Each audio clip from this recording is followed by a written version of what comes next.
did you expect? Who did you expect? Who did you expect? Who did you expect? Who did you expect?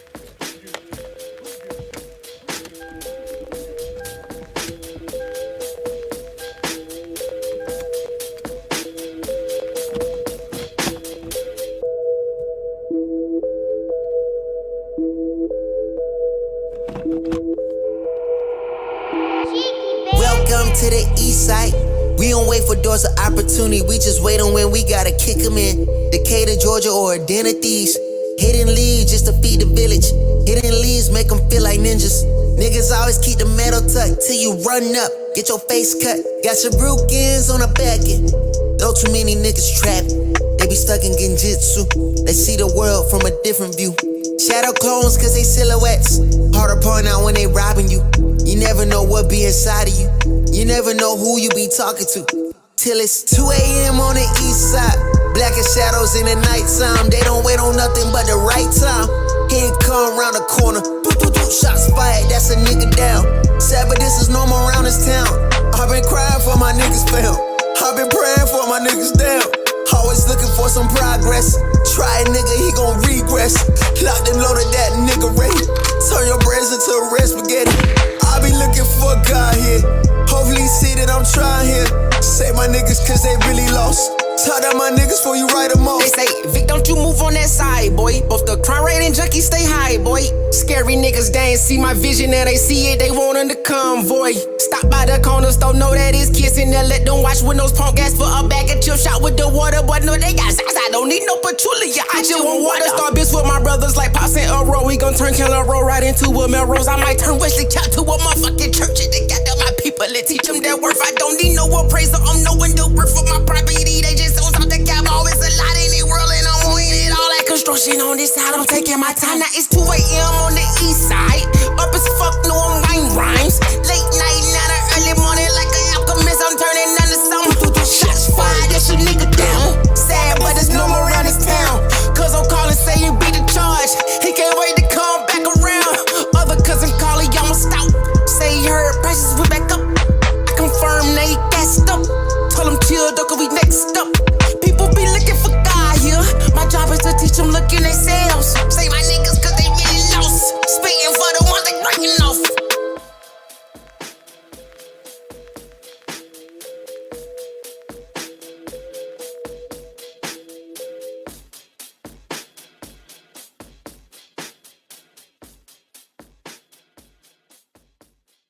Who did you expect?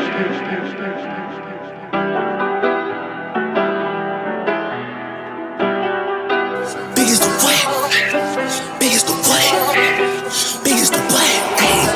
Biggest the Super Bowl. Niggas so thirsty, don't put me in beef. Dissecting my words and start looking too deep. I look at the tweets and start sucking my teeth. I'm letting it rock cause I love the mystique. I still wanna give me a song where I be. Can't trust everything that you saw on IG. Just know if I diss you, I make sure you know that I hit you like I'm on your caller ID.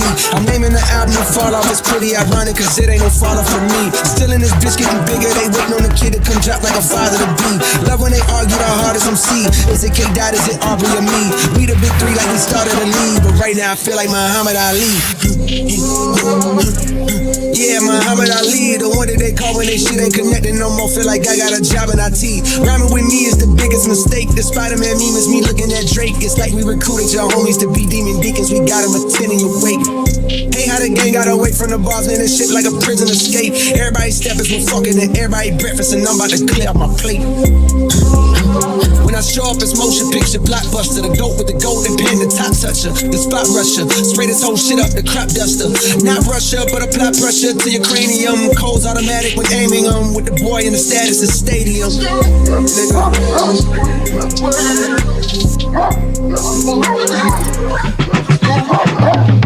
Big as the Super Bowl, but the difference is it's just two guys playing shit that they did in the studio. Niggas usually send they verses back to me and they be terrible, just like a 2-year-old. I love a dinner with some fine women when they start debating about who the GOAT. I'm like, go ahead, say it then. Who the GOAT? Who the GOAT?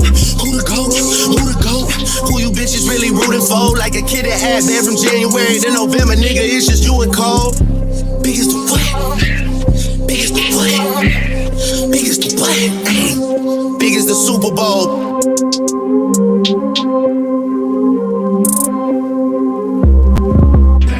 Call that girl on her phone, G. Never paid attention to the room or the homie. She just missed another opportunity, And I know that she lonely with no company, She so busy reading text, she ain't even read the room, yeah. Always sending texts like I just want myself a little boo, yeah. I think I just went stupid, hit by Cupid. The arrow hit my heart, I hope she noticed. Gotta read the room, yeah.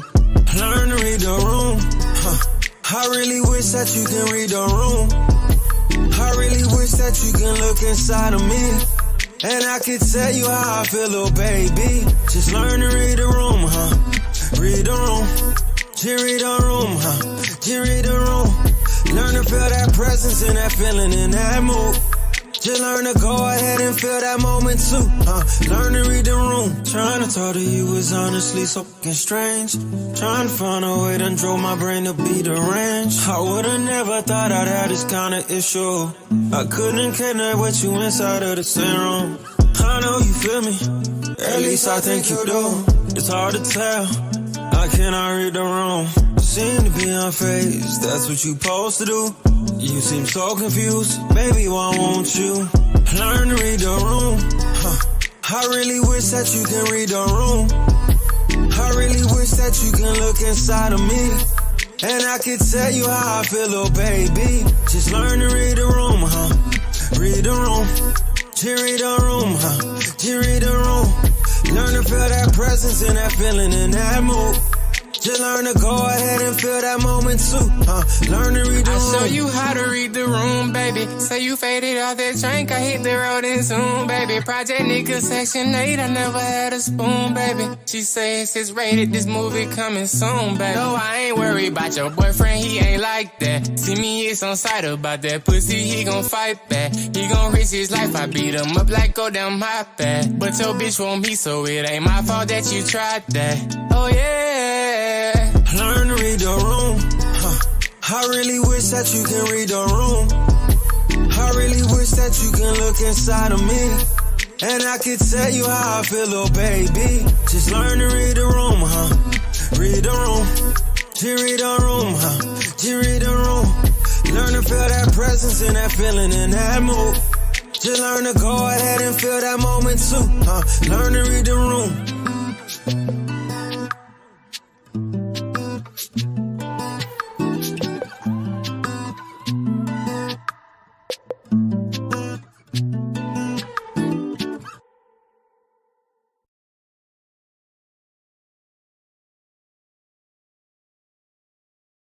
Yeah, everybody think it's a game. Yeah, everybody think it's a game. Yeah, everybody think it's a game. Boy, I ain't playing no games. No, boy, I ain't playing no games. Yeah, don't nobody know about the late night, early mornings with no sleep. Don't nobody know about the low time, we ain't really had nothing to eat. Don't nobody know about the time we had to ride around without tank on E. Don't nobody know nothing but me. Don't nobody know nothing but me. Don't nobody know about the grind that it took. Don't nobody know how many times we put ourselves out there and got overlooked. Don't nobody know our pockets was low. Don't nobody know they think what they know. Don't nobody got love for a man, especially when a man hitting it low. Everybody got words of wisdom. Who putting in the work though? Everybody wanna get a trophy, but you ain't make it to the ship though. Better stick to your sailboat. I know you love to ride the wave. I see you really love to follow. Trendsetters over here though. Whoa, everything seem like a game until you get played, yeah. Everything seem like a game until you get played, yeah. Everything seem like a game until you get played, yeah. Everything seem like a game till you get played.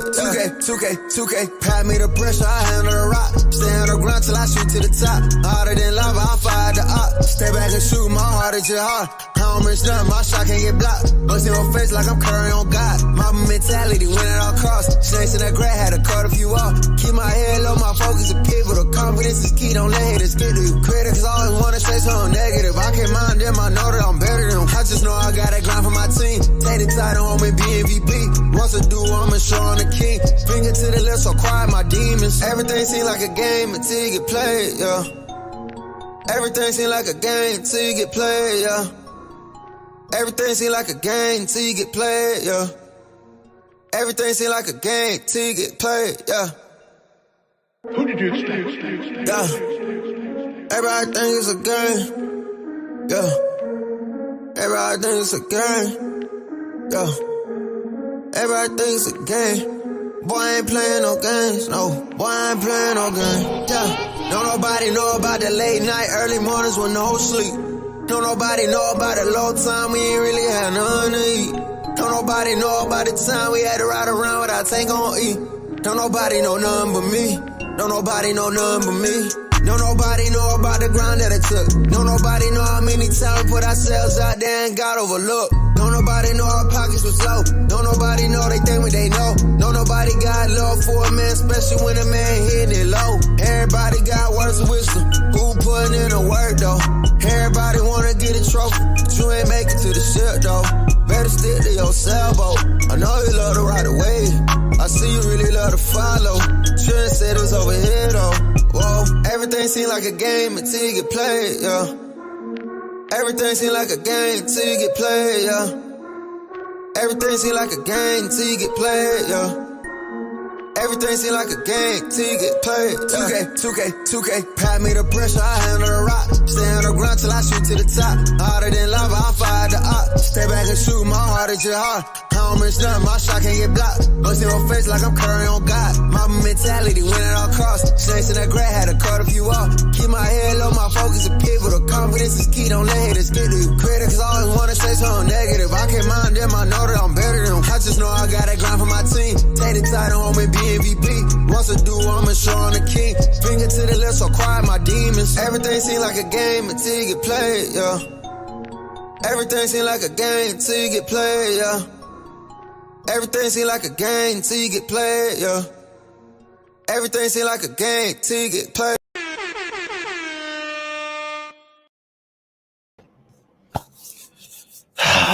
Welcome. It's about that time again. I'm feeling phenomenal, well rested, and I'm ready to start the show. Well, not without no water. Not without any water. How's everybody today? I hope y'all are so far having a phenomenal Saturday, because I'm sure a lot of y'all don't work on the weekends. That's right. A lot of y'all don't work on the weekends, and y'all probably shouldn't. Probably shouldn't. We should be working 4 days a week. When I run for president, I'm going to revamp everything. I'm going to have us working 4 days a week, 6-hour shifts. That's what I would do. That's all y'all got to work, 6 hours, 4 days a week. That's all y'all got to work. There's no way that they would let me even put my name on the ballot. There's no way they would even let my name get down on the ballot. Let me tell y'all something before we even get into the show. Excuse me. Where are my manners? Where are my manners? Cree was a sponsor of the last show, which was random. Just happened late night, just for a second, get my thoughts out. So shout out to Cree. Cree always stops through, show some love everywhere she goes. So we appreciate you. So thank you so much, Cree. We appreciate you. Thank you for being the sponsor of the last show. So shout out to you. This is going to be a fun show. I don't know if it's going to be the way y'all think it's going to go, but it's going to be a fun show, all right? Let's just be honest. Let me get into the super chats early. Mr. HD himself, who is always early, never late, says, salute to the tardy, unbothered intellectual conversationalist. I don't know what you're talking about. I didn't choose no justice, no peace today. I didn't choose no justice, no peace. Today we had a conversation. You gotta pick a side. Children, parents, pick a side. But the truth will be given today, okay? The truth will be given today. So salute to you, brother. And shout out to my brother, Nick. Nick says salute. So yeah, shout out to Nick, because Nick shows some love on the Cash App while I was at work. Wasn't even working yet. I was at work. He said, "Is you coming to work today?" I said, "I'm at work thinking about going to work." So salute to you, Nick. I appreciate you, bro. He been rocking out with us for a long time too. And of course, my dog LeGarrett's in the building. He says, just supporting my dog. Man, my God, I appreciate you, bro. You always holding us down. You too. Everywhere you go, you hold everybody down. And we appreciate you, bro. So shout out to you. Gang. Make sure I get my sounds up. Shout out to you. What's today? The 6th? Dang, it's already the 6th. I sure hope everybody paid their rent already.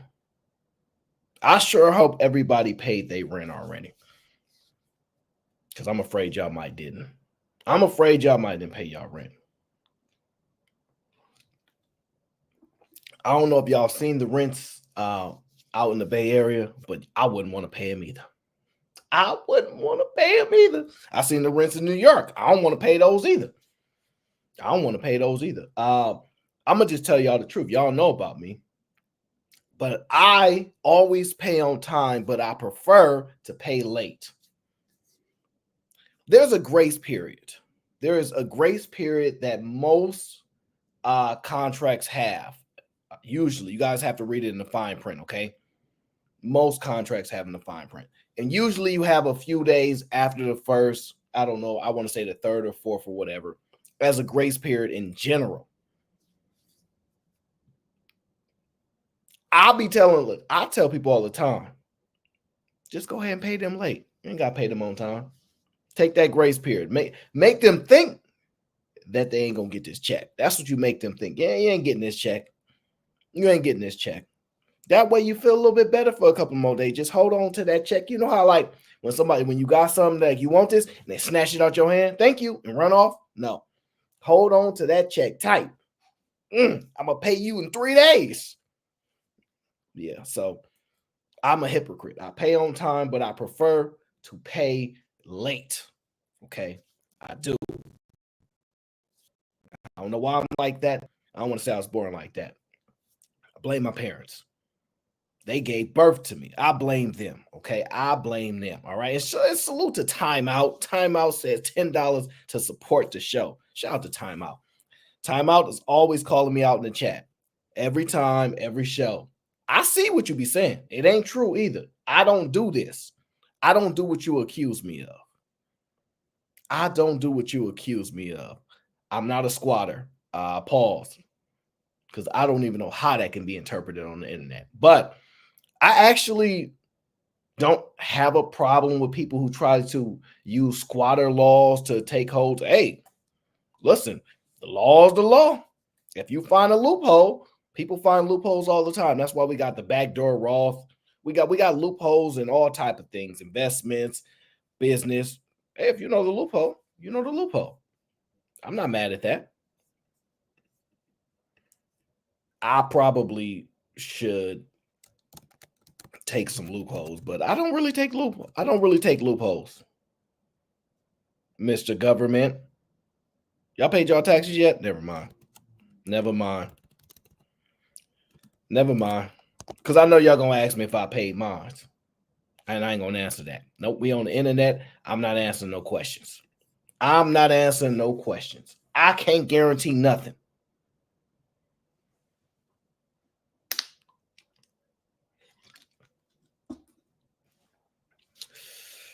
Let me tell you this. You know what's so funny, right? Right before we get into the show. I was talking to somebody, right? And they did this, what is it called? Ancestry, 23 and something. Wherever they try to find your family tree. I don't know what it's called, right? They got a bunch of them, I guess. And he was telling me, say, yeah, I've been doing research on my family. And, they couldn't find much on the research side for, because I guess he mixed with Irish, maybe some, maybe I want to say it's Irish or Scottish or something like that, right? I don't know, right? And when he started finding his grandparents, great-grandparents, etc., and going deeper down the line, he found the so-called white side. And once he plugged in the name, it went and triggered a whole like 30, 40 more people. But when he was putting in the black side, they probably had like 9, 10 people. He wasn't getting real far. And you know what he says? He wants to try to get some money back since he's technically part of those families from a long time ago where they had plantation ownership, they had property ownership, and a lot of documents have been lost. He says he wants to protest the wills and all that, and possibly, if he could get a little bit of that money. I said, listen, if you think you're going to go back and get some of that money, they're going to get rid of you faster than they got rid of anybody that ever ran for president that shouldn't have been president. I told him, I said, if you try to go back 500 years where you realize, because he was going, and it's got really deep. He showed they had castles, they had like old pictures, 1500s, like it was crazy. I said, dang, if you try to go get a 1/10 of that castle, they're going to get rid of you. So I know I should run for president so y'all can have that 4-day, 6-hour work week, but I don't think y'all can protect me. I'm just be honest with y'all. Y'all would want me to be y'all president. Y'all would want me to be able to put in a system where you guys only have to work 6 hours for 4 days and life will be okay for y'all. But y'all wouldn't be able to protect me. No. Those big companies will come in, take care of me, and put y'all back to work for 40 to 50 hours a week. And y'all act like I never existed. So I won't forget that. Y'all will act like I never existed, okay? I'm going to survive. Now, I have a question for you guys. Have you guys ever tried a special dessert? Like a special cake? Is that what it's called? Yeah, like a special cake. Have you guys ever tried a special cake? And because I've never tried, like I saw one of these on IG the other day, and I never seen it. Like I know they exist, but I ain't never tried them because to me they look like they taste disgusting or tarty or a weird taste, right? But have you guys ever, and I mean ever, tried one of those realistic cakes, right? So this guy makes realistic cakes. He makes realistic cakes, and I don't know how much he charges for them, but he meant like the cake that's on screen now. It's like a coffee cake. A coffee cake don't sound too bad right now, especially when they be having at Starbucks. Well, have you guys ever tried one of those realistic cakes? That's my question. It's interesting. We got the votes coming in. So far, 31% say parents, 69% say nobody, and 0% say children so far. It's very interesting. And we only got 29 votes, so at least 10 of y'all ain't voted yet. Y'all never, see, I knew it. I knew y'all never tried none of this. Y'all only want grandma's cake, the pound cake, lemon cake. That's the only cake y'all want, grandma cake. Yeah, we got a show coming up about grandma real soon. Now, I never tried them either, but I will admit they are really, really good at making them. Look at the cakes that he makes. The number one question I get is how much I charge for my hyper-realistic cakes. I believe in pay transparency, so let's talk about it. The Le Creuset cake was $650, which may seem like a lot, but I have to... think about it. I just want y'all to know. That's made up stuff there, right? All that, he made that stuff. So y'all ever seen Sharon eating celery or asparagus, and the whole time y'all thought that he was trying to be vegan? He was really eating one of these realistic cakes. Y'all thought he was,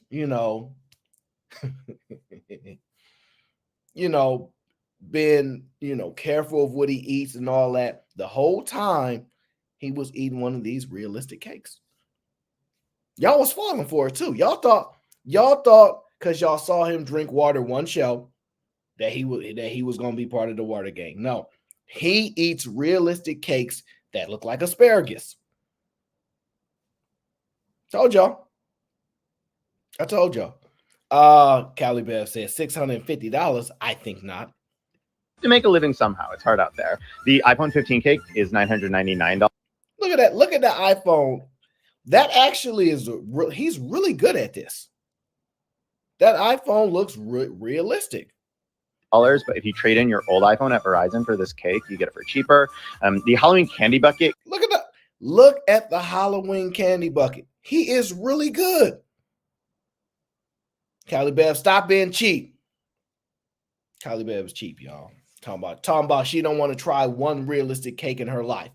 But she telling people, go on trips, explore your life, enjoy life, have fun, try something at least once in your life. But you don't want to try one realistic cake for a little measly $600. Just go ahead and spend the $600, Callie Bev. It's an investment into your curiosity. It's an investment in curiosity. You should not be afraid to be curious. You shouldn't be afraid to be curious. Go ahead. Everybody deserves at least one $600 cake that's real, that's one of those real looking cakes in their life. Everybody deserves that. Callie Bev, you tell your husband, you tell him I said it too. You tell him, you said, I heard that I deserve at least one $600 realistic cake in my life. And I want one that looks like Bart Simpson. That's what you tell him. And you say, I deserve this because I'm only going to live once. And my mama black. That's what you tell him. After you tell him your mama black, he going to let you just spend the money. He going to just give you the PIN number and say, go ahead. Your mama, go ahead, do it. Go ahead. Ain't no problem. It's only $600. Go ahead and do it. And listen, you can actually get Reese Pieces. Look, you got Kit Kat, and look, you can, Callie Bev, come on now. This is the one you want right here. Cake is free. I pass one out to every single trick-or-treater that comes to my door. If you're a hot dad that brings your kid to my house. Hey, bro. Whoa. I know you're trying to sell content. We probably should have watched this video before we played this video. I don't know what boy wearing. I don't know what state he in. I don't know what city he from, but he is a I ain't gonna say that. He makes he does videos and he posts them on social media. And he does this to be creative. And whatever you got to do to sell, right? Because life is sales, okay? Yeah.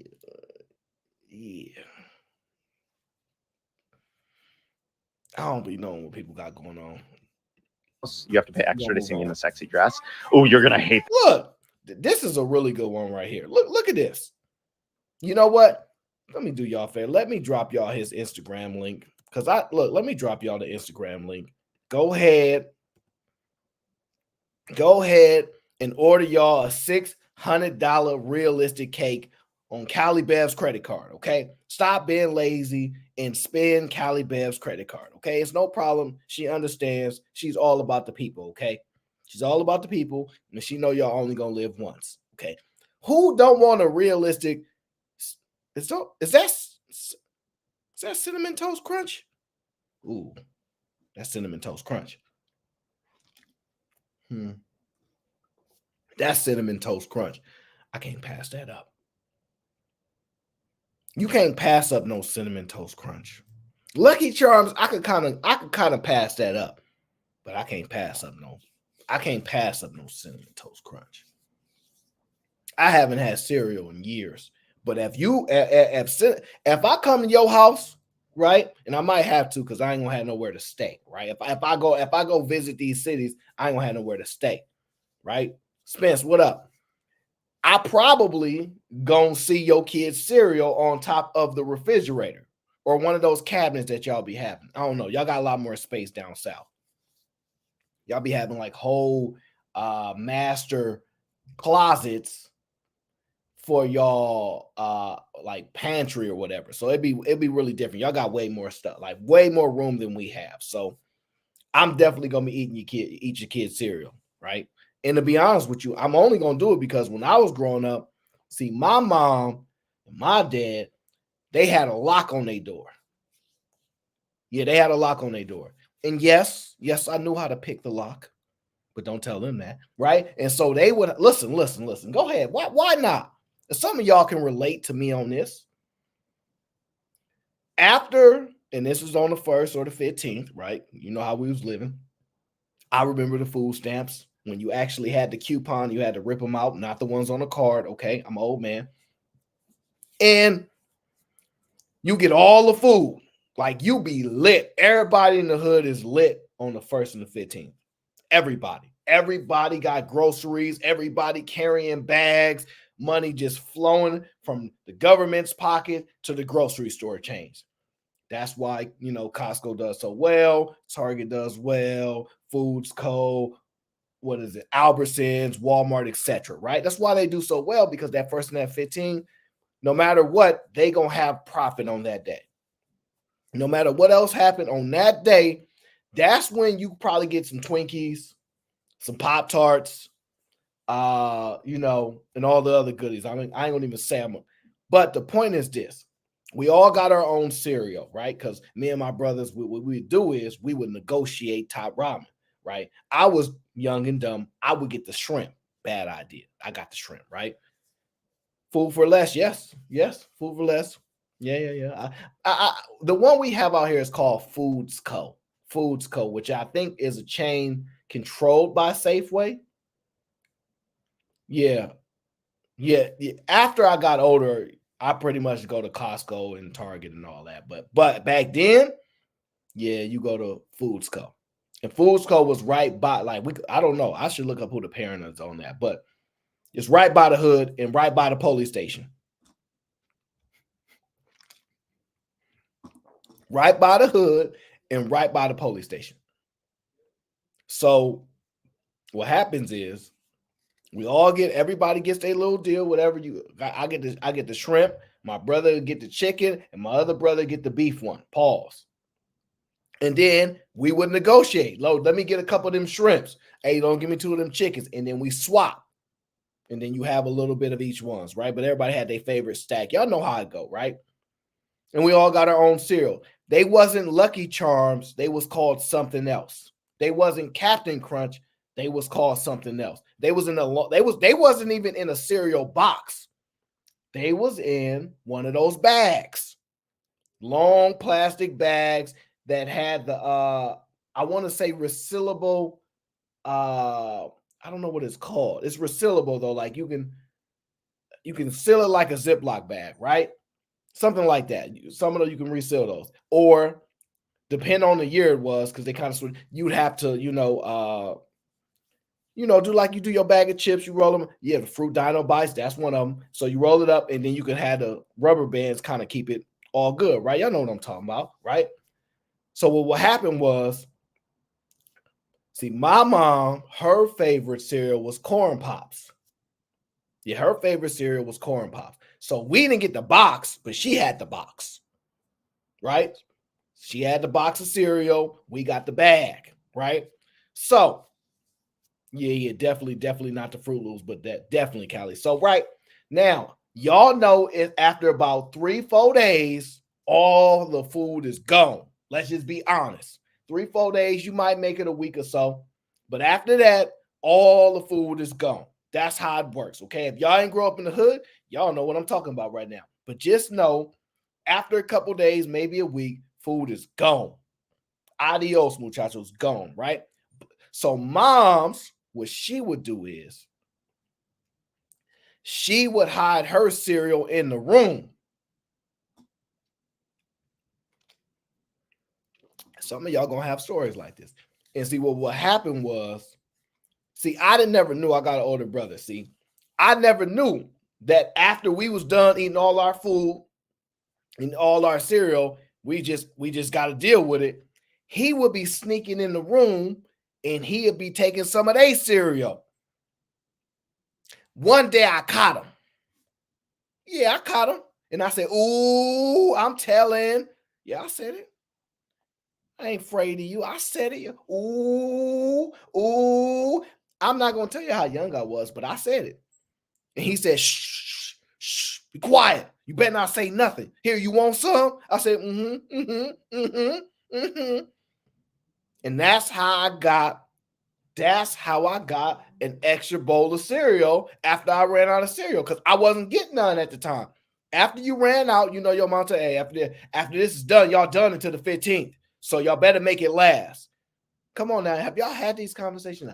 After y'all done eating, y'all better make this food last, because if it don't last, yeah, that's it to the 15th. I'm all out. Now, she was lying. She kept a couple food stamps for herself. You know what I mean? You know how they trick us. I ain't got no moles, but she lying. She lying. She kept some food stamps for herself. I'm just telling you, I caught him. I caught him. And I got me some free cereal. And after that day, I learned how to steal cereal on my own. I ain't even need them no more. Like, I don't need you. Get out my way. Take my own cereal. And I learned how to pick a lock. No, I know what y'all thinking. Are we born criminals? No, we are not. We got to learn how to do this stuff. So after that, I saw him pick the lock. I learned how to pick the lock. It wasn't even that hard, too, because those was the easy, like, not the one on like Metal Gear, right? Not the one on Splinter Cell, right? Not the Tom Clancy spy video games with click, click, click. Not those. Those too complicated. It was a very simple one. I don't know what I used. I don't even remember. I want to say it could have been like a fork or something. Maybe a little butter knife. I don't remember, right? But I got in that room and listen. You can't just take your parents' cereal, by the way. You have to strategically take the cereal. So you don't get a full bowl of cereal. What you get is you got to pick the box that's already open. See, you have to pick the box of cereal that's already open. And after it's already open, now you can go to work on that one. So now you're like, all right, cool. It's already open. Bet. Boom, boom, boom, right? So then you can pour a little bit. All right, look. That's how I know if y'all real. After you take it out of the box, after you take the bag out of the box, you pour a little, you look at it to see if it moved a little. Y'all know what I'm talking about? You look at it. Okay, it don't look like nothing missing. You take a little bit more. I could get a little bit more. And you pour a little, and then you wrap it back up, put it back like you never took none, sneak up out, get a little bit of milk. Because for some reason, the milk always lasts longer than the cereal. I don't know why. Because we be eating dry cereal. That's why. You know, sometimes you don't even put it in the bowl and eat it. You just eat the cereal. So if y'all ain't never just ate the cereal without the milk, we ain't having a conversation with y'all. But sometimes you just do that. You don't even get to.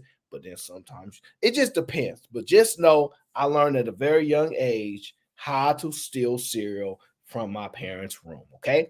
So that's all I'm telling y'all. Ain't no personal. That's the cereal bowl cake.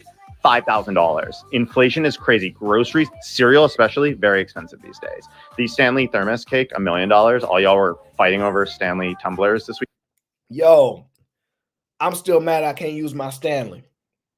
Sharon gonna send me a message that shows the Stanley can't be trusted right now. So I can't even use my Stanley. After I worked so hard to get the Stanley. I can't even use it. Hey, Blue Dream, how are you? Blue Dream says, just because I love the Aaron O Show. Thank you, Blue Dream. I appreciate you being here. I see some Canadians are in the building as well, but I can't see them. Just yet. Right? But I can't even use my Stanley because you know why. You know why I can't use my Stanley. Okay? Now, don't worry. We just heating up, but I got a little jealous. Week at Target, so supply and demand. Oh, and the blow dryer. That is a really good blow dryer. Pause. I mean, the guy is skilled. I'm going to give him his credit. I don't know who this man is. The guy is skilled. It's only $4 because I believe everybody deserves to look as hot and sexy as me. Oh, and then the eye mask cake is actually reserved for my lovers. If you're lucky enough to sleep with me, you get to eat it for free in the morning. The Crocs cake are just $2, but you do have to eat them off the floor. So there's a trade-off there. And the baby cake is priceless because you can't put a price on fatherhood. And I'm like a really good dad. It is what it is, y'all. Just know Bippin started early in the Bay. That's all I'm going to tell y'all, right? Now, I just thought that was an interesting video because I myself have never been able to get me a realistic cake. Okay? Don't worry, we're gonna get into the show. We're gonna get into the show. Leroy Jenkins is in the building. Okay, make sure y'all take the vote on the way in too, so I make sure I know who owes who. I'll make sure I keep count of that. Okay, now we look. That's just a realistic cake. That's all. We were just reviewing it. I want to tell y'all something. One thing that also gets on my nerves, right? One thing that also gets on my nerves is watching a movie that I can't watch. Now, this is my experience, but it's the truth.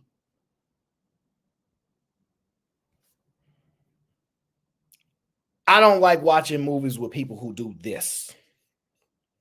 This right here.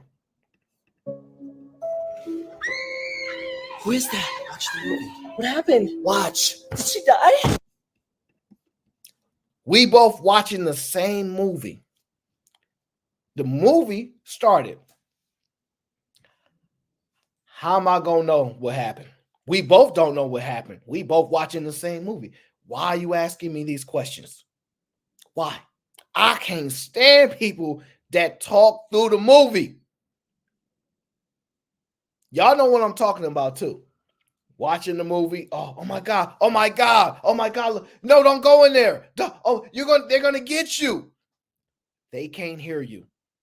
I know you think that because we're in 2024 that it's realistic and we have these 3D. We ain't got the 3D visors no more. But the projector cannot hear you.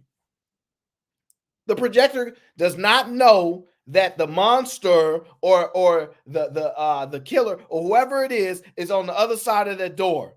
They don't know. In the script, and see, we didn't really know at that young age. In the script, they got to go through the door. That's what makes the movie more interesting. So even if you scream and yell, "Oh my God, stop! Oh, somebody help the children!" All these things, they can't hear you. So don't ask me no questions while we both watching the same movie. I don't know what happened. You don't know what happened. Listen, when I watch things the same, I try to anticipate. Oh, you ever watching the show, you be like, what was that one show? How to Get Away with Murder, right? I'm always trying to predict who did it. I'm always like, oh, it was a person in the second scene where they only said 2 or 3 things, and it was them. I know it was them. I like to do stuff like that. So me trying to stay focused and understand what's going on, I cannot afford you talking through the movie. I cannot afford you trying to, it annoys me. Okay, I'm sorry. It just does. It annoys me to the highest degree. All right. I'm not gonna lie to y'all. It really, really does. Now I'm sorry, I get frustrated very easily. Okay. Now, y'all think that stuff is fun. It ain't fun to me.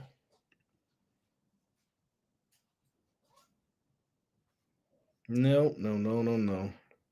I'm easily irritated, okay? Y'all may not believe me, but when it comes to you interrupting my movie, I'm easily irritated, okay? Now, let us get to the fun now. Today's show.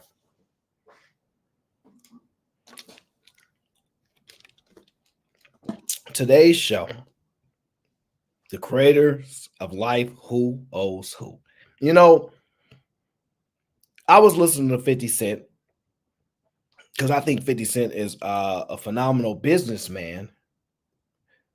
What a very, very strong business acumen, right? And I like his evolution. And so I was listening to 50, and he said something that I thought was interesting, right? Let me pull it up.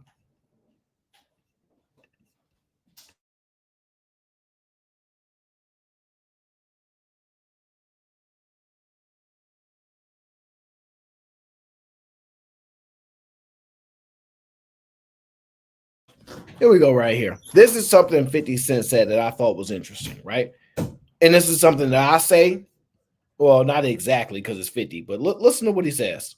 The one thing that becomes clearer to me each and every day is that I don't owe anyone a thing, and neither do you. I've seen a lot of people pollute their potential after sipping from the well of entitlement. This is certainly true of many of the people I've been associated with over the years, even my own son. What they need to understand is that you should never feel like the world owes you anything. It doesn't. You must accept that it's all on you. That might seem like a very cynical way to view the world, but I would argue that it's actually liberating. You can only feel betrayal when you feel like you're owed something from someone. You can only feel resentment when you had expectations for assistance. When you accept that it's all on you, only then can you finally be free to focus 100% on being the best version of yourself.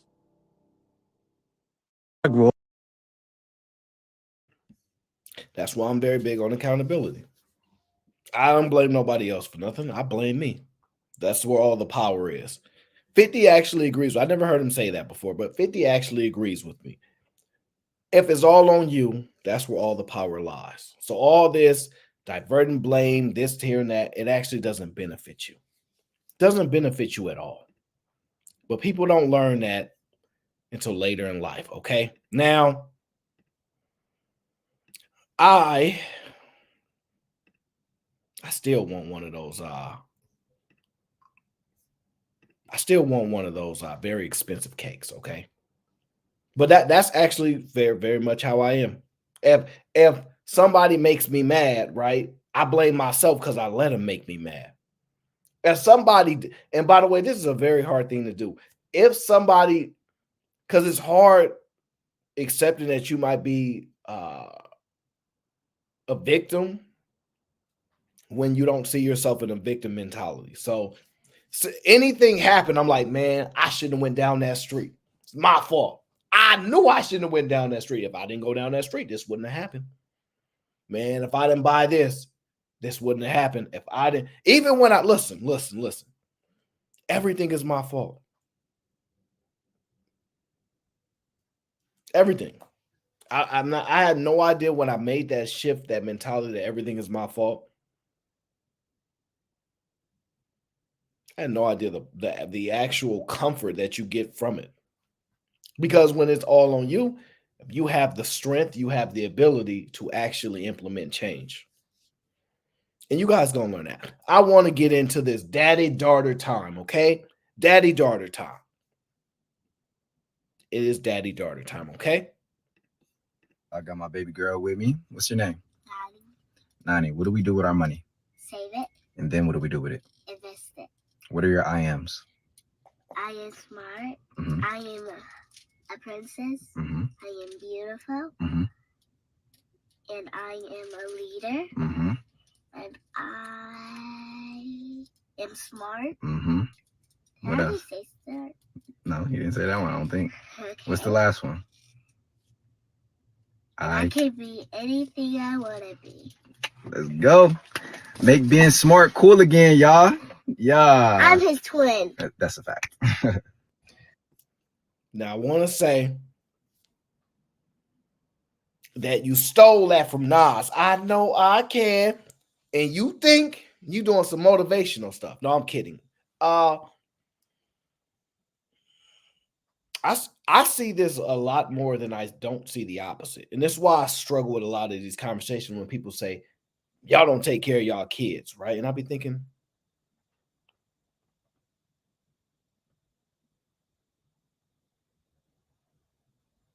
who don't take care of their kids? The previous generation, that's probably true. But the people our age, the people I know, they take care of their kids. I really don't know nobody that don't really take care of their kids. I don't know. So it always bothers me. But I can't argue against what people, their experience and what they think. It's just weird to me. But I see this type of stuff more often than not on a day-to-day basis. I see children with their parents. I see kids with their fathers. So I don't know all this fathers are not present, they're not there. I don't know. I think it's old data, but whatever, right? The dynamics, okay? Let's jump into it. Now, I want to say this. I do not condone violence to children, okay? I do not condone violence to children. Absolutely not. Even if they pick on your kid, I don't think you should do that. But I'm not speaking for all parents because some parents are different and they look different. If your kid playing basketball one-on-one and they get crossed and everybody laugh at your kid, you might feel embarrassed for them. I don't know. How far is too much protection for the children? You tell me. I mean, I think anytime someone harms your child, yeah, man, you protect them. And I pushed a little girl down one time. DC, I'm sorry, bro. I'm gonna tell you the truth. When I was fighting, I was just wired a little different. The little girl kept beating on Dan at Bob and Cassandra house for an Easter party. She pushed him down, so I pushed her down. I was like, you like that? DC, no. DC. Did you just say, do you like that? Hey, you like that? Hey, listen to this. Hey, listen to this. There was a little boy at a park when Daniel was like 4 years old. We going up and down the slide, right? The little dude don't want to wait his turn. He keep pushing everybody. So I tell the dude, I go to the dude's father. I was like, hey, if your kid pushes my kid one more time, I said, I'm going to push your ass down.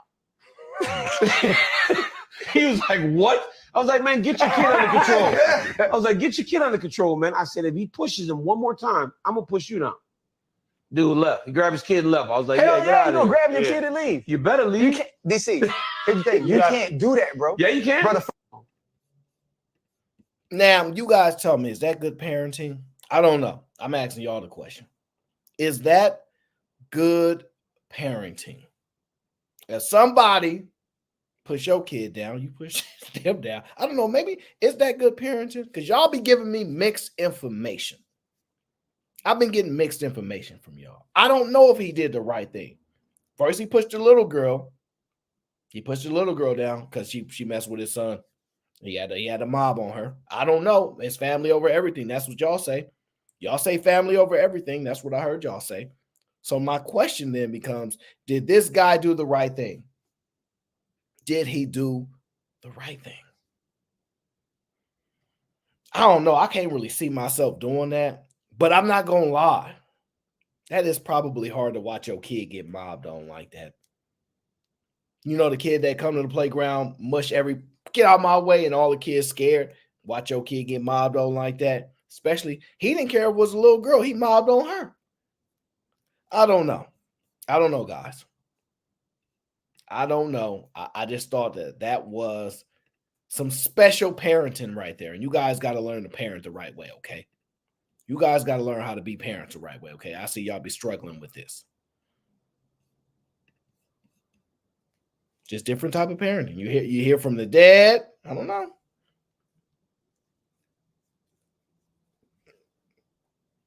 Man. Y'all gonna actually condone this. This is crazy. Y'all gonna actually condone this. Okay. All right. Let's get to the next video. No one ever has to convince me of the sacrifice a mother makes. And I lived it. And that's why I became my mother's best friend. Because you were a son and a best friend and also a kind of father to the other. I'm the only father they knew. And my mother, at 10 years old, she grabbed me and she said, I don't have time for you to be a child. I need you to be a man. I'm gonna teach you how to cook. I'm gonna teach you how to clean. I'm gonna teach you how to fold. I'm gonna teach you how to braid and plait hair. There's nothing you won't be able to do. And you learned them all. Every last one of them. And so mom used to come home from working all day. She had 3 jobs. And her feet would be so swole. And I would get up and I would sit a bucket of Epsom salt and just let her feet soak in them. 2 hours, I'll wake up and get her back out the door. Take my brothers and sisters, braid my sister's hair, get them to their bus stop, take my little brother and little sister, get them to the nursery, and then sprint almost 3.5, 4 miles to my. No one. By the way, for those of you who don't know, the man speaking is former NFL Hall of Famer or legend, former NFL legend. Technically, he's still a legend. but he's formerly an all-pro, Pro Bowler, etc. One of the greatest linebackers to have ever played the game. His name is Ray Lewis. That is his view on mothers, single mothers in particular, in his own experience, right? His mom worked all day. And your mom worked all day, and you help take care of your siblings. I don't know. These stories always conflict for me. You ain't raising your kids. You always at work. How can you raise your kids if you at work? Well, he'll tell you his mom worked 3 or 4 jobs, and he speaks that highly of her. She still taught him how to braid. She still taught him how to. It's quite an interesting thing. Some people say that's not a child's responsibility. He shouldn't be having to take care of his siblings. He shouldn't have to do those things. Should he not? I mean, she is feeding you. Don't you owe her? Don't you owe her to help her out? I don't know. But he went on to become one of the GOATs, to dominate the profession, the highest level. It's an interesting story. Hustling for your name. Who comes first?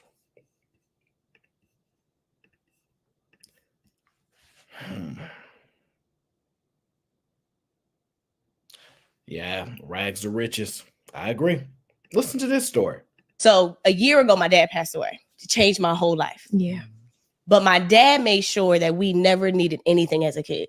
But my dad was in law enforcement. So he was very rough, right?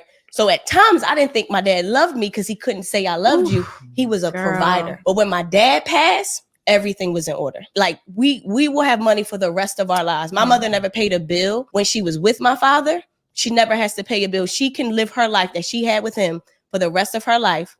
And she doesn't have to worry about anything. And what that did for me made me realize, one, I wasn't this way because of Wall Street. This was in my DNA. And it also made me realize that if my dad could do it, he had a government job. He wasn't making millions of dollars. He wasn't investing and doing all these things. If he can do that and make sure we were good while we were living, while make sure we were good in his passing and have generational wealth for the rest of our life, you can't tell me that the everyday person can't do it. So I think when that happened, it all came full circle and made me realize that my father loved me the best way he knew how to, but his entire being was to make sure that we were set, and that's who he was as a man. And it's like, if my dad can do that, a black man raised in the 60s, then you can't tell me that nobody in this world can do it if my dad could do it. So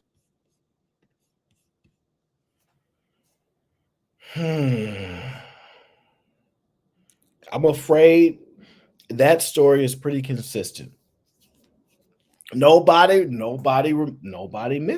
misses him until he's gone. Until that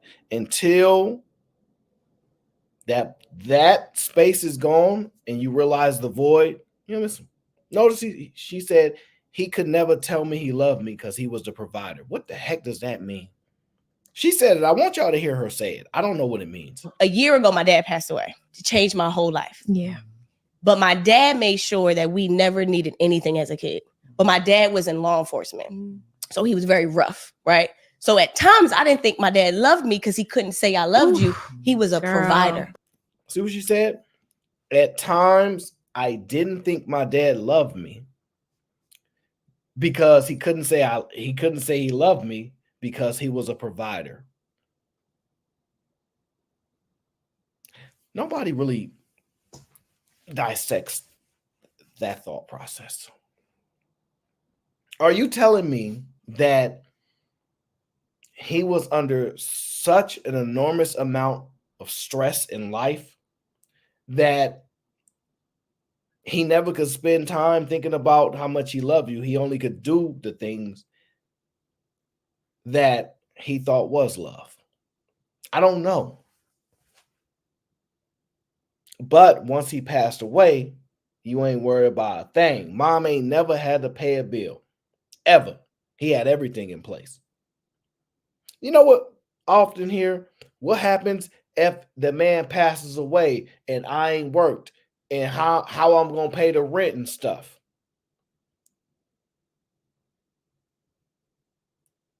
Y'all just be saying that just to say it. Yeah, she said, this woman right here, okay, said her mom ain't never paid a bill in her life, and she ain't gonna have to pay one after my dad died. He made sure everybody was good.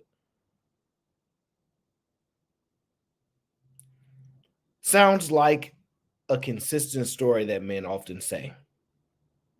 Men's value will not be recognized until they gone. But it's interesting how when we're on these panels and we hear these conversations, they say, well, I have to be able to do stuff too, because what if something happened to him, and then what we gonna do?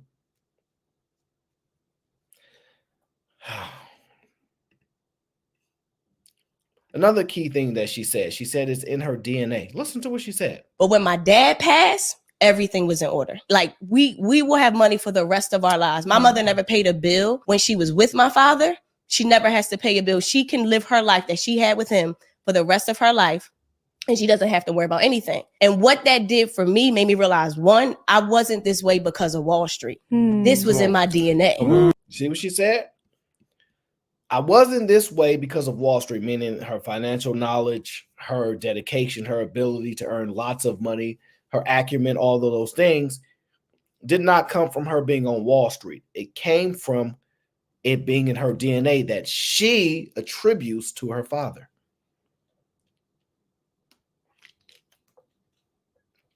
Now, I'm just listening to what she's saying.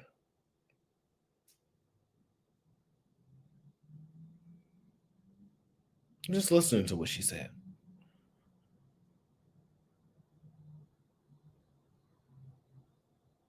Somebody wants to be praised. Somebody wants to be praised. So, I want you to listen to this man. How old are you now? I'm 45. And if you were to go back in time and have a conversation with your 20-year-old self, and you were starting from zero, what's the best advice that you would give to your younger self? The best advice I heard was, the world becomes a better place when a man plants seeds for the future generations for shade that he will never enjoy. Break that down. It's not about you. You don't hustle for you. What's your name? James. James. What's your last name? Dumoulin. You don't hustle for James. You hustle for Dumoulin. You hustle for the name on the back of your jersey. You hustle for your family. So it may not just be something that you're going to benefit from. You may be paving the way for your kids, your grandkids, and that's okay. The game is the long game. So as long as you're putting your people in position to be successful, that's where you win right there. What has been the most amount of money that you ever made in a single year? $5.4 million. $5.4 million. Are you a buyer or a seller? I'm a seller. Yeah. I'm a seller. Why is that? That's just in my nature. That's why I became an entrepreneur. What do you think is more important, mindset or skill set? Mindset. Why? Because you can open up a mindset to a different skill set. Most people with skill sets, they're set in their ways. People with an open mindset, doesn't matter what arena you put them in. They want to excel. It doesn't matter where you put me in the mailroom. I guarantee you within a certain period of time, I won't stay here. That's the best mindset to have. It's just, you know that there's always more to do. And I see the cross sign. How important has faith been for you throughout your life? That allows me to sleep at night. It provides my moral compass. Knowing that there's something bigger than you, that's the ego killer. It's bigger than you. There's something out here bigger than you. You got amazing advice, sir. I appreciate you, man. James? What's your name? My name is James, too. James Johnson. Name of Kings. That's right, man. How old? Man, that's a very firm handshake, I must say. But did you listen to what he said?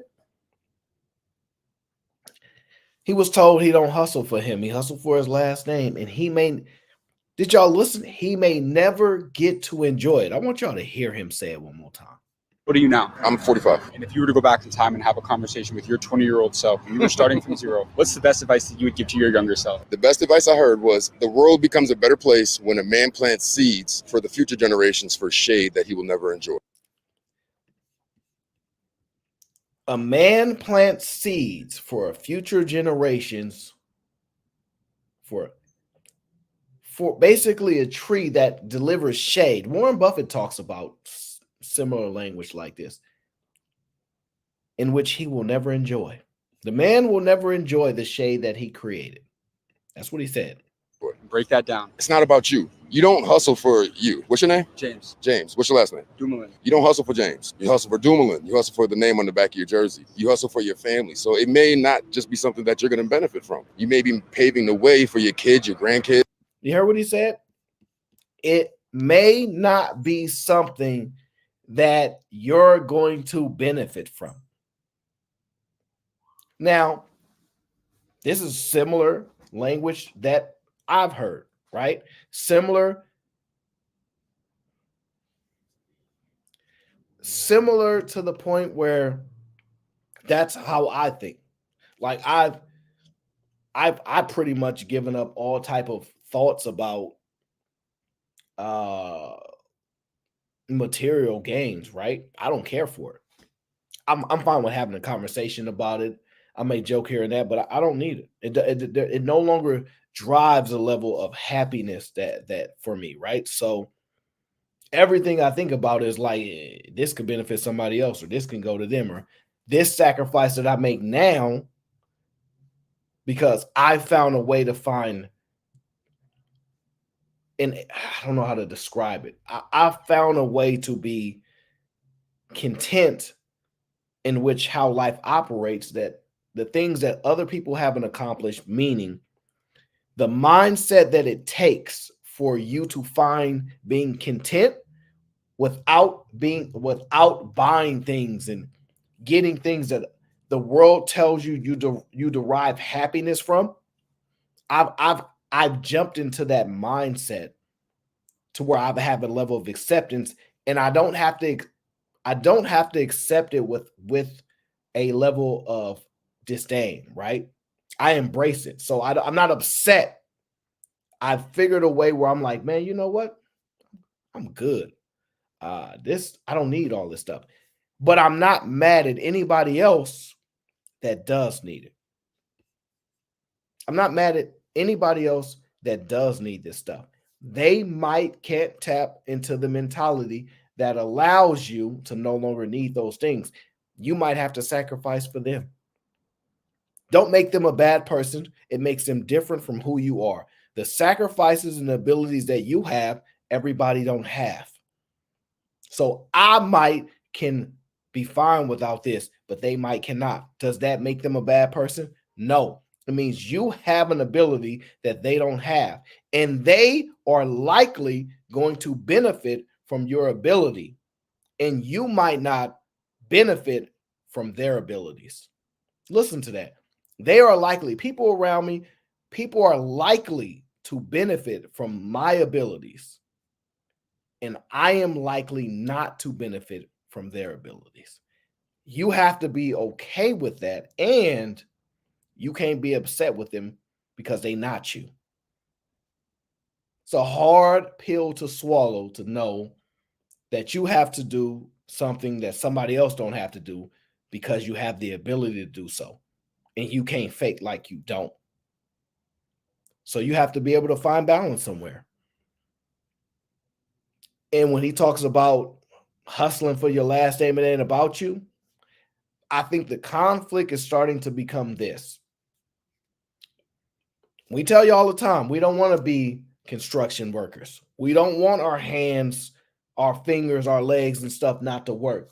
We don't want to die off the way we saw grandpa do, great grandpa do. We don't want that. We don't want to make that sacrifice for y'all to only care after we done. We don't want to make that sacrifice. We want to be appreciated too. Because the sacrifice that was made, see what happens, this is what people don't understand.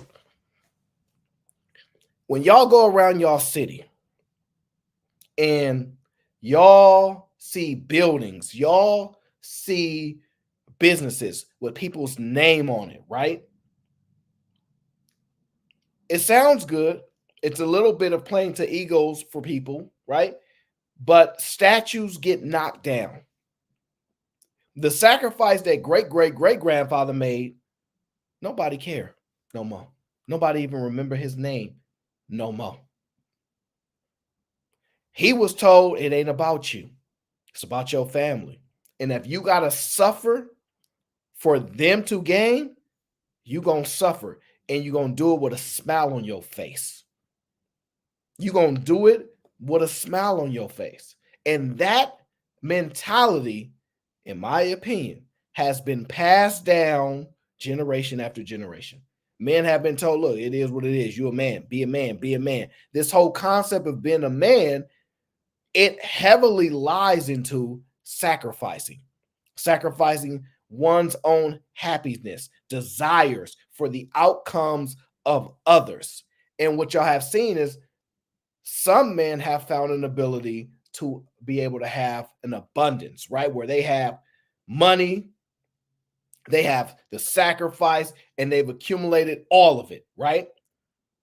And so you look at them and go, well, they ain't had to sacrifice too much because they rich as heck. All these people want to be like them. All these, celebrities, rich people, all this. And so, yes, they've sacrificed because you're going to have to make some sacrifices to get there. But then they also won in the way in which we see winning. And so we don't realize that they made a great sacrifice. However, the other people who don't have the money, who don't have that grandiose lifestyle, they still made a sacrifice too.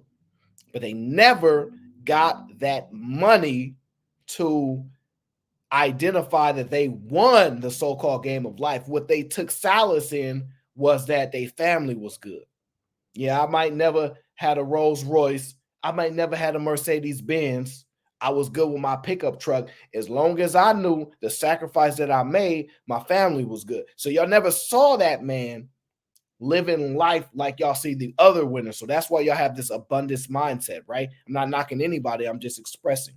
And this is why this whole everybody be abundant. There's a sacrifice that was made. There was no abundance for some. But the sacrifice is what they took solace in. Oh, yes, good. My family good. I could just go ahead and go now. I'm done. You're finding a conflict in generations now, because what you're seeing is you're seeing people want both. Super mom, CEO, super dad, CEO, they want both. You're not going to be able to do it. This is why everybody gets upset about the whole gender war, right? And the reason why is we want everything and we don't want to sacrifice. And if we do sacrifice, we don't accept that me being good at sacrificing is what I have to take pride in, or, I have to embrace. I want to be paid, or I want to be acknowledged. All of these different perspectives, right? That's where the conflict really relies. Acknowledge me, this, that. We no longer are fine with finding happiness in that settling of the role that you have to play, to sacrifice. So meaning when women talk about, yeah, I sacrifice, I put my dreams aside so I can raise my kids, because women will say that, right? I had dreams too, but I had children to raise.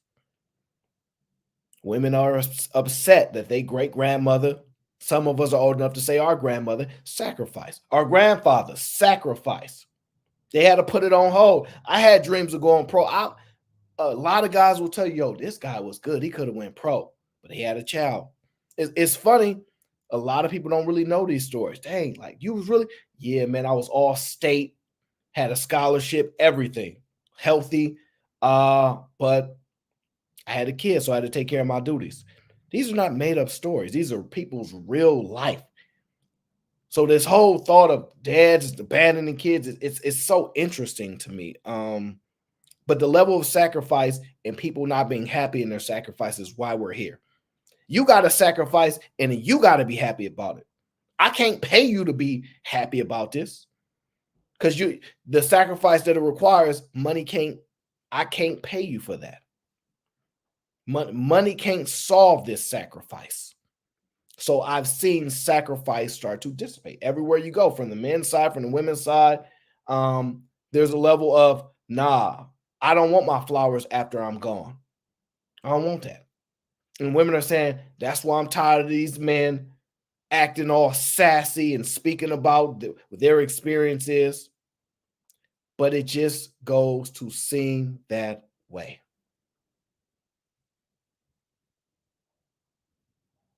So it's what I'm watching play out.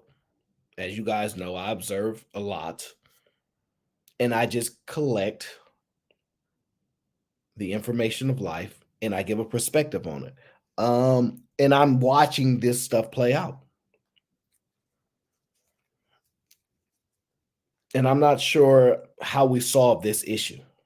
This is why I said this stuff gonna go on for a long time, because I don't see solving of this issue, because I don't see most people being able to be happy with sacrifice. I don't see most people being happy with sacrifice. I don't. And everybody's not gonna have abundance. I'm sorry. Everybody's not gonna get it. Everybody not gonna win with the money. They might win with the family. They might make a sacrifice that they got to find happiness in, but I don't think they're going to do it. I don't think we're shifting there. I think society has given us these platforms, this access to share our lives with other people, to control people's minds, to give a one-sided influence. And I don't see the sacrifice people finding happiness in that anymore. Some people still got it. Those special people will still stand out and exist, but they will deal with it in silence. It's just I'm not seeing it as much as I used to see it. I'm not saying men don't sacrifice and women don't sacrifice anymore, because people do sacrifice, but they're not finding happiness in it.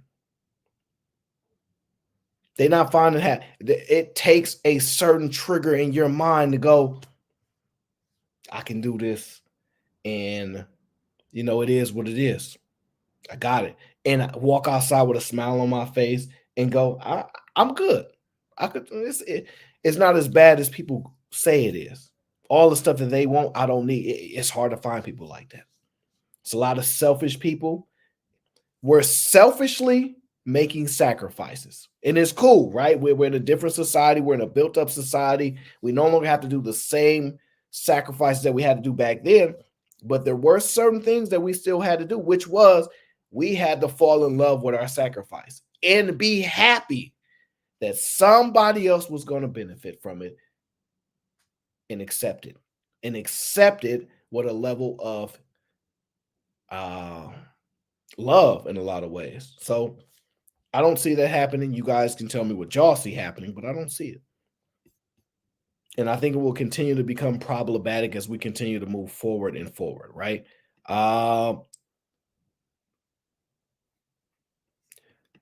Here's another thing that I think is true.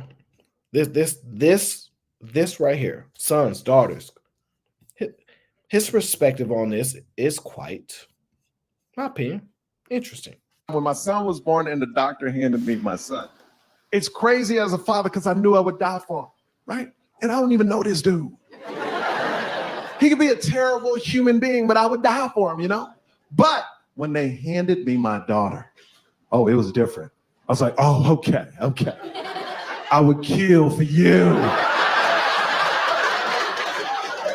I became a murderer overnight. Because the family dynamic to me is crazy. Like, I would die for my son. I would kill for my daughter. But here's what's crazy. I wouldn't kill for my wife. Now, I want you guys to disregard that last part about his wife, because he is a comedian. But I want to tell y'all, there's genius in what they do. Their ability to extract everyday experiences, to narrate it and create imagery in your mind is special. It's special. I see it, at least. Some people see things differently. It's how my brain works, right? But I want you to understand is it really, really seems like this is pretty accurate. Now, I want to ask some of you, do you guys feel that way? Would you guys give your life for your children? Somebody once said that it ain't supposed to be like this. And what I'm telling you is there was this woman, and she had like 5 or 6 kids. Okay, and so what that means is there was a video called Hood to Hood. Okay, I want y'all to look that up. Hood to Hood, right? And what it is a cameraman. It's back in the day before we got streaming and all this stuff, and they would go to each hood and they'd be like, yo, tell me about your hood. Where y'all from? What y'all do? Da, da, da. And they would talk to the OGs, the young homies, all that. They would film the content. And there was this one woman, and she was from Oakland, California, right? Town business. And I forget what section she was from. So forgive me for that. It's a long time, right? And she had 5 kids. And all 5 of them were killed. I think she had 5 boys, and all of them were killed. Every single last one of them. Now, I want to tell y'all, there is no amount of pain that you can empathize with a parent when it comes to a loss of a child, no matter what the reason was. And this is a true story, by the way.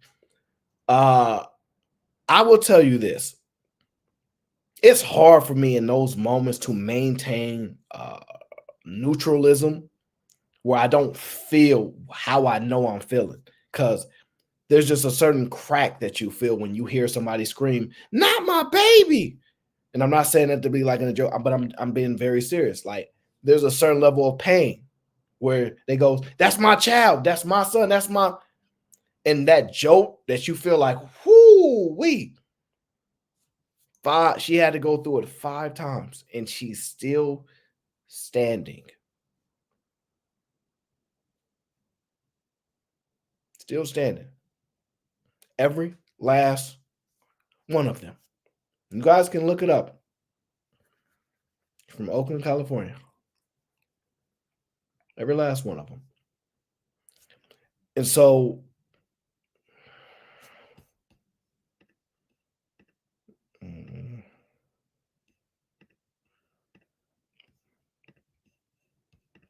we'll go there.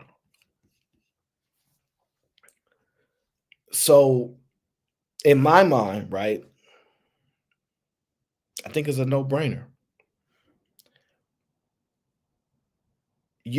I think someone said, I don't know, you're not supposed to outlive your children. You guys tell me if I'm wrong. I don't have children. A lot of y'all have children. But you're not supposed to outlive your children. That is a very difficult. I think most parents will tell you this ain't how it's supposed to go. Now, some of us have been to a lot of funerals.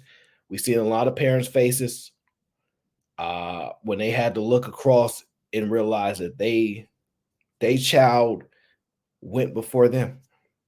Now, that's not a pain that I can share. But losing someone, I think most of us feel that. And then we understand what we think we would feel like if it was our child, what we think we would feel like if it was us. This level of empathy that we have. And so when we think about this kind of stuff, in my mind, this is what I think. I wish I had a parent on the show right now who could give you their perspective. But in my mind, I think when I see stuff, right, I think, y'all know how y'all watching something happen and, a weapon gets drawn on a show and you'll see the parent step in front of it and try to push their family behind them. Now, we know who typically that is, right? But they try to push the family behind them, right? So they push the wife, the children. Hey, it's my family. Hey, point that at me, and they'll show you that, right? And so in our mind, you're the parent.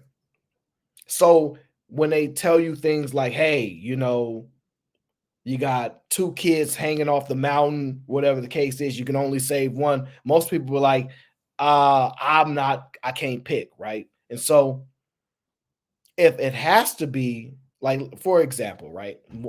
I've told people what my favorite movie is, right? It's Man on Fire, okay? Man on Fire from Denzel Washington, right? It's my favorite movie for a lot of different reasons, not reasons I'm going to share with you today, but in that movie, there's this young girl that Denzel takes a close connection to, and he becomes her bodyguard. And Denzel go crazy. He lights some things up, and he has to give his life for her life. He has to give his life for her life.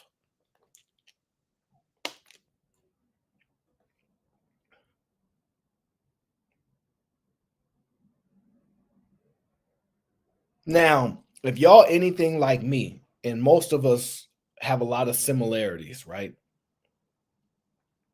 We put ourselves in that scenario and go, dang, would I be able to do that? Would I want to get tortured the way that you know that's going to happen to save this? You know what I'm saying? I know y'all put yourself in that situation where you're like, man, that's my kid. I got to do it though. It's really, it's just interesting, right?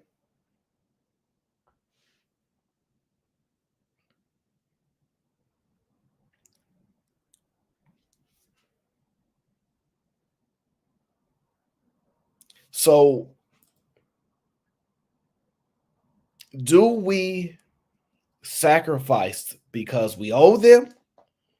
Do they owe us? If I give you the life, if I give you life, I give to you, you owe me? Or how does that play out?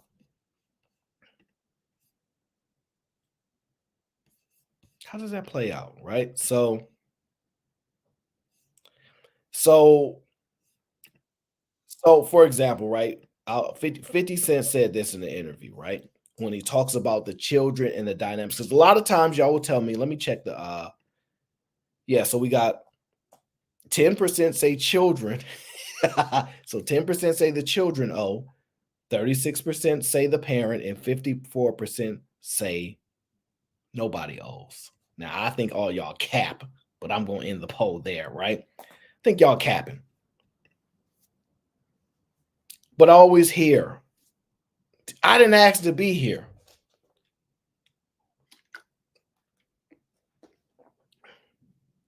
Who owes who? Right? In this video, 50 Cent talks about equality, right? I don't think children are equal to their parents at any point. I think outside of whatever you offered them for support, you've offered them life itself. They never become your equal. So, like in my case, with my actual son, my oldest son, when he doesn't want to talk, then I go, fine. And we don't actually have that conversation at that point. And I've reached out, I've went places he was at, and he left those places because he's on Team Mom. Now, I don't know.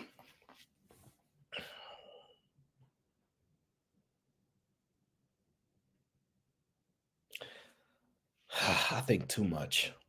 I need to stop thinking so much. That way my head don't hurt. We only had 3 options, though. Where's the 4th option? You think there's a 4th option besides parents, children, and nobody? You think there's a 4th option? Yeah. It would be that they both owe each other. The parents owe the child and the child owed the parent. And if it's a reciprocal relationship and is built off a level of reciprocity and understanding and empathy for each other, then I feel like that's a lot. It's a better way to foster a relationship where you both are giving. It's no different than any other relationship with people. It can even be between like best friends, like, you know, me and my best friend. It's a reciprocal relationship. It's not like he just uses me or calls me to fill a need. You know what I'm saying? And it's not reciprocated. So I think if it's one-sided and it makes it feel like the other side is being held down, then it's like you get into this, we don't owe each other, or, you know, I feel entitled to you. So I just think if you both come to the table willing to give, it builds a relationship. The reason why, and that's actually a good point. The reason why I pose questions that way, because I only put the responsibility of things on myself. I only can decide if I owe someone, not if they owes me. If they owe me, That's a fact. right? So that's why I posed it that way. But I do actually understand your point, and I can agree with it. But my mind only works about who I am and what I have to decide. So that's where I get caught up on that. And I'm probably wrong, by the way. I'm probably wrong. So if the idea is that you want to, like, how do we get good relationships between a parent and a child? It would have to be what I said in terms of you both owe each other. It can't be the dad or the mom always trying to go to the son or daughter to get a conversation or try to find a common ground or do things together. The son also and daughter also has to be interested as well. And it can't be the vice versa, where the sons and daughters are going to their parents and they keep getting shunned or dismissed or put on the back burner every time they're trying to do something with them. So I think, like I said, this is about the outcome, what you want. If the outcome you want is a relationship between parent and child, I think what I said is what needs to be done. Not who owes who to get that outcome. But we're not worrying about the relationship. It's about what you're owed or who owes who. The relationship would be bad as hell, but a father could not love his son or could love his son, and they get on bad terms and they never speak to each other for 30 years. But when that father passed and it comes down to reading the will, he leaves his son his inheritance. The father still felt like he probably owed that son that at least because he still had love for him. He owed him that. Who owes So who what though?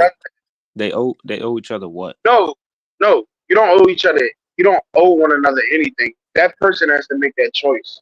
But I'm saying when we're using when he brings up, you know, who owes what, like the parent, the child, or neither. What do you? At one point, the only. Oh my days, Granville. I'm telling you right now. I'm trying to be calm, bro. Go ahead and answer your question.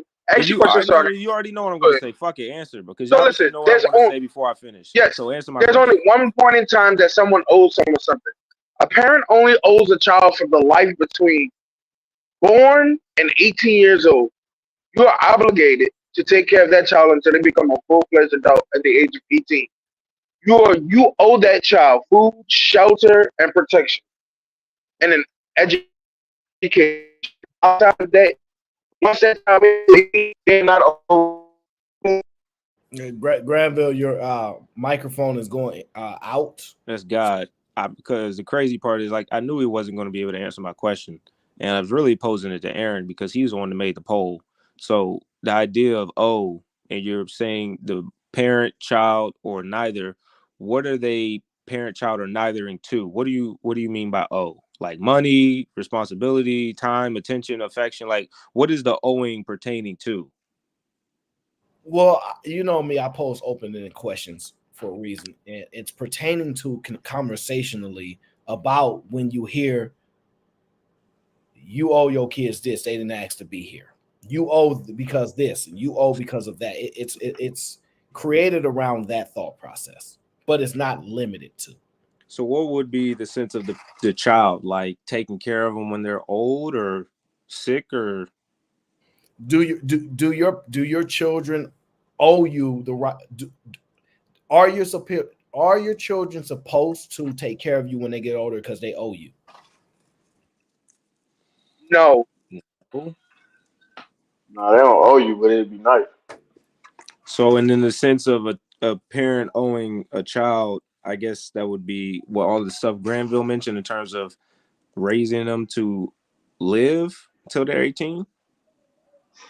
Okay, so I wouldn't even say until they're 18, because from what it sounds like when the video I played, what did the father say? He gonna protect his daughter for life, right?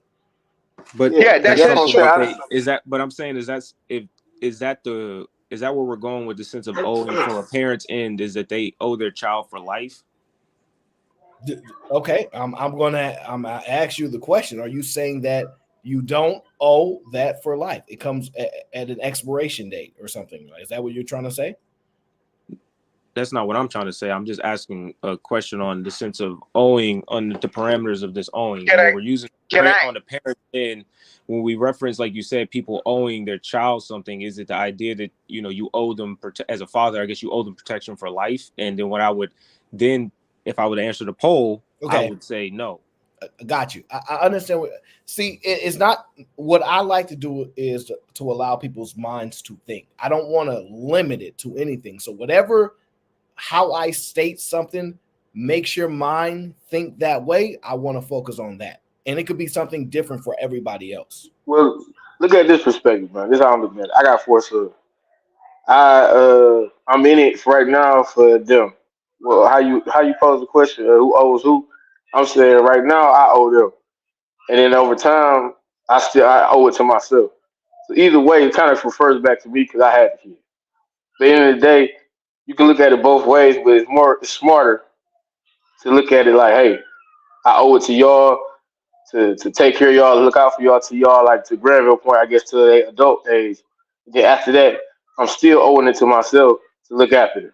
Now I may not be doing the exact same things I was doing 15 years ago, but I'm still looking out for them, still advising them, telling them what they should do and should not do. And if they don't listen, that's on them, but they still carry that bloodline. So I'm like, hey man, this is the best interest of you. So you still in it. You ain't out of it. I don't know if that answers Sway question. Sway asks questions a particular way. No, Well, I'm going by answering yours. my question. He was answering what you're posing of the thought process Yeah, behind I'm the asking your poll. question. I know that was intentionally said. But so to Sway's question, so let me ask you this, Sway, because maybe this will help align it. If someone breaks into your home, you're let's just say you're 16 at this time. You're 16, your father's a grown man, your mom's grown, whatever the case is, your sister's in there and your other brother's in there, and they walk in, weapons out, catch you off guard, and they say, look here, somebody got to go. I just got this nice. Oh, shout out to Fantastic in the building. I just got this weapon here, and it must be used. And somebody has to be the one to go. Who should be the one to go, and how should they determine that? I guess you would say the one that's most responsible and knows how to use it the best. No. So let me give you that. I'm coming in to take somebody away from the world. It's either going to be you, your sister, your brother. All of y'all are 16 and under, or your mom or your dad. I want all y'all life, but I'm fine with just taking one. Who's the one I get? Y'all can decide. I feel like, I don't know. I wouldn't know how to answer that question, to be honest with If you. you just gonna pose that who question, would be the one taking? I'll rephrase it. If I line all of y'all up on the wall and I say, hey, just walk. Whoever wants to go, just walk forward. You can be the sacrificial lamb. Who's supposed to be the sacrificial lamb? The father. Yeah, okay, he beat me to it. Yep. So you would presume that it would be one of the parents, and I guess it just your cost risk analysis of the situation. Some people would fight that it would be the mom in that scenario, especially when you're talking about protecting and raising the children that you have currently. And then statistically, when you're talking about the outcomes between a single father household, between a single mother household in 2024. But I am also understanding of the male masculine burden performance. So you would then say the dad, because he's supposed to be the protector provider. My thing is, if the father claimed to be the protector and the provider of the household, then yes, it should be him living up to that burden performance in that moment. And then in terms of this owing conversation for the children wise, I think for the most part, children owe you a level of reciprocity to whatever amount of investment and energy you gave them growing up. So I think if you are a disrespectful, mean, abusive parent, for the most part, if your child ends up being disrespectful and abusive and mean to you, you know, that's karma. You get what you gave. I think people treat people the way you want to be treated. And if your child ends up doing that to you, you only owe that. So as from your child, you only owe the energy you gave into your child. If that makes sense. It probably doesn't, but that's how I think about it. I know what you was trying to say. Well, at least you know what I'm trying to say. I do. So,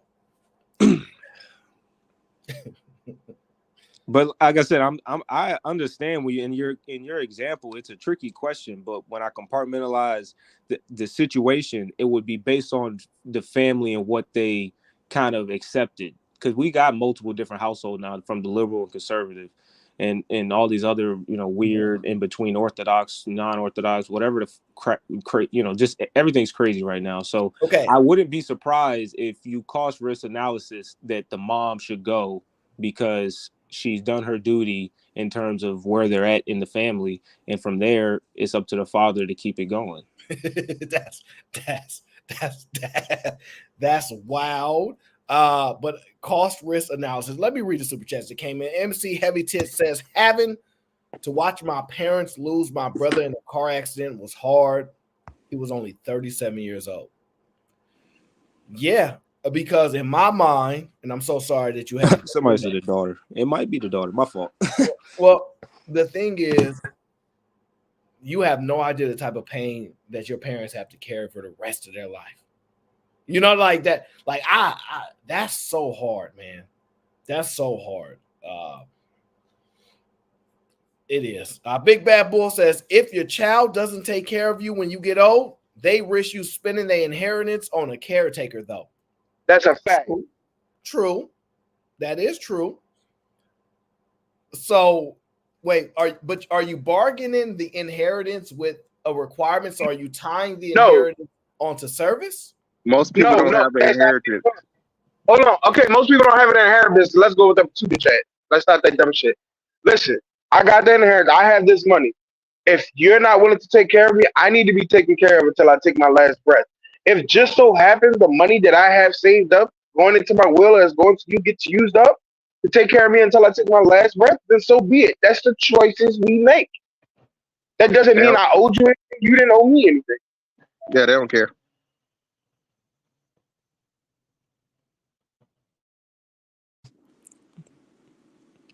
Are you willing to let your mama spend $100K a year on taking a caretaker, or are you willing to just go do it yourself and then you'll get that? My mother did that for the last 2 years of her life. She spent I'm not asking you, $50,000 a year. Oh my yes, I'm willing to do bro, it. I'm not talking to you, man. Damn, and you the nigga we talking about. Look at it. I'm literally not even talking to you. But that's the crazy thing about it. He defending it, but he the nigga that did it. No. There was a reason why she had to spend that money. That was even with my brother giving up his career to stay with the home. I was on the road. Okay, so what the hell you had to spend that much money for then? That's crazy. But anyway. Complications, bro. Well, I'm actually glad I have parents on the panel right now because I have another question for you guys in just a moment. MC Heavy Tit says, no matter how many times I watch that movie, I always cry like a baby at the end when she yells, Creasy, Creasy bear. Yeah. Yeah. One day I might divulge the story on why that's my favorite movie, but not today. Now, my question, Fantastic, how you doing, brother? You good? I'm good, man. You? All right, no doubt. I know you late to the show, so I ain't gonna be asking you no questions about what happened before you showed up. Okay. I know I missed Fantastic Bear. Okay. I have this question about children. And the question derives because this man was asked a question. He says, would you rather have two average children or one of them a pro athlete and the other one can't read or, some ignorance of some sort? Two average children One, an exceptional pro athlete, meaning successful NBA star, NFL star, baseball star. And one child that's, for the most part, let's just say dumb. We just gonna have to take that, right? Or would you rather have two average children where they both work at the post office? Just given the equivalence of that, which one would it is preferred? I'll take the rich kid and the dummy. The fuck? Like, why would I? Because ultimately, like I said, the rich kid and the dummy is still overall better than the two average people, because the rich dude is gonna have access to things and he can actually help the dummy. You know what I'm saying? Give him some type of situation that he wouldn't have if he wasn't rich. You see what I'm saying? Two average people still are not going to amount to the money that the pro athlete is going to get, and they're not going to have the doors and the opportunities that the pro athlete has. So yeah, the fucking dummy and the pro athlete is definitely the way to go for me. Matt, You leaving it how the question is, or can I improvise like Fantastic did? You want to improvise the question? You mean add Basically, clarity? like saying because that rich stuff added on to why the dummy can maybe do better in life. That's clarity. Yeah, that's not that. Whatever, you know what I'm saying. So I'll repeat the question because I'm saying so you cool whatever. I'm saying I'm trying to. I don't want to He's just saying, answer do you want something to open it later and on yes it to don't make one or the sense. other, or can he add context? I That's what I'm saying. I mean, you can add context if you want to. I'm not actually requiring it at this point, but you can add I it. know how you move, Aaron. That's why I'm trying to ask the question. Bro. But okay, this is basically what I'm gonna say is I'm cool with the two average kids. I don't want one of my kids to be dumb as you know what, and then my other one is some extraordinary being. So then it is just Jake to how I want to run the family. So now when they get older, when they start progressing, doing their own things, they have both had an opportunity to do the same type of deal and keep the family going, rather than one being kind of on the dumb side getting played every which way, kind of being the idiot of the family, and the other one being shy. So I'd rather have the two average. Two average. Sway, what's your thoughts? Well, since I don't have children, this is very hypothetical for me. But I would agree with Fantastic in the sense that I would pick the dummy and the hyper smart, talented, whatever. I think that's just life. You know, the idea that average, like, I have three siblings and myself, and one of us is doing way worse than the other, and the other one's doing all right, and I'm doing better than the other two.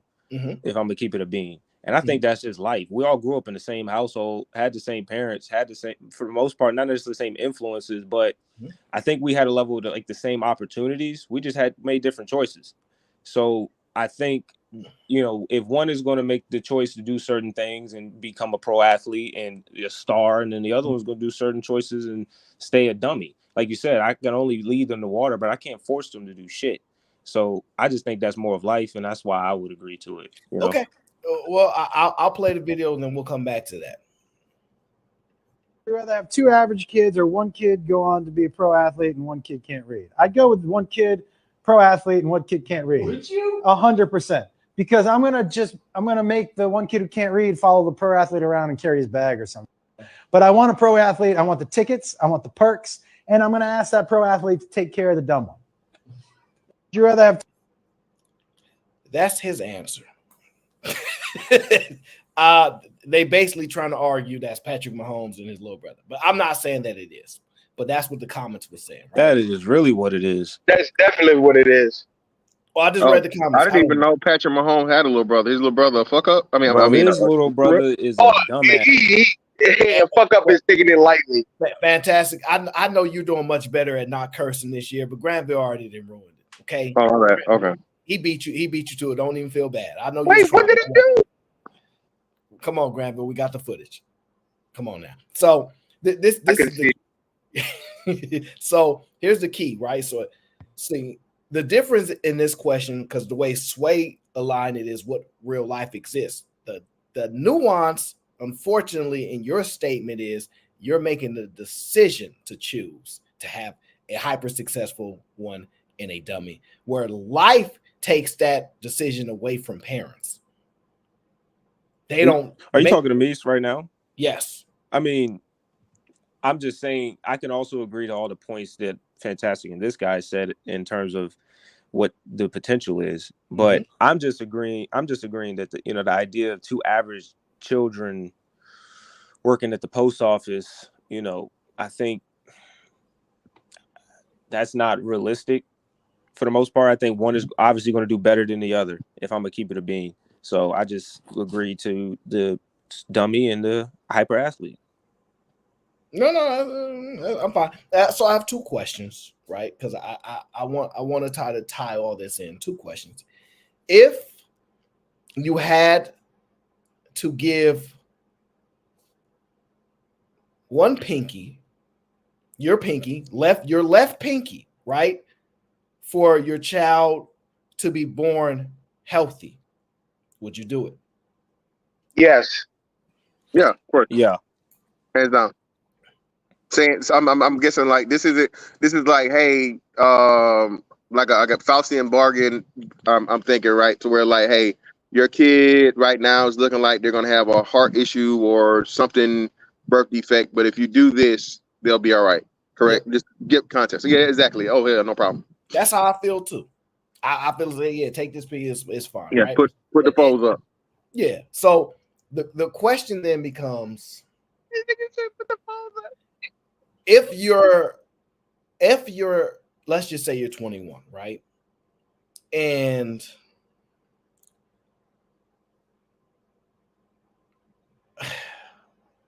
let's just say you're 21 and you have a birth defect. Let's just say it, right? Let's say, yeah, but I don't know what it is, but let's just say you have one, right? And it impacts you. You can live, but it impacts you. You find out that birth defect that you have, if your father would have decided to make a sacrifice for you, you wouldn't have that birth defect. You find that out on your 21st birthday, right? The very next day you have a conversation, right? For what would you maintain a relationship with your father after knowing that information, or you wouldn't? I'm gonna keep it a bean. In the moment, fuck no. So damn, no, I would not. If somehow I was able to rationalize it and come to terms with it over time, there could possibly rebuilding of the relationship. But the idea that I wouldn't feel betrayed or slighted in, like, yeah, I would definitely feel a type of way. I'm not even gonna cap. See, the reason why I asked that question is because I hear parents all the time. Fantastic parent. Shout out to your son too, Fantastic. I haven't talked to you since, but I saw you put that post up. I see big things popping. I see what's going on. Hopefully, man. Appreciation. Yeah, no doubt. I hear parents say that they will sacrifice their lives for their children. That's what they tell us. And I want to believe them, right? But as you hear more and more conversations, they be like, man, I get new kids and I'll be doing this and I'll be doing that. And so I'll be nervous. And then I think about, dang, but you the parent. Because in my mind, the way I was taught, hey, them your kids, hey, something happened, you got to sacrifice. You got to be the one to go. If somebody running this, it's on you. But then I'll be hearing Big Bad Bull said, hey, look, sacrifice the youngest. We can have another one. Like, so you hear different statements, right? Whew. This is why I'm always kind of caught up in these conversations just a little bit, right? So I found this video and I'm gonna play it for you guys. Let me see if I can pull it up here. It should be this one, right? I don't even know if do I have it? Let me see. Yeah, here it is. Listen to this video. My mother refused to donate her kidney to me. I am 36 and I was diagnosed with chronic kidney disease 8 years ago, and I needed a kidney transplant to have any chance of survival. I have 6 siblings and I am. Now, this guy says his mother refused to donate a kidney to him. Now, I'm asking you guys as parents, would you refuse to donate your kidney to your child? No. I want to say no, but like I just want to know what is it like with the kidney? Is it something that's like you only got one of and it's gonna fuck you up? No, you get 2 kidneys. You only need 1 to survive. Oh, so you have 2 kids? Yeah, okay. If it's that scenario, sure. Okay, so most of us would agree, right? This is his story. I'm the oldest, but 2 of those siblings are my half siblings. From my. No, we'll start over. So he said he has 6 siblings, but a couple of them are his half siblings. So you know how they do testing and stuff like that. That's why he said My mother refused to donate her kidney to me. I am 36 and I was diagnosed with chronic kidney disease 8 years ago, and I needed a kidney transplant to have any chance of survival. I have 6 siblings and I am the oldest, but 2 of those siblings are my half siblings from my mother's second marriage. They are both under 7. When I was diagnosed and told I needed a transplant, my mother, who is 53, and my biological dad were broken, as were my siblings. So he said when he got his diagnosis, his family, his mom, his dad, siblings, everybody was heartbroken. He said they came to him. We love you. We love you. We're so sorry you're going through this. All of these sentiments. He said that's what he experienced. Everybody felt that way, right? Both my parents immediately said they would be donors, as did my 4 siblings. But once they got tested, only my mother was a compatible donor. After she got the results, she changed. She became somewhat distant. I only found out she was a positive match from my sister. Wow.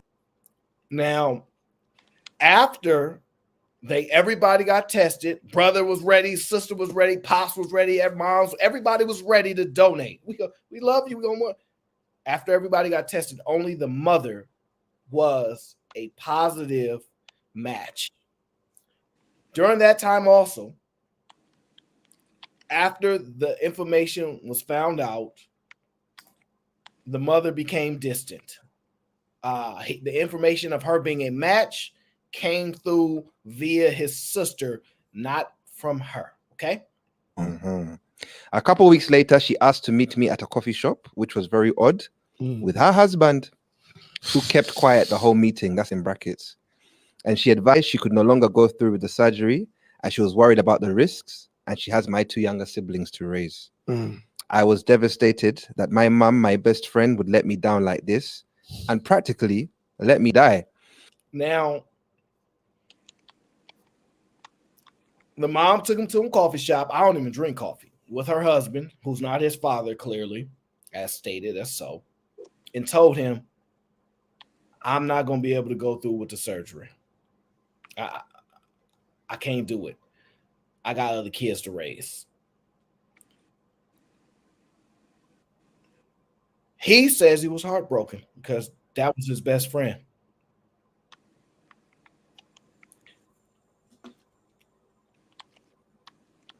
My question to y'all is the mother wrong? Is he wrong? Nope. Well, yeah, I don't think anybody's wrong, right? I think for the mom, she's exactly right. She has, especially younger kids, like 7, the oldest one is 7, 2 small kids, and she's 53 years old. Yeah, that's a big risk, right? So she basically got caught pump faking. You know what I'm saying? It was like what she had a 1 in 5 chance, and she was the one. So you know what I'm saying? So, everything sounds good, in practice, but then, like I said, the practical is what always catches up, right? So, yeah, she's definitely not wrong for that, but he's not wrong either, because again, like he's thinking like, damn, you gonna let me die? So, that's a big emotional thing. But then too, you put the practical in it, or the reality, like, bro, she's 53. I don't want no damn 53-year-old kidney. I can find somebody else, or just go through with the dialysis, because I don't know how much longer that's gonna buy me. But you know what I'm saying, at the same time, I can definitely see, him being hurt when you told me, you know what I'm saying, oh yes, anything, no problem. And now that I'm actually, I'm facing my mortality, of course, somebody gonna catch feelings, man. You definitely gonna have some, feel some type of way about that. Sway. I think she wrong. I think she definitely wrong for that. Granted, I expect it, like Fantastic said, to an extent, from her age and her pump faking like a. I'm not gonna be a genderist, but I just think I expect, if anybody, I'd expect it from her. But she wrong for that. No reason for you to say yeah, and then you are gonna back out when you are the one to be, an option. It's like let me think about this. If one of the other like candidates, like his other siblings that tested as well, and it was either her or one of them, would she have wanted one of them to be over her? So I think in all, I just think, like, for the most part, she's not a parent that's willing to die for her children, to be honest with you. I think, like, the idea that you can put this idea in his head all his life, and when push comes to shove, you don't even you back out, and it's something I guess you could live with. Granted, you could die from the surgery, but like I said, you can die from borderline anything. So I think, yeah, it's just fucked up. I'm gonna leave it there. I'm not gonna keep talking because it's just gonna trigger me even more. G-Ville? No, she's completely within her rights. Like I said, once a child turns 18, that parent no longer owes that child anything. That child doesn't owe that parent anything at that point. These are choices of adults that adults make. Adults make choices. They don't owe him nothing. He don't owe them nothing.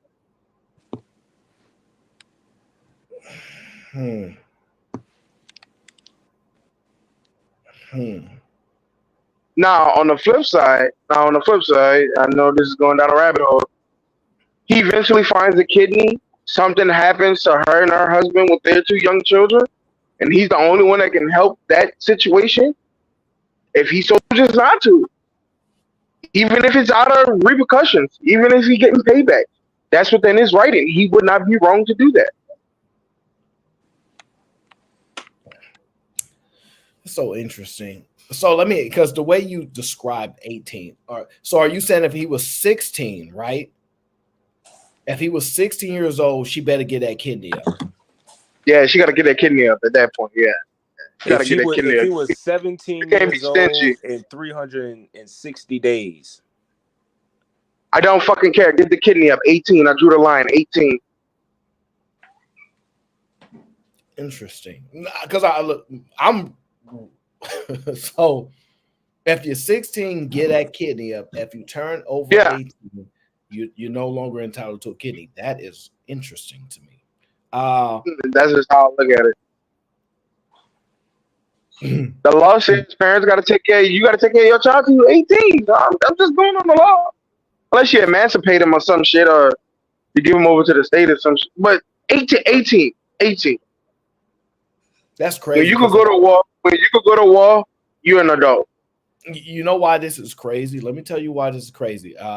LA Project says, what if she dies during the outbreak? So LA Project. So this is my thoughts, right? And if you're familiar with me, her life over his. It's a lot of thinking. Isn't that the responsibility in life you take when you produce a child? Don't you say, I'm going to give my life for my children? And as far as I know, you say you're a parent forever, for life. You don't stop after 18. Who said that? Well, no. Majority. Well, no. Let me say this, and Aaron, I did hear when you asked that question. I wanted to address that, so I guess I'll do it here, right? Yes, so I partially agree with Granville. Like, you know what I mean? You're without a doubt moral and legal obligation to your child is as long as they're, children, right? A legal child, no matter what, kill and die for them in that order, right?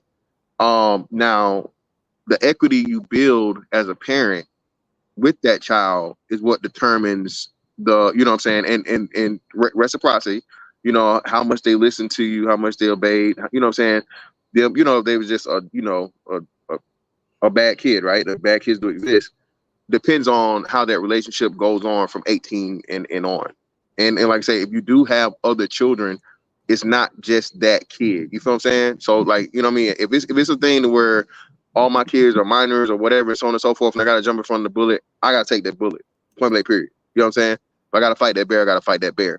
But if you're 18 now, you know what I'm saying? I ain't gotta come in here like Paul Bunyan swinging no motherfucking axe and save your ass if I still got, you know, your other siblings left. So fantastic. If you got children, if you were 53 and you still had 2 under your wing, and your oldest came to you, and you was came to y'all, you was the only one available. You wouldn't, and you I would propagated do this. it. Hold on, and that's what I'm saying. But even then, I would add the caveat that if you propagated this idea that you would die for your kid, and you don't, that shit is. Well, no, again, like I said, it's still a case by case basis. Like I said, I think regardless of whatever, when your child is actually a child and they're, you know what I'm saying, they can't defend themselves, they can't take care of themselves, you sign your life away the minute you decide to bring a kid into this world. You literally, like, you know what I'm saying, your life belongs to them. You live your life for them. You know what I'm saying? You make better decisions, you're successful. All that shit you do is for them, because if you're not, they suffer along with you. You know what I'm saying? So yeah, that's a fact. If you hold this idea that you're gonna die for your child, right? And it's gonna start from 1 to 18. Do you think that habit and idea that you're gonna die for your child is just gonna stop? Well, no. This is what I'm saying. And, yeah, so I'm it's just not. wondering, I would like, still, if we were out that she would somewhere, have for her two under her wing, that they're under my wing, and I still have to be here ready to die for them at any given moment. Well, your other son is here now, needing you to take a risk, and you they're here also. Yeah, but this is the thing too. So you look at it, like, even though she's a match, we know kidneys is something that everybody give up every day. So like I said, it's people out here looking for kidneys, bro, like Pokemon. Like it's a common thing, right? Fantastic. It's people on waiting lists for years. Yeah, I know. Fantastic. But the kidneys aren't easy to come by, bro. They are. I know. My mom was on this for like 8 years. So what I'm saying though is, like you said, bro, that is a big risk. You know what I'm saying, that she has to be willing to take. And if she has small children, which again, obviously it's an African family, so you know they shit different anyway, right? So I mean, that in itself, that just increased the risk by like 10,000.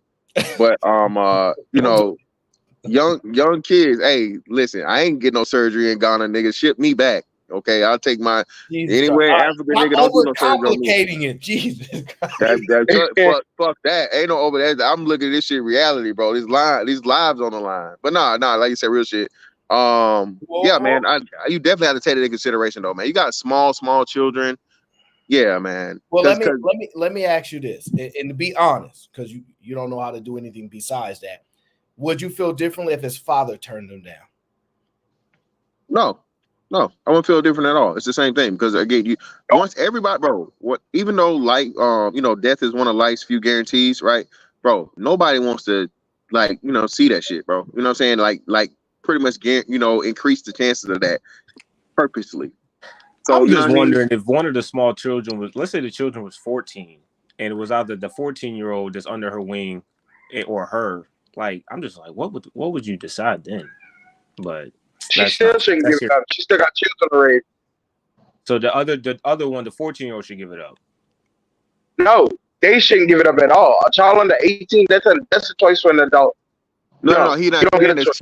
He's saying if it, instead of the older son, it was one of the younger kids. That's what he's saying. And should she give it up to the younger? Yes. That child is still under your wing. That child is your responsibility. That's a duty you owe to that child. No, my question is that if you had 2 acceptable donors for this guy who needs it, and one of them happens to be one of the child under her wing, would she? No, that child should not. No, that child should not give it. No, hell no. She don't let the kid give it up. Fuck no. But then she would give it up, then wouldn't she, or would she say no as well? I don't. That's another question. I don't know. More than likely, I would flip on the side of yes, you should give it up. It's an underage child that needs a kidney. You're there for that child. That's your responsibility. You owe that child. Now I'm talking about the older child. Nah, he's saying. Oh, so no. So he was saying. So he was saying if the mom and the younger kid were a match, now would change her mind instead of trying? Because hey, the kid could give up the kidney. They're like a teenager, some shit, and then it's her. So I don't know. Yeah, I don't know, man. It's a hypothetical. I don't know what she would say no to both. No, I nobody should give up. No. Yeah, I doubt she'd say no to both, bro. I think if it was 2 out of 2, because then she'll be like, of course, I don't want my kid to, you know what I'm saying? I don't want my kid to fucking do it. But then so I don't know. I think if one of the younger kids had a match and she had the match, I think she would bite the bullet on that situation. Because now you tell them no twice, which one of the no's is justifiable because, of course, it's a young child, like Granville said, they're minor, so you don't want to, you know what I'm saying, have them live the rest of their life, with one kidney or take that risk. Yeah. But yeah, man, I couldn't see her telling him like, no, you can't have your brother or your sister, you can't have mine neither. You know what I'm saying? Like, God, nigga. I mean, I could, like I said, I'm moving the goalposts because, like, if she was younger, whatever the case, if the kids were older, like, I'm moving the goalposts like a motherfucker. But I still just think it's wrong. So I'm gonna let other people talk. It's not wrong. That's a grown ass man. He got to live with the hand he's dealt. Okay. So let me ask you, Granville. If you're 29 years old, right? Right. Somebody stump out your mom, and they the thuggest people on the block. They all everybody in that group, they strap. You know how they get down. Is it within your right? Let's just say this: you yourself are ex-military. You yourself, Green Beret. You ain't afraid of combat. You ain't afraid of none of that. But you also know it's 6 of them and 1 of you. If you like your moms, hey, it is what it is, and just keep it moving. Is that cool? Oh, hell yeah. Nah, What? Bradsky, listen. Wait, you said snuck my mama, right? They snuck my mama, like knocked out cold. Yeah, they stomped her. Yeah, I'm gonna risk my life. It is what it is. And then if I get caught, I gotta go to the Yeah, I'm not even. They're even risking your life. Listen, bro. Listen, you fucked up, Aaron, when you put that on that spread. I got training. Oh, that's easy. That's easy. Training and all that. Yeah, they'll never even see it coming. But see, here's the thing. But what if you said, "Nah, mom, I can't. Nah. I'm grown. That's what you're right too. That's what you're right. You're right. So but listen. I wouldn't find a problem with that. Listen. Let me ask you. Your siblings know how you get down. They younger. If your siblings don't rock with you no more, they within their right? Yeah, they within their right. True. If they don't want to fuck with me, if they don't want to rock with me no more, after I turn down, go and get retribution. Yes, that's within their right. But please realize, when you grow up, nigga, pay back a bitch. Pay back a bitch. That's crazy. So okay, but why would you do that though? Look, she got stumped out. It is what it is. You ain't. It is what it is. Yeah, you ain't gonna do nothing. Yeah, but so hold on. Which side are you talking about? Why would you turn her? Why would you not retaliate, or why would you retaliate? Well, I'm asking you, why would you? Why would you retaliate? Yeah. Oh yeah, because even if you don't know about me, now you gotta learn. You see what I'm saying? Without a doubt, for sure that you did that, because now you're disrespecting me and my family, and you're threatening everybody. Especially say if I got younger siblings. So examples got to be made. I get it. So you saying family matters? Oh yeah, most definitely. Family does matter. But listen to what I'm saying though. Listen to what I'm saying. So I get it, but you could just let the cops handle that. Don't you agree? Of course, and they'll be in due time. Yes. If the cops do their thing, do their job, so on and so forth. But again, man, being that I know that how shit get down, and so whatever. If it's on some shit like that, like especially like Aaron, like that, for what reason you gotta that's some 4 brothers type shit, right? What reason you gotta pick an old lady out you know what I'm saying? She ain't trying to join your gang, nigga. She ain't twisting no fingers. She ain't claiming no block. She ain't wearing no rag. The point being is we see older people get picked on all the time. That's a fact. it ain't they mom, they mind their business. So I'm saying, are you the way y'all describing it is like that's my mom, so I owe her. Even yeah, I'm kneecapping niggas at the very least. Even if you over 18. If you so choose, you have a choice. You have a choice, Aaron. Listen. I understand you have a choice. So I'm saying, if you don't rock, look, mom, like you just, oh, mom, that's crazy. And do you see those guys again? Let's just keep on walking, babe. Let's keep on walking. So my question is, like, you're saying once you over 18, sorry, baby, I only give my kidney to the 16-year-old. But if you over 27 years old, you still got to ride for me and put your life on the line for me. But Got to thing. No, yeah, we're not saying you got to. Or I just feel like I said, this is my mom, man, and you know what I'm saying, she did right by me, of course, as a kid or whatever. And some thugs, the neighborhood bullies or whatever, decided to pick her out of everybody else. I'm gonna take offense to that because they know who I am. Oh, so you think I'm a fantastic? Let's go dark. Let's take a scenario in a video, Eric. Let's say they out having a good time and mom get fucking snuck and stumped out. While oh boy, they need the kidney, the only one there. And he just so chooses not to do anything because he's been doing dialysis for the last year and a half because his mom ain't want to get that kidney up. Mm-hmm. I don't see a problem with that. He does nothing. I don't see a fucking problem with that at all. I don't see a problem. Okay. If he picks up the phone and dial 911, while stepdad and all the other children coming around the corner and they ask, did I do anything? Well, I called the police. They said they're on their way. Exactly. I don't see a problem with that. I don't see a problem with that. We all make choices, Eric. We all make choices, Eric. You make decisions. Listen, you tell. Hey, I can definitely tell you this, Aaron. Yeah, hey, treat him no. I asked you for that kidney. You come back as a match. You turn me down. You definitely just got yourself one step closer to abusive nursing home. I can tell you that. I can tell you that shit for sure, Aaron. And now you peeing blood. And now you peeing blood out that same kidney that you wouldn't give me. I mean, all fair. It's all fair in love and war, bro. It's all fair. Hey, did you die? It is what it is. That's what I like. Did you die? Did you die? No. Exactly. Did you die? You be all right? Look at God. Look at God. Exactly. Okay. I'm gonna play the video. That's crazy. Full through. This crazy. Kakati. This crazy. My mother refused to donate her kidney to me. I am 36 and I was diagnosed with chronic kidney disease 8 years ago, and I needed a kidney transplant to have any chance of survival. I have 6 siblings and I am the oldest, but 2 of those siblings are my half siblings from my mother's second marriage. They are both under 7. When I was diagnosed and told I needed a transplant, my mother, who is 53, and my biological dad were broken, as were my siblings. Both my parents immediately said they would be donors, as did my 4 siblings. But once they got tested, only my mother was a compatible donor. After she got the results, she changed. She became somewhat distant. I only found out she was a positive match from my sister. Wow. A couple of weeks later, she asked to meet me at a coffee shop, which was very odd, with her husband, who kept quiet the whole meeting. That's in brackets. And she advised she could no longer go through with the surgery, and she was worried about the risks, and she has my 2 younger siblings to raise. I was devastated that my mom, my best friend, would let me down like this and practically let me die.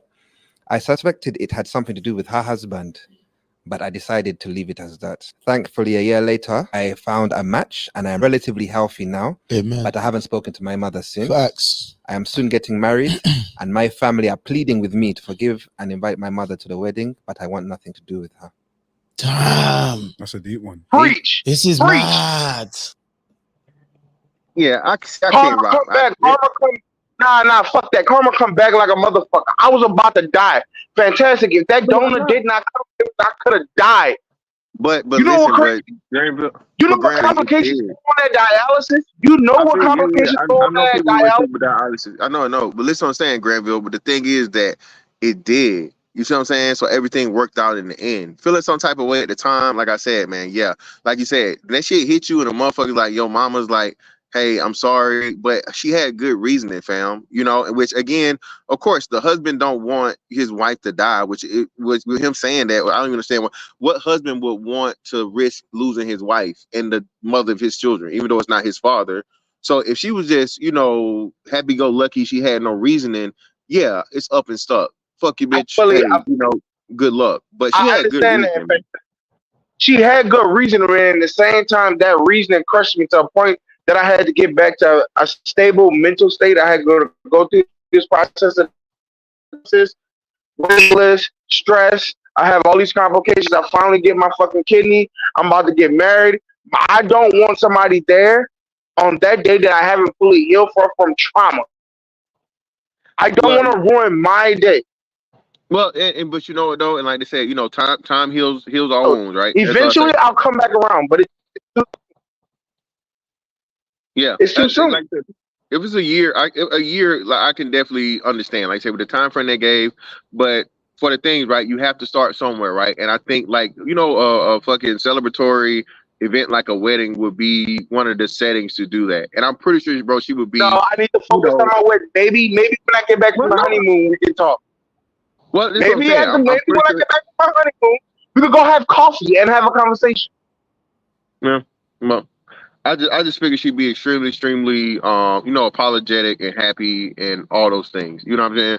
You know, for you getting married, bringing a new woman, you know, the most important woman in your life, and then starting to repair the relationship of the first most important woman in your life. That's how I look at it. You left me to die. You left me to die. Listen. She left him to die, sir. Let me give you the example, right?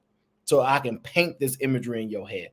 Let's just say all your siblings are there, your mama's there, your dad is there, right? A masked man run up, corner y'all stuck in the corner.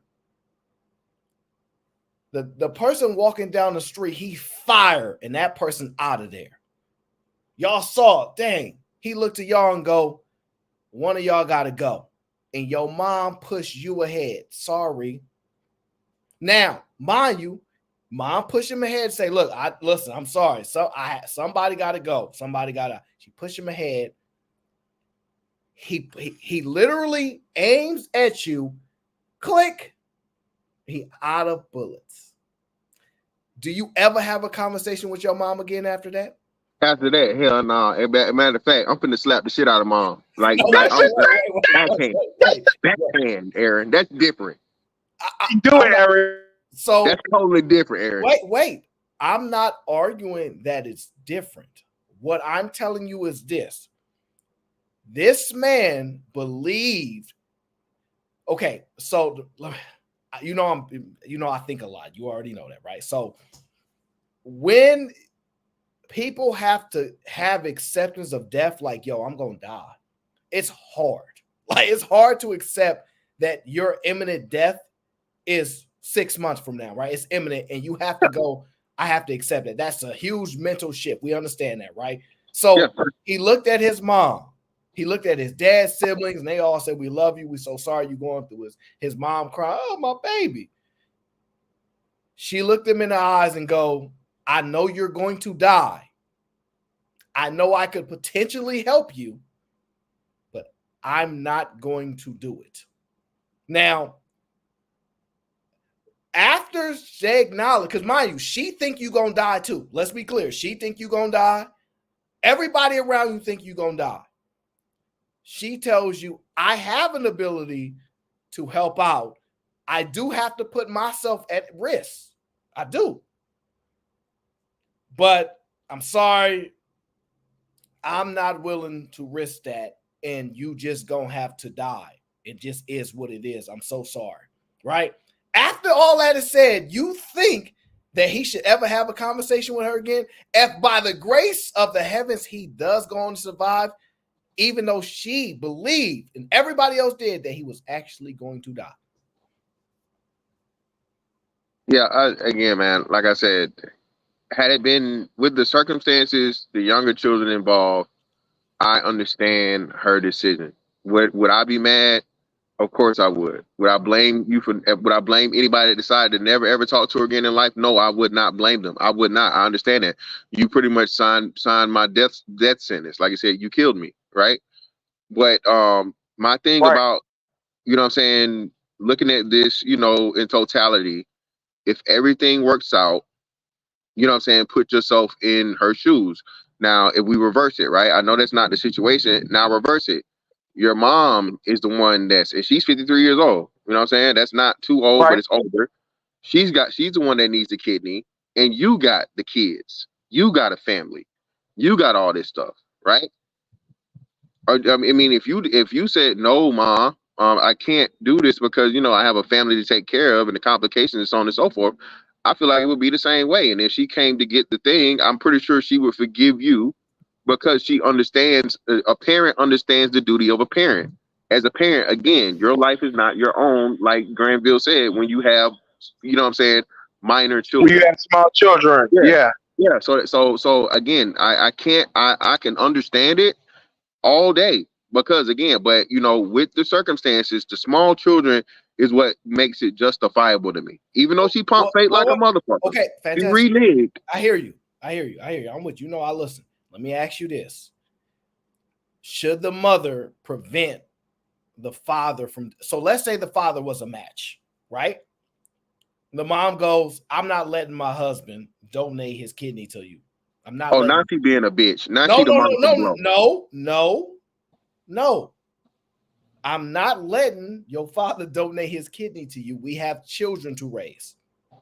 It's the same scenario. Think about what you're saying before you say it. But now she's overstepping her boundaries because she's in committee and making the decision. No, but fantastic. I still think that's the same thing because he has minor children also. Fantastic.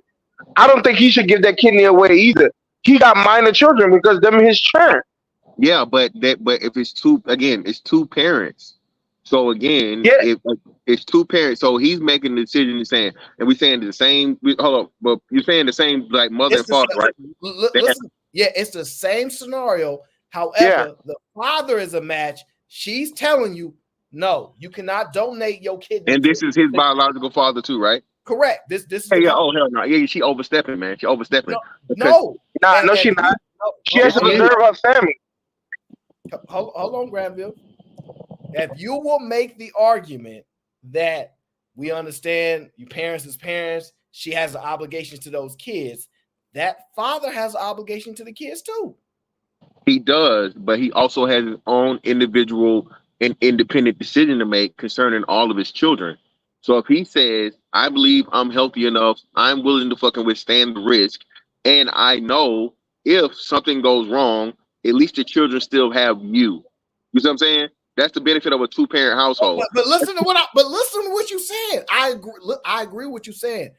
If something goes wrong and something happened to her, they still have their father. In that same scenario, this is why I but that's what fucked it up is that's not his family. So that's what, again, that's a big caveat. You see what I'm saying? So if she leaves, if she dies, yeah. Well, no, I see what you're saying. No, you're right. Because it wouldn't matter because it would be the kid's family, not his. So you're right. It's a good point. Yeah, that's a great point. So hey, yeah, maybe she was just being a bitch then, or just scary. So look, I got a better one for you, Aaron, like you said, I'm real quick, Granville. Aaron, right. Why does shit sound good, bro? Like, you know, hey, you living life or whatever, but then you gotta you gotta look death in the face. That's what it was, Aaron. She's like, oh shit, I'm 53 years old. We in fucking Africa. I get this motherfucking kidney up. You know what I'm saying? Ain't no tell the last time they watched these fucking instruments and shit. I might not make it out. You feel me? I might not make it out. Hey, man, that's a tough decision to make, man. Me or you, after they grown, like as a kid, I think is like no question. But after your kid's grown, it's like me or you, you know, there's a little wiggle room. Yeah, but the situation, how I look at it, bro. Like she come to him and tell him, well, you don't understand because you don't have children yet. That I had a choice to make. Well, look, I'll understand that when I have children. But for right now, I'm about to get married and you weren't invited. And maybe when my children get here and I get a couple of years in with them, you know what I'm saying, to being a parent, then I can understand probably what you were going through. Don't come to my children's birth either. You can't meet your grandchildren either. Oh, we taking this petty thing out all the way. Like, we going all the way with this petty thing. You left me to die. That man said in that story that he thought he was going to die. He saw his life end. He was looking at the road and saw his life ending. You sent him to die. Yeah, you heard the music, man. Boom, boom, boom, boom, boom, boom, boom, boom, Boom, boom. boom. You heard the music. Tell me what you. There ain't no place to hide. It is what it is. She not coming to no wedding. Even my little half brother and half sister can come. My stepdad can come. That nigga, your husband can come. You can't. That just is what it is. It is what it is. Sorry, that like this is what I'm Because saying. had I died, I'd have been in the dirt and you'd have forgot all about me. You may have been a little sad. You may have been a little sad, but this wedding and nothing wasn't never gonna happen. If anything crazy went crazy at dialysis or anything, if anything went crazy on that fucking table while I was getting that kidney put in me or anything, this wedding wasn't happening. My fate was sealed. And you think you about to come reap the benefits and have fun and talking about that your husband getting married and spending in front of your friends and everything? Nah, you gonna go tell your friends why you not invited to the wedding. Tell them why, because you sent me to die. Ain't no flaunting for you. And this is why I That's just how life goes. This is why I make these strong things. Like the greatest sacrifice in life is life. My life for your life. Like that's the great. Like this is why I don't play about military. I don't want to hear none of these. Oh, but some of them. No. The greatest sacrifice. Oh, we need to pay everybody in the military $10,000 a month. Go ahead and pay them. I'm not objecting to that, Congressman. Like, because when you asking for a man to protect and provide, your indication is he has to be the one to die. He has to be. That's a fact, yeah. the whole thing that they requesting. You got to be the one to die. So to disrespect somebody that has to play that role is wild to me. But I see it happen all the time. And when you look at the sacrificing of life, it's what women say in particular.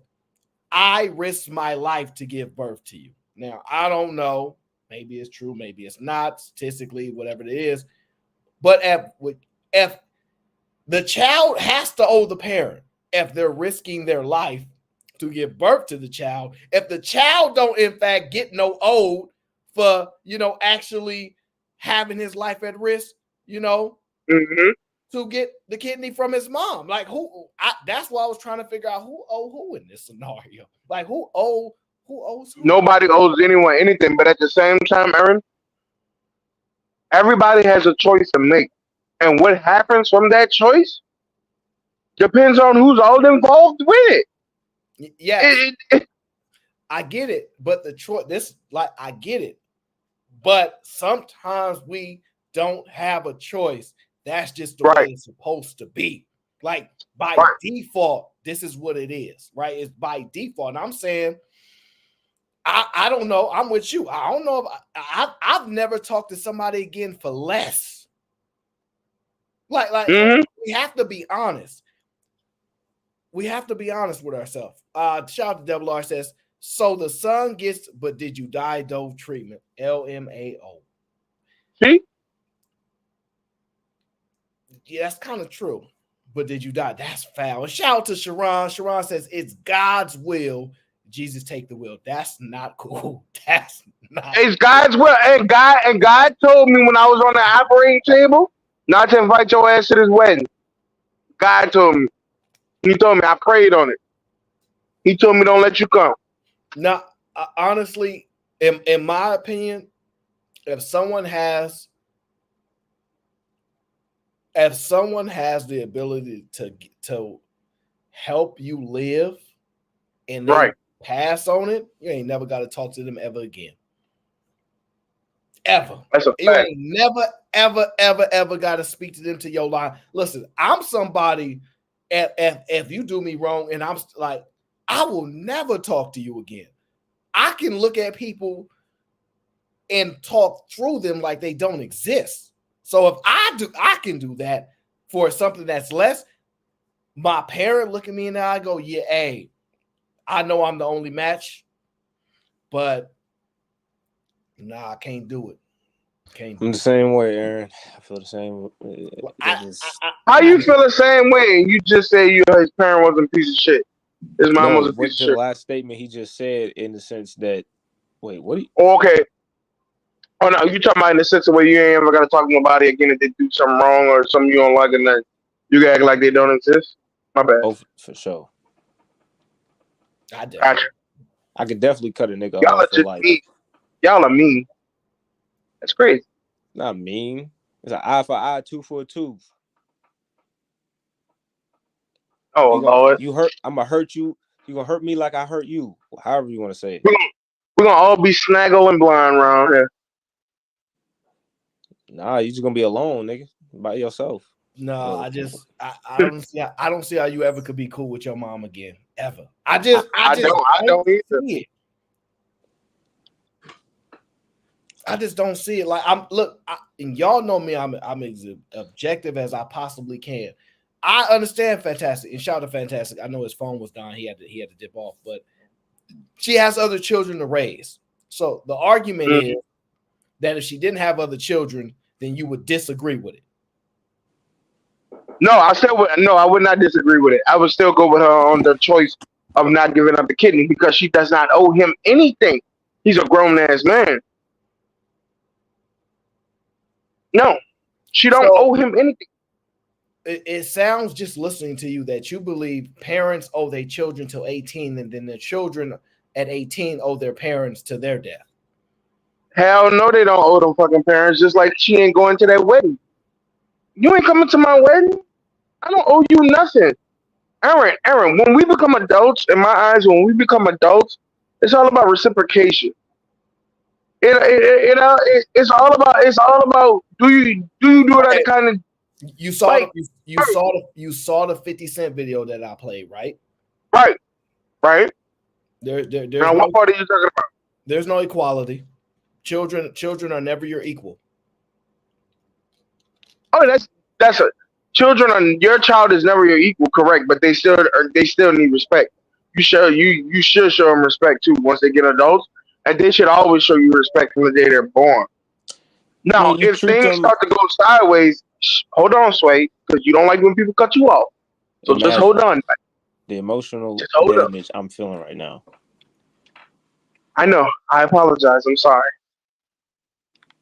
But Aaron, that does not mean everything always goes the way it's planned. People make choices. Now, if you don't do right by somebody, that means they don't have to rock with you no more just because you tied by blood. They ain't got to rock with you no more. If my child was to grow up one day and say, fuck, okay, I shouldn't be cursing. Fuck you, Dad. I don't rock with you no more. And I don't want to talk to you no more. And I don't like the way you raise us, and I don't think we should be friends, or we shouldn't talk, or I don't want anything to do with you anymore. That's a choice that child made, and I'm going to respect it. It is what it is. But don't think you're going to be coming back to me in times of need and all this bullshit and think I'm going to dish out, or I'm going to help, or I'm going to be there. You made your bed. Lay in it. Just as if I was a horrible father and I did something to my child that hurt them or something that traumatized them or they did not like me. My child so chooses not to talk to me anymore or be there or don't let me see my grandchildren or something.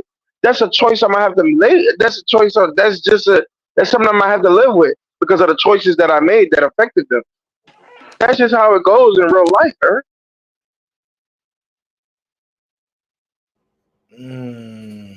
So people really living like this out here. People have gone 20 years without talking to their parents. People have gone 20 years without talking to their children. This is real life with these demons and stuff. Shit happening in families and stuff. Cousins have gone decades without talking to each other. Yeah, I mean, I was just told that, you don't treat your children, you don't try to be friends with your children while they're under your roof, but, when they're adults, that's pretty much the time where you do try to become friends with them. So That's what my parents did.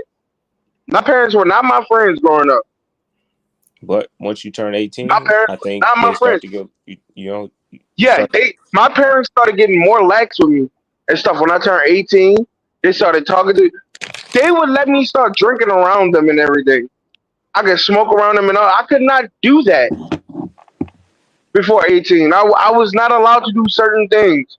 I was not allowed to be in on certain conversations and stuff. All the way up until I was 18, and then I turned 18 and shit changed. Because they told me I'm an adult now. I have to start making my own choices. So Granville, when it comes to the children, were you for the one child being successful and the other child being a dummy, or were you for two average children? I want the two average children.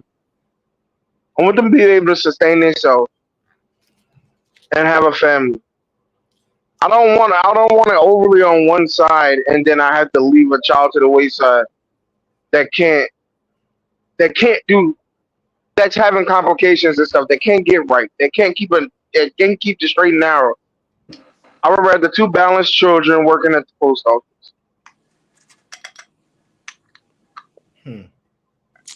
I just feel like, I guess, what is a fuck up? Because you also said like he can't read. So at that point, is he like dumb or is he like making bad choices? I mean, read. Well, I'm Most of asking these people on Aaron. YouTube can't read. I'm asking Aaron. Is he's dumb or he's a delinquent? Well, he's dumb. Okay. He's not necessarily a delinquent in the sense of he's committing crimes and things like that. He just don't have the capacity. He don't have the abilities. Well, I think dumb people can have families and stuff and wives and children that aren't dumb. So I think the idea, if he's not a bad person and have terrible character and stuff like that, yeah, he can be definitely under his older brother's wing. I don't know how many people, like, what about mentally challenged people? They got families and shit at times, and their kids are normal. So it's like, I think we're going to talk about dumb. Here's the thing, right? Because some people come in. That's crazy. What? How is that crazy? You talk like I asked, is he dumb or is he a bad person, a delinquent? He said he's just dumb. So I'm not saying that the dumb and mentally challenged person are the same, synonymous and are the same thing. I'm just saying that doesn't mean because he's dumb that he can't have a wife and children that have good outcomes and be carried by his brother and be a good person. He can still be a good person. He's just dumb. He just don't know 2 + 2 is 4, and he don't know how to read. Yeah, but then at that point, he's probably going to need somebody to sustain his life, monetarily wise. Somebody's going to need to be there to make sure that his brother will carry him. His rent gets paid and everything. Yes, but when you come into certain situations like that, it's not like he's just going to be sitting in the house and playing video games and all that. We know the trials and tribulations through life. No, people. He'll hang out with his brother and do whatever his brother do. But hanging out with his brother is going to get him in a lot of trouble because his brother is going to be in certain situations and scenarios and stuff that a dumb person doesn't need to be around. Okay, so he won't be around him in those scenarios. He can get his brother into a lot of crazy things. Okay. Oh my days. Well, if you just want the average children, I'm just giving out all the scenarios. And I can give all the no, but I'm just giving out real scenarios. You're at this point, you're not, because you're only giving the negative. You're not giving all. You're just giving the opposite of the outcomes that I'm seeking. You're saying, well, you can get all these other outcomes and all these other things. And I'm like, all right, that's cool. I'm not disagreeing with you, but don't say you're saying. Okay, well, yeah, okay. Wait, so. Okay, sweet. So if he decides to stay inside and play video games all day and his brother just got to pay. Did I $3,000 a month. In y'all averageness, if y'all want 2 average kids, I expect that. I mean, negative outcomes can happen. Yeah. Negative outcomes can still happen for my children, but at least they can take care of themselves. That's cool. But being dumb and can't read, that's pretty bad, bro. Well, they say our great grandfathers couldn't read, and them still read the family. So that's to keep it a bean, they shoveled man. asphalt like I said, and stuff. Bro, they shoveled you asphalt. need to know how to read to be able to have a family and do things. I think a lot of things is muscle memory. You can develop skills, especially certain trades, and be carried. You know, it's all like I said. The idea that you can't read don't mean you're useless.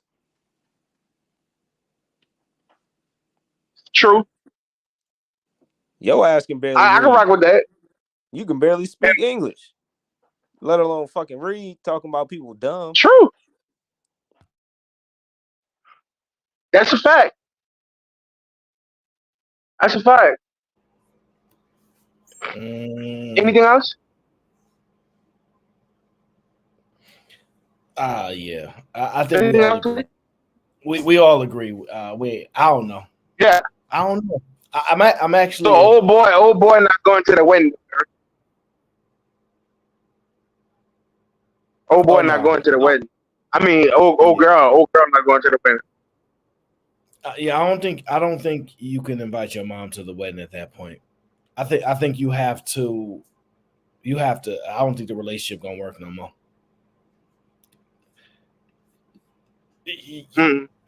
This is so interesting that she'd be lucky to have grandchildren. Yo, it's like saying your mama saved up 100 bands for you to go to school and your wedding and all this other stuff. But so for some reason, now that she has 2 other children in a separate marriage, she's like, I can't outright give you any of this money anymore.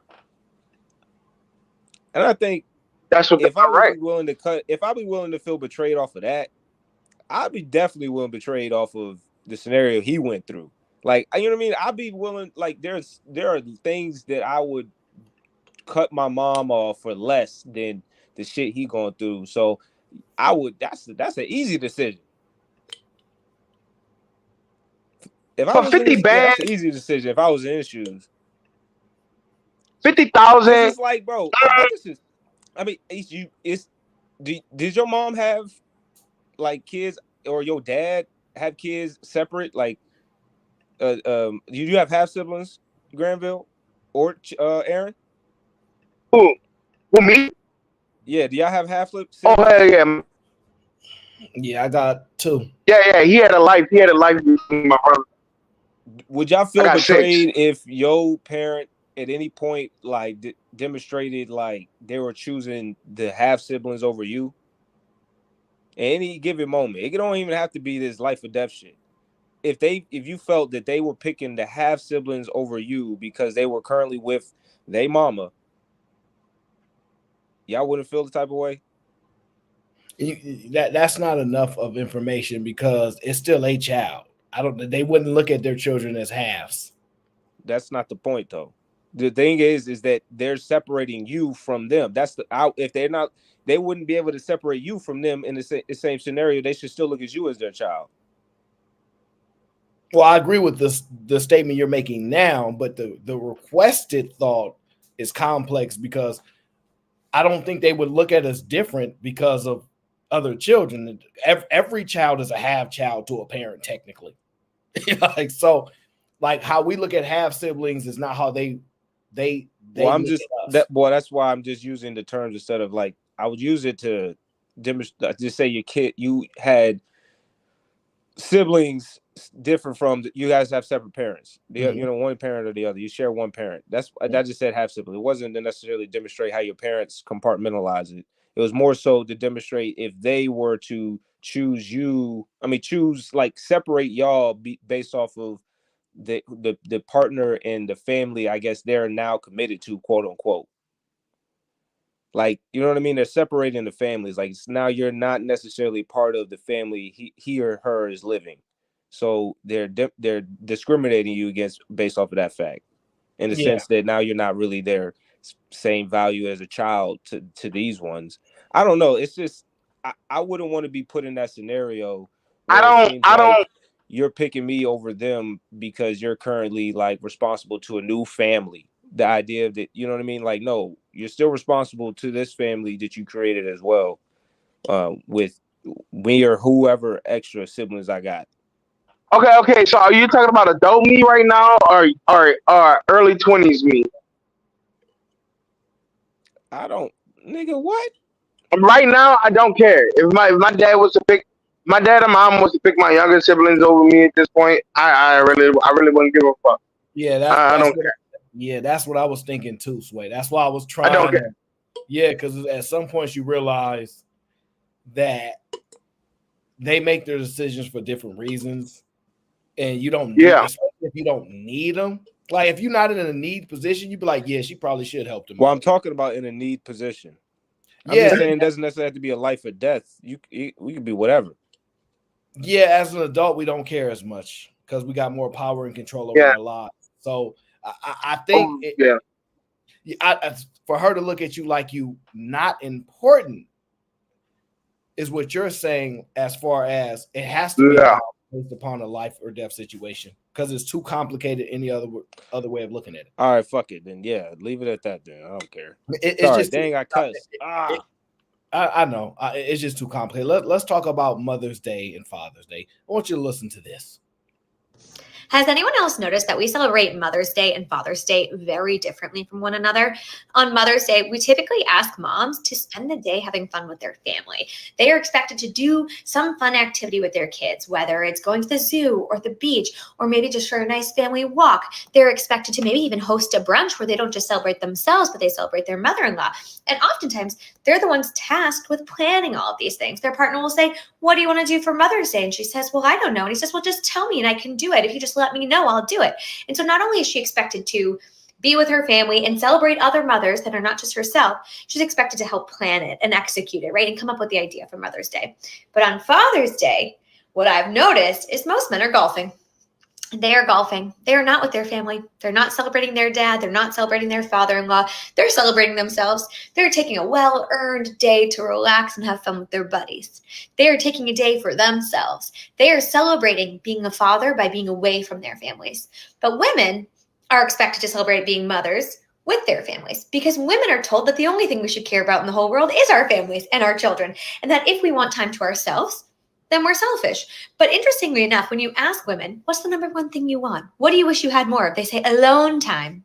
I wish I had some alone time. I wish I had time to breathe. I wish I had time to be a human being outside of being a wife and a mother. I wish I had space. And oftentimes that is what they're looking for on Mother's Day. Let's give them. I don't agree to that last statement. That's often what they're looking for on Mother's Day. I would be damned if I just did not communicate, hang out, or talk to my mom on Mother's Day. She has a huge fit if I don't even give her an hour-long call or a little, like, just a gesture of like I care for her. You know what I mean? The idea that I would just ignore her all day and she do her own thing on that day. No, because if we're grown, maybe she's thinking about children in the household and they're bugging her and she's like, but I think all those are choices. If that's what y'all want, speak up.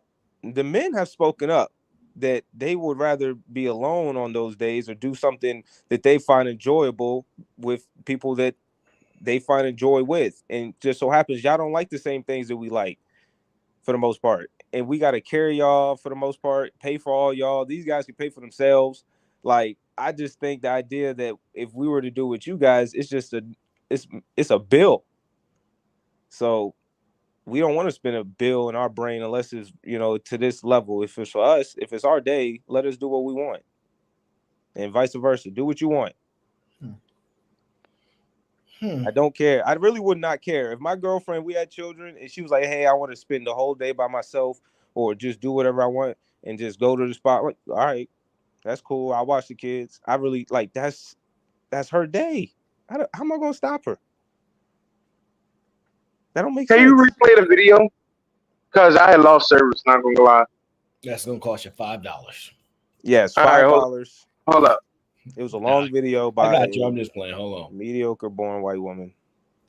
Has anyone else noticed that we celebrate Mother's Day and Father's Day very differently from one another? On Mother's Day, we typically ask moms to spend the day having fun with their family. They are expected to do some fun activity with their kids, whether it's going to the zoo or the beach, or maybe just for a nice family walk. They're expected to maybe even host a brunch where they don't just celebrate themselves, but they celebrate their mother-in-law. And oftentimes, they're the ones tasked with planning all of these things. Their partner will say, "What do you want to do for Mother's Day?" And she says, "Well, I don't know." And he says, "Well, just tell me and I can do it. If you just let me know, I'll do it." And so not only is she expected to be with her family and celebrate other mothers that are not just herself, she's expected to help plan it and execute it, right? And come up with the idea for Mother's Day. But on Father's Day, what I've noticed is most men are golfing. They are golfing. They are not with their family. They're not celebrating their dad. They're not celebrating their father-in-law. They're celebrating themselves. They're taking a well-earned day to relax and have fun with their buddies. They are taking a day for themselves. They are celebrating being a father by being away from their families. But women are expected to celebrate being mothers with their families, because women are told that the only thing we should care about in the whole world is our families and our children, and that if we want time to ourselves, then we're selfish. But interestingly enough, when you ask women, what's the number one thing you want? What do you wish you had more of? They say alone time. I wish I had some alone time. I wish I had time to breathe. I wish I had time to be a human being outside of being a wife and a mother. I wish I had space. And oftentimes that is what they're looking for on Mother's Day. Let's give them. She's projecting so hard, bro. You know what? Hard. She's full of Erin. She's full of crap. The problem I find with the problem I find with Mother's Day and my aunts and my mother used to do this all the time. My aunt and my mother used to do this all the time. What are we doing for Mother's Day? What's going on with Mother's Day? Are y'all planning anything for Mother's Day? What are we doing for Mother's Day? And they want you to do something, but they act like they want to be alone. They don't want nothing. It's almost like they want a surprise. They want you to plan out this extravagant day, and they picture it all in their head. And if it comes and if it doesn't live up to it, they're gonna mope and they're gonna whine. So what they do is they get up and plan all this bullshit to take everybody around so they can enjoy themselves, because this is what they pictured in their head. And on Father's Day, what normally happens on Father's Day in my family is everybody get together and get on the grill and drink and do absolutely nothing but drink and watch sports. I'll pull out the horseshoes in the back, dominoes, a card, and it's nothing more than that. They don't look for nothing else. Women are always looking for extra and then some for Mother's Day. That's her problem.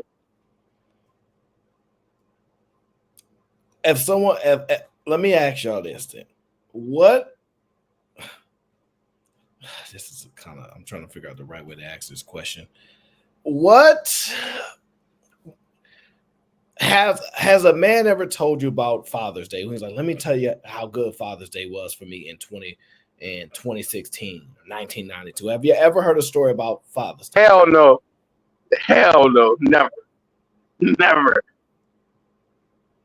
Never.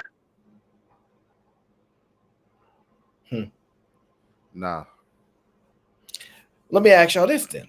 When was the last time y'all heard of God? When was the last time you received a compliment outside of your woman or a family member? Now you're just making me feel bad, bro. If I've gotten compliments at work, if I do a good job, you know what I mean?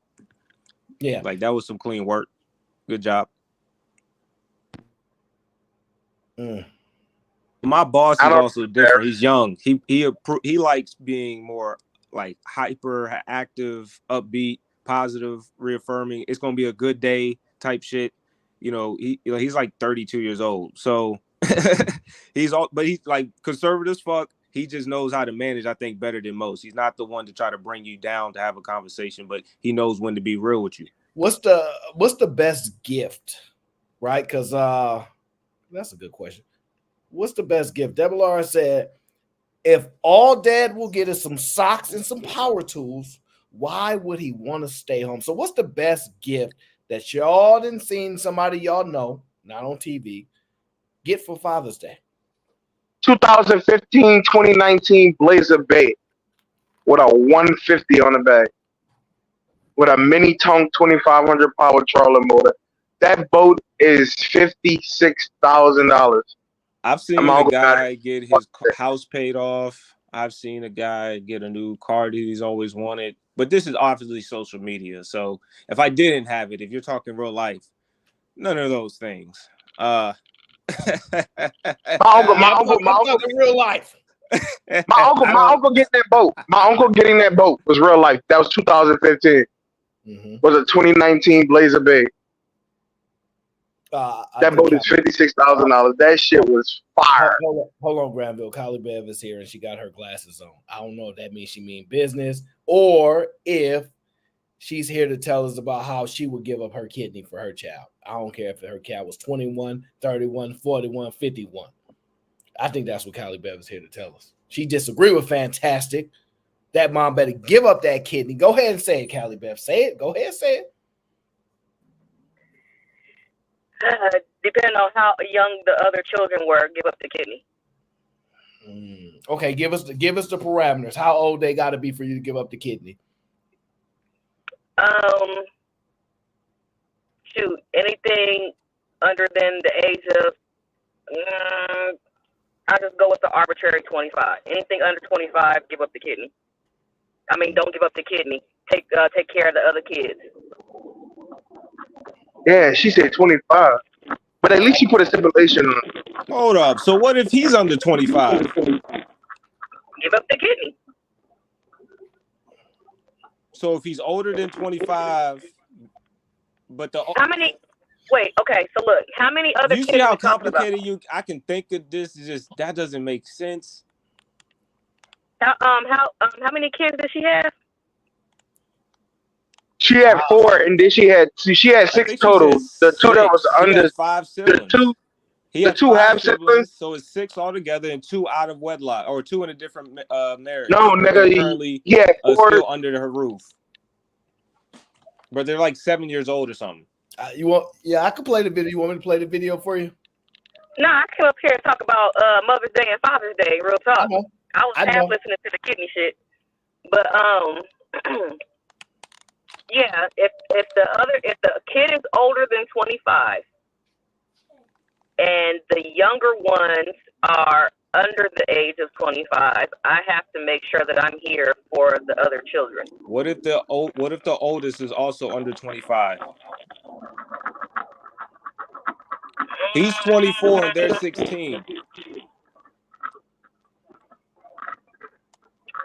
Yeah, that's a tough one.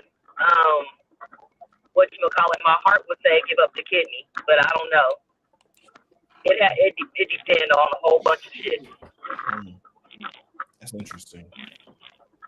But my heart would say give up the kidney. Them just weird, man. Huh? Done. So yeah.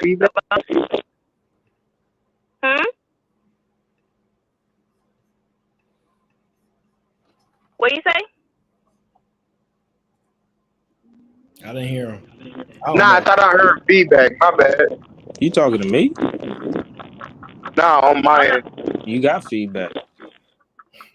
It's me? Okay, I gotta restart. Somebody. My bad. It might be me because I'm on my I'm talking No, to that's my car. Granville. Every time he talk, I hear.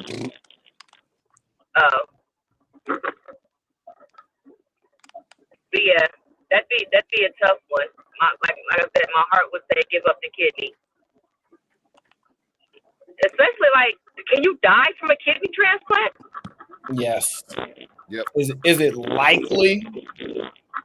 Pretty it's not likely. If it's not likely, then I'm giving up my kidney. But you take a risk every time you go under. That's just the truth. You could just go get it from some migrants too. You said what? You can go get a kidney off the dark web and shit, or go try to get one. No, but listen to what y'all say.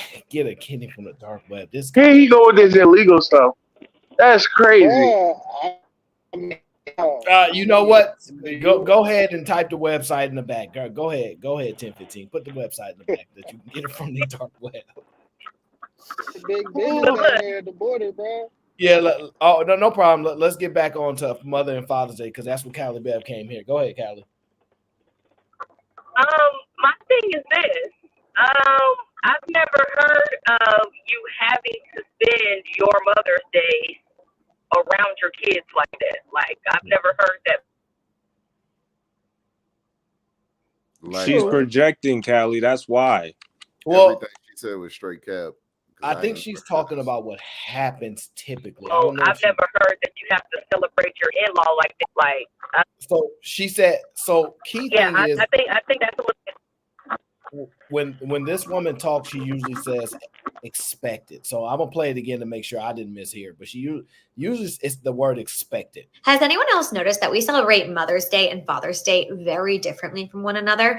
On Mother's Day, we typically ask moms to spend the day having fun with their family. They are expected to do some fun activity with their kids, whether it's going to the zoo or the beach, or maybe just for a nice family walk. They're expected to maybe even host a brunch where they don't just celebrate themselves, but they celebrate their mother-in-law. And oftentimes, they're the ones tasked with planning all of these things. Their partner will say, "What do you want to do for Mother's Day?" And she says, "Well, I don't know." And he says, "Well, just tell me and I can do it. If you just let me know, I'll do it." And so not only is she expected to be with her family and celebrate other mothers that are not just herself, she's expected to help plan it and execute it, right? And come up with the idea for Mother's Day. Yeah, definitely not. Got it. Yeah. So, if you tell your husband, your man, whatever, I want a spa day, he's not sending the kids with you. Facts. So I think she's wrong about that part. Planning it. Because you know shit about no damn spa day. So of course you're going to be planning it. Hold on, she got to plan a spa day. How hard is it to plan a spa day?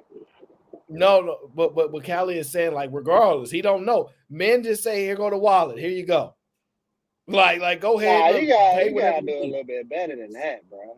You gotta surprise the bitch, man. Like, this is ridiculous. Listen that to what woman I'm wrong though. That woman wrong though, bro. They might want to have that type of shit at the beginning of the day. They still want to spend time with their family though. Like, niggas go get something to eat, fucking something. I know my people do. My mama and goddamn my wife and shit. They don't want to be by themselves all day on Mother's Day. Listen, regardless if they want to be or not, if they told you, yeah, we just I'm gonna take the day off or whatever. I'll see y'all later. Ain't nobody gonna stop them. Hell no, ain't nobody gonna stop them. Shit, I'm trying to get hot. The issue that I have is how Father's Day is highlighted. They're on the golf course. I ain't never seen that either. I have. Listen. But I will go ahead and set my dude up so he can go be with his boys if he wants to. You know what I'm saying? It's all about what she's projecting. Typically on Mother's Day. Oh, go ahead, Kelly. No, I was gonna say I think she being a little bit extra. She had an extra, but that could just be her life. You know what I'm saying? And those around her. But I can't relate. That's what I'm saying. Like typically on Mother's Day, you go all out for Mother's Day. The women aren't allowed to raise a finger, and they get the most extravagant gifts. On Father's Day, the men get the same exact gift as last year. He got a tie, a pair of socks, maybe some tools to put that nigga back to work. Bro, when you met, my bad. And yeah, and you know, the men are still like grilling, cooking, doing stuff, you know what I'm saying? But the women aren't allowed to raise a finger in my family on Mother's Day. Some do. But hey, like sometimes my dude on Father's Day, all he wants to do is grill outside because that's what he enjoys doing. You know what I'm saying? It's not necessarily work for him. So, I mean, it's all about what you enjoy doing. Saving and go money. for it. So look, Eric, I always tell my wife how you that doing? shit. I tell my wife I'm trying to save money on goddamn Father's Day. She don't never listen. She always spending money and shit. But you got a family, nigga, saving money. Hey, I'll be good with doing that every year.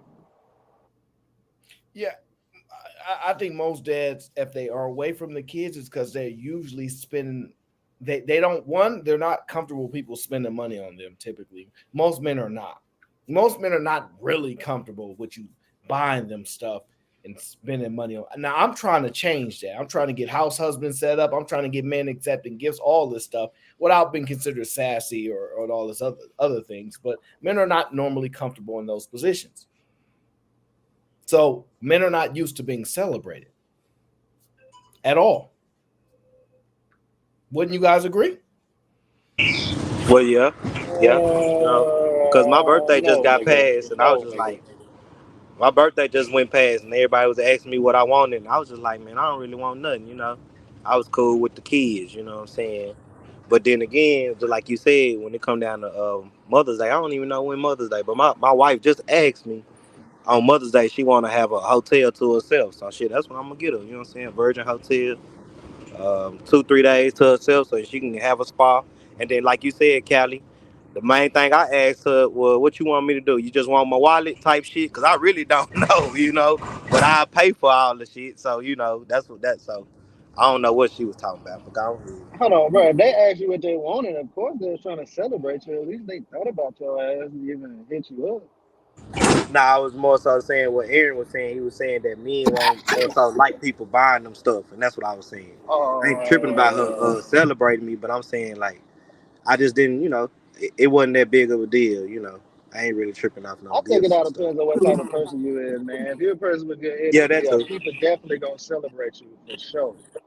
I got a big family, nigga. We all get a celebration, bro. You That is got what's big up. family. Yeah, you got big family, niggas fuck with you gonna get celebrated. I be a lot of niggas lonely, bro. Like that's why y'all be hearing that shit about they don't get no celebrations and shit. Well, my celebration was when everybody was hitting me up on saying, happy birthday, Lil Wiz, happy birthday, baby boy. You know what I'm saying? I damn near had like 400-500 people hit me up on Instagram. And I'd rather have that than, you know, the other stuff. That's what I appreciate, if you get what I'm saying. Aaron, the men in your family don't get celebrated, bro? Say again, brother. I'm sorry. What you say? I was wondering, do the men in Aaron family get celebrated? Oh, okay. Down here. Men might get. I couldn't say yes or no. Would you say it's more of acknowledgement than celebrated? That's why I'm going back and forth because I'm like, yeah, happy Father's Day, but like, is it the same as if I was just objectively go, how do I see people act on Father's Day versus Mother's Day? It ain't the same. Even if they got both parents, it ain't the same. It ain't the same. I mean, I guess that that's was the right nature, word. bro. Go ahead. I'm sorry. Go ahead. I'm sorry. Oh, I guess that was the right word when we say acknowledged instead of celebrating. You know, they acknowledge us, but parties, you know, dinner party, you got your friends, everybody like that. I don't think most men getting that type of treatment. Let's have a little fun here.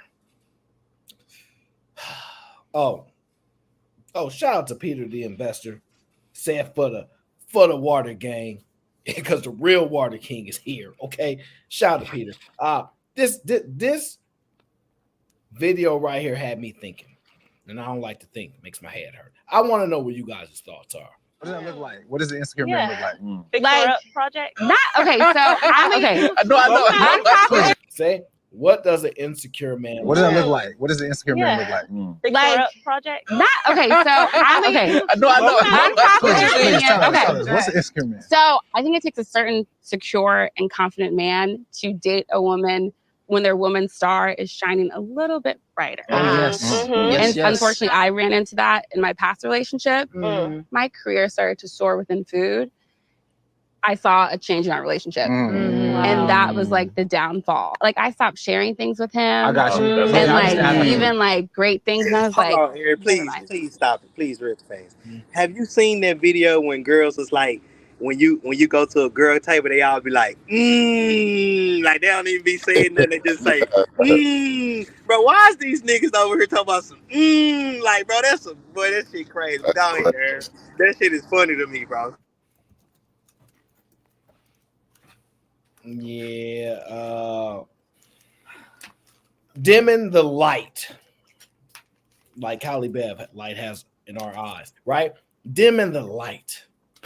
You know what she said? When a woman's star shines bright, it takes a real secure man not to dim the light. Now, I'm just gonna ask y'all this question, okay?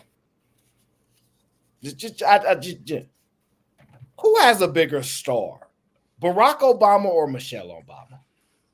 Barack. Barack, easy.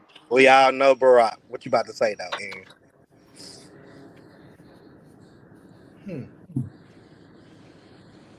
Do y'all know that women in particular says that Michelle Obama made Barack Obama and he wouldn't be president without her? And here's an even bigger point. Do you know that Michelle Obama has more followers than Barack Obama? Go on Instagram right now and look at how many followers Barack Obama has versus Michelle Obama. Shit. There's more women in Hey, that's probably the first time in history, huh, Aaron, that the first lady is more popular than the president, and it only happened with a black man. On social media. Well, the question then becomes, who's making her popular? Women. Barack made her popular. Well, I mean, Barack made Michelle popular. I'm asking a question. Is it possible that women in particular decided to dim Barack's lights, his star, to highlight Michelle? That's a fact. Maybe, possibly, but I mean, he didn't make her more popular than him, though. Yes, he did. I mean, because I don't even know who the hell Biden's wife is, to be honest with you. This is the thing. There is a very strategic reason why he was the first guest on her podcast. I actually listened to the Michelle Obama podcast. Barack Obama was the first guest to jumpstart the pilot of her podcast. She used it for social. Barack doesn't care about social media in the first place. When he was done with the presidency, he was done. He didn't care to be in the public. Well, that's the answer. That's why she got more followers. She more active on that shit than you. Yeah. That's the answer right there.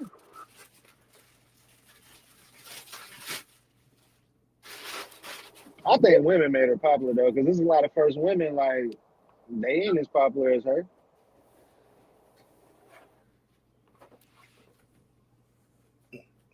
Y'all don't think people dim Barack's star to uplift Michelle's star? Nah, I don't think that's what happened at all. I don't think that's what he was a sitting president. Then what? Like so why do people follow her? Because he don't care about being in that position. Why do you presume that?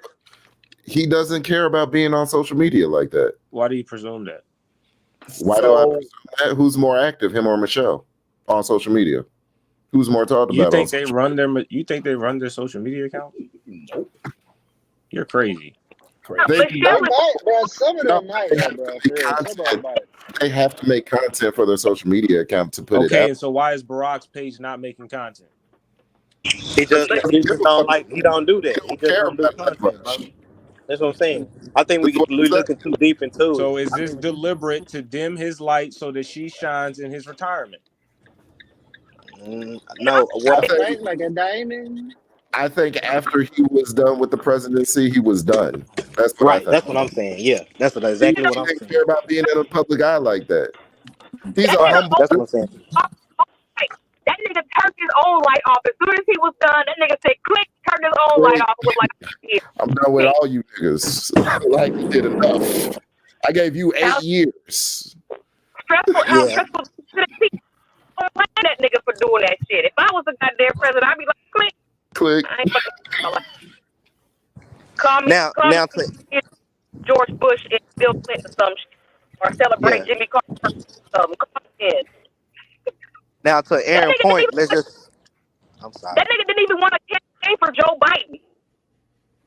He didn't want to do that shit. That's a fact. That's a Campaign fact. either. He didn't want to do that shit. Yeah, I can see that from abroad. I can see that. I can see They that. had to beg him to do that shit. And then he made like 1 or 2 appearances. Like, all right, I'm out. I did what I did. Right. Yeah, and that's Barack. I feel like that's him. He'd rather go hoop on the court, play pickup basketball, than get in front of some cameras trying to do what we want him to do type shit. I don't think he really want to do that. Word, there's a man that said on camera, listen, y'all could chase the millions and whatnot. I'm cool with my 100,000, you know what I'm saying, my multi-100,000ism. I don't need all of that extra money and all of that. I just need, look, it's enough money right here. I got enough. I got a book deal. I'm good. I don't need all that extra money. Are you out of your mind?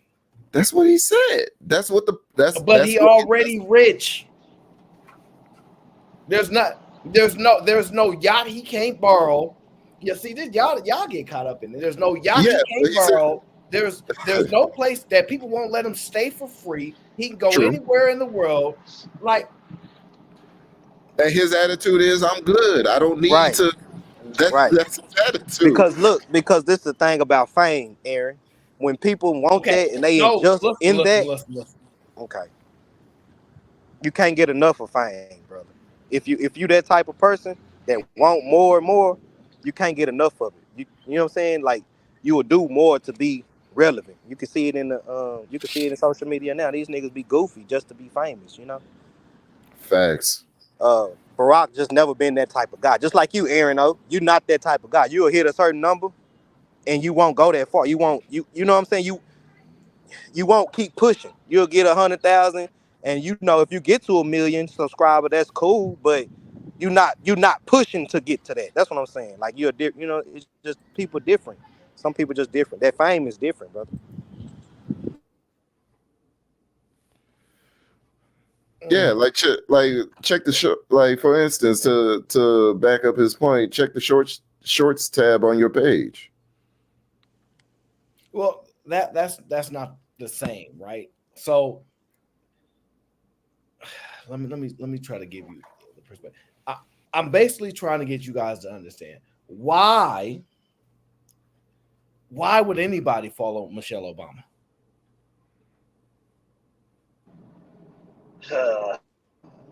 Shit, the same reason why they be following all these other niggas' wives.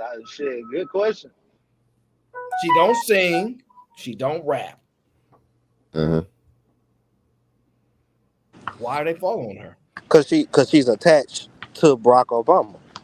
So if she's attached to him because of his star, give me the example when somebody else is attached to somebody else's star, but they have more followers. So, like, for example, right? Cardi B's sister, Hennessy. She don't have more followers than Cardi. Let's see. Anybody else that's attached, how does that work?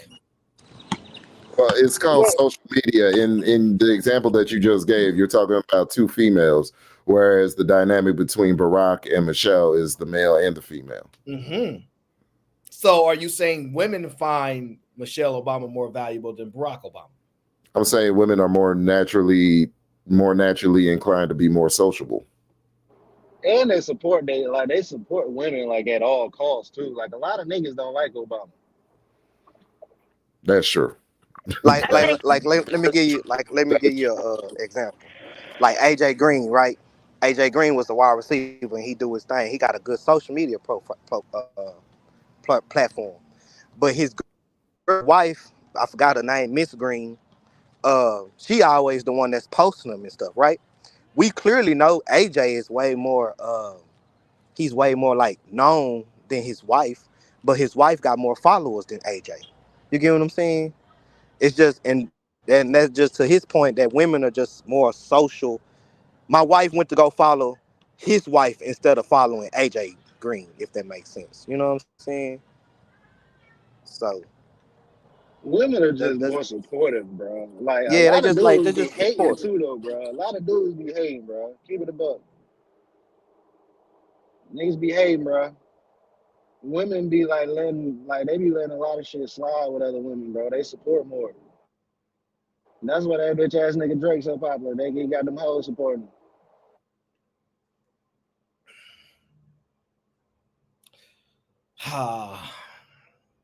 Keisha M says Aaron O is biased. What you think? What you think, Aaron? What you think about it? How you feel about it, bro?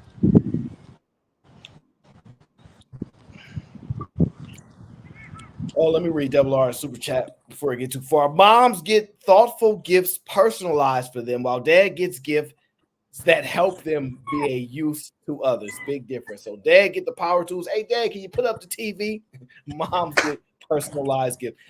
Yeah, because it's a man's job to make himself valuable. That's what they tell us. You don't get to just exist. No, I really don't know why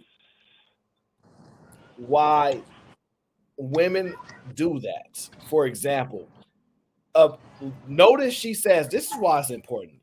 Listen to what she said. What does that look like? What does the insecure man look like? Insecure. Like, project. not okay. So I'm okay. I know.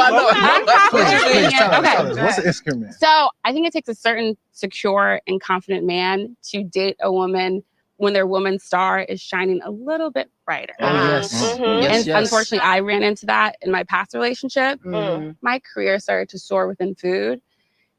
I saw a change in our relationship. And that was like the downfall. Like I stopped sharing things with him. I got you. And like even like great things. And I was like, never mind. I just don't like the compartmentalization of like this stardom type shit. Like you in food. Like I just don't want a woman compartmentalizing trying to grasp the limelight. Well, I'm not even fighting for it. Sway. Hold on. Trying to get ahead of me. Hold on, Sway, 1 second. Keisha says, it's true, I am biased. Keisha, if you watch anybody put a show together and they have to give their thoughts, you will find that most people have biases. That's how life works. If you're like me, when I initiate the questions, I ask people's perspective. I'm not necessarily giving mine first. So if you're asking questions, there is no bias to be had. So you're confused on how biases work. If you think men are not biased, if you don't think men believe they're above women or women think they're above men, if you don't think people have biases, you're just sadly mistaken. And you just might not have the ability to see it. Sorry about that, Sway. Just Keisha just be going off in the chat. She could actually say it on the panel, but we know why she doesn't, because she wouldn't be able to articulate her point well enough to actually stand on it. I was just about to say, Aaron, ain't that link pinned up to the top? Ain't that link right there? Oh, okay. Well, like, let me give you an example. Oh, it's okay. It's fine. It's just Keisha. She likes to troll. I would say over 90% of the streams, Aaron sides with the man. You'd have to give the example of when the conversation is about taking a side and the reasoning behind it. I hate to tell you, women like to play victim most of the time, and they like to play leader at the same time. That's what they do.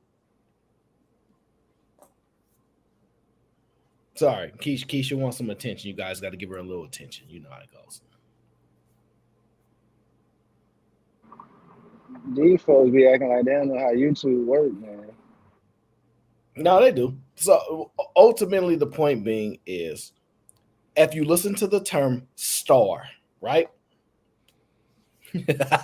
T.O. is correct. So if you look, dim the star. What women say that? I ain't heard no white woman say star.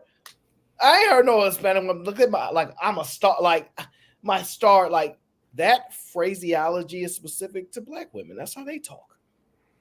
It really, really is. So that's why the Michelle Obama correlation exists, because that is the one time where I was like, dang, y'all really gonna disrespect Barack to try to make Michelle look like, really? That was one of the biggest situations where you can highlight just how great he actually would be technically, and the elevation of her minus her minus her greatness. And I'm not saying she's not good and all that. I'm just saying,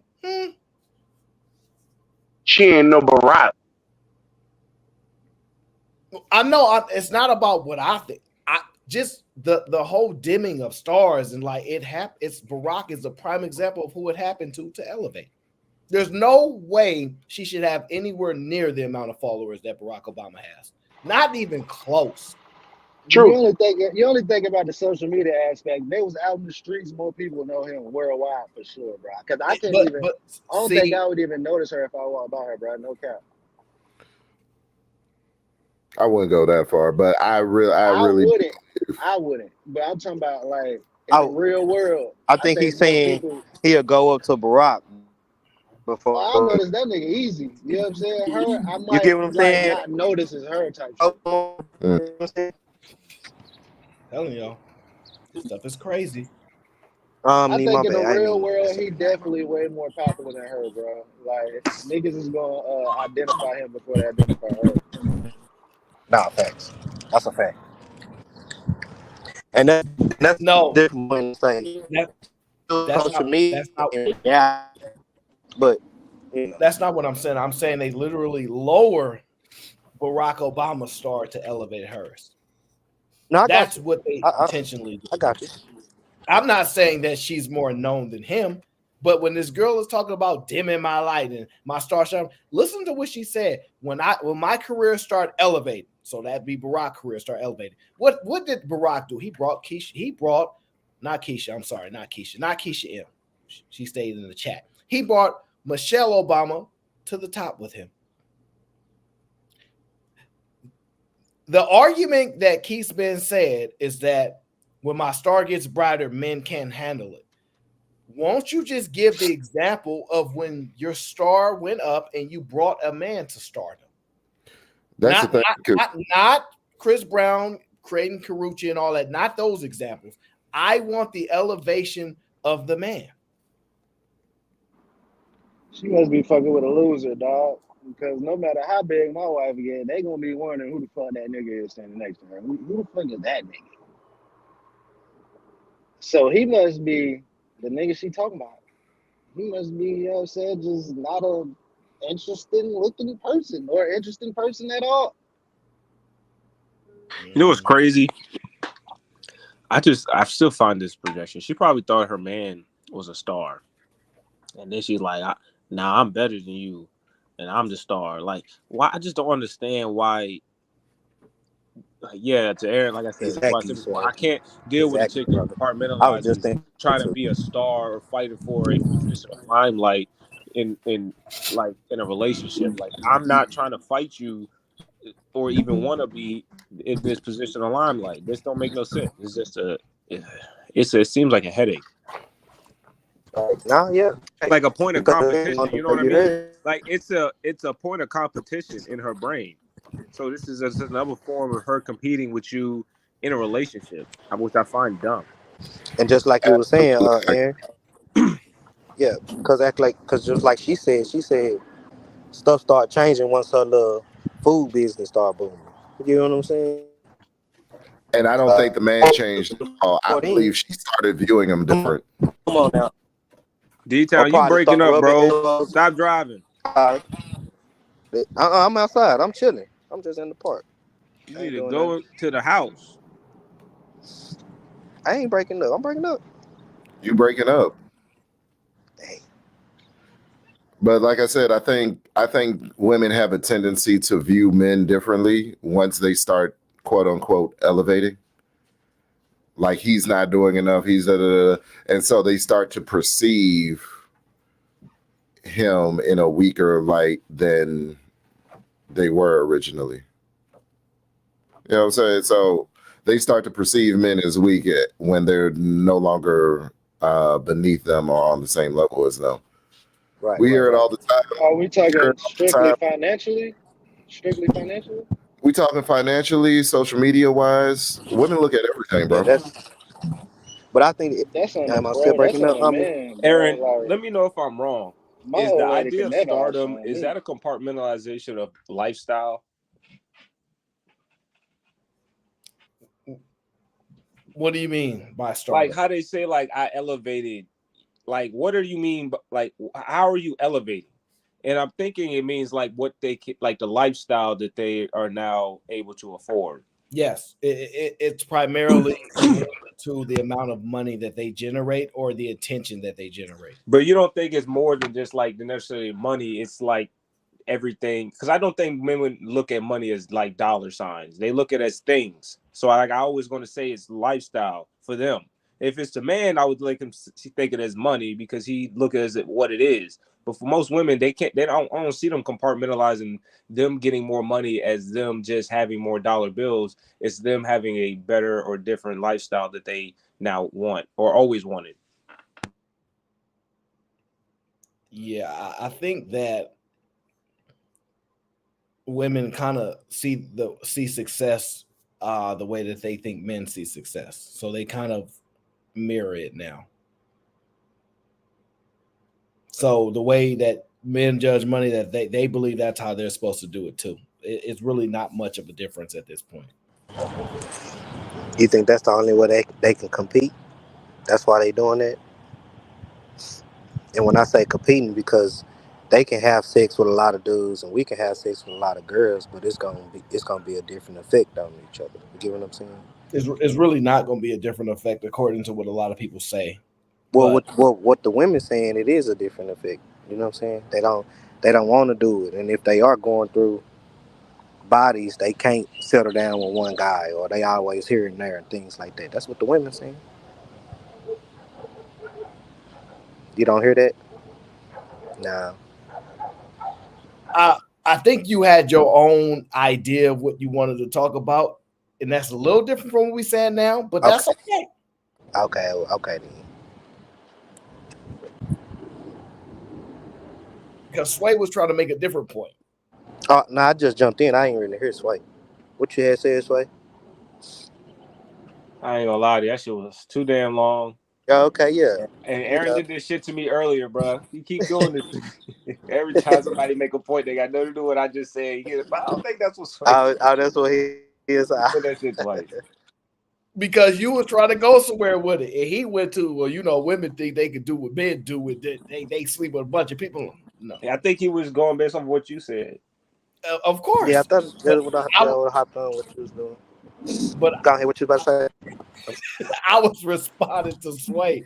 So, but no, the thing is, she.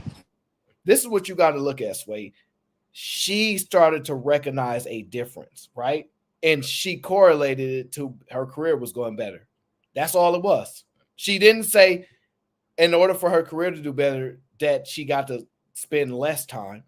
She had to probably put in more work. She had to probably become more busy. Most people don't get more successful, more money, more attention by doing less.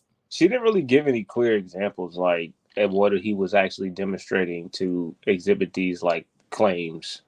So I don't really know. You know what I mean? What did he actually do to dim your light? What did he do to make you feel that you couldn't talk to him about your ups and downs or whatever? Like I would like to know, those intimate details than these guys just humming and assuming.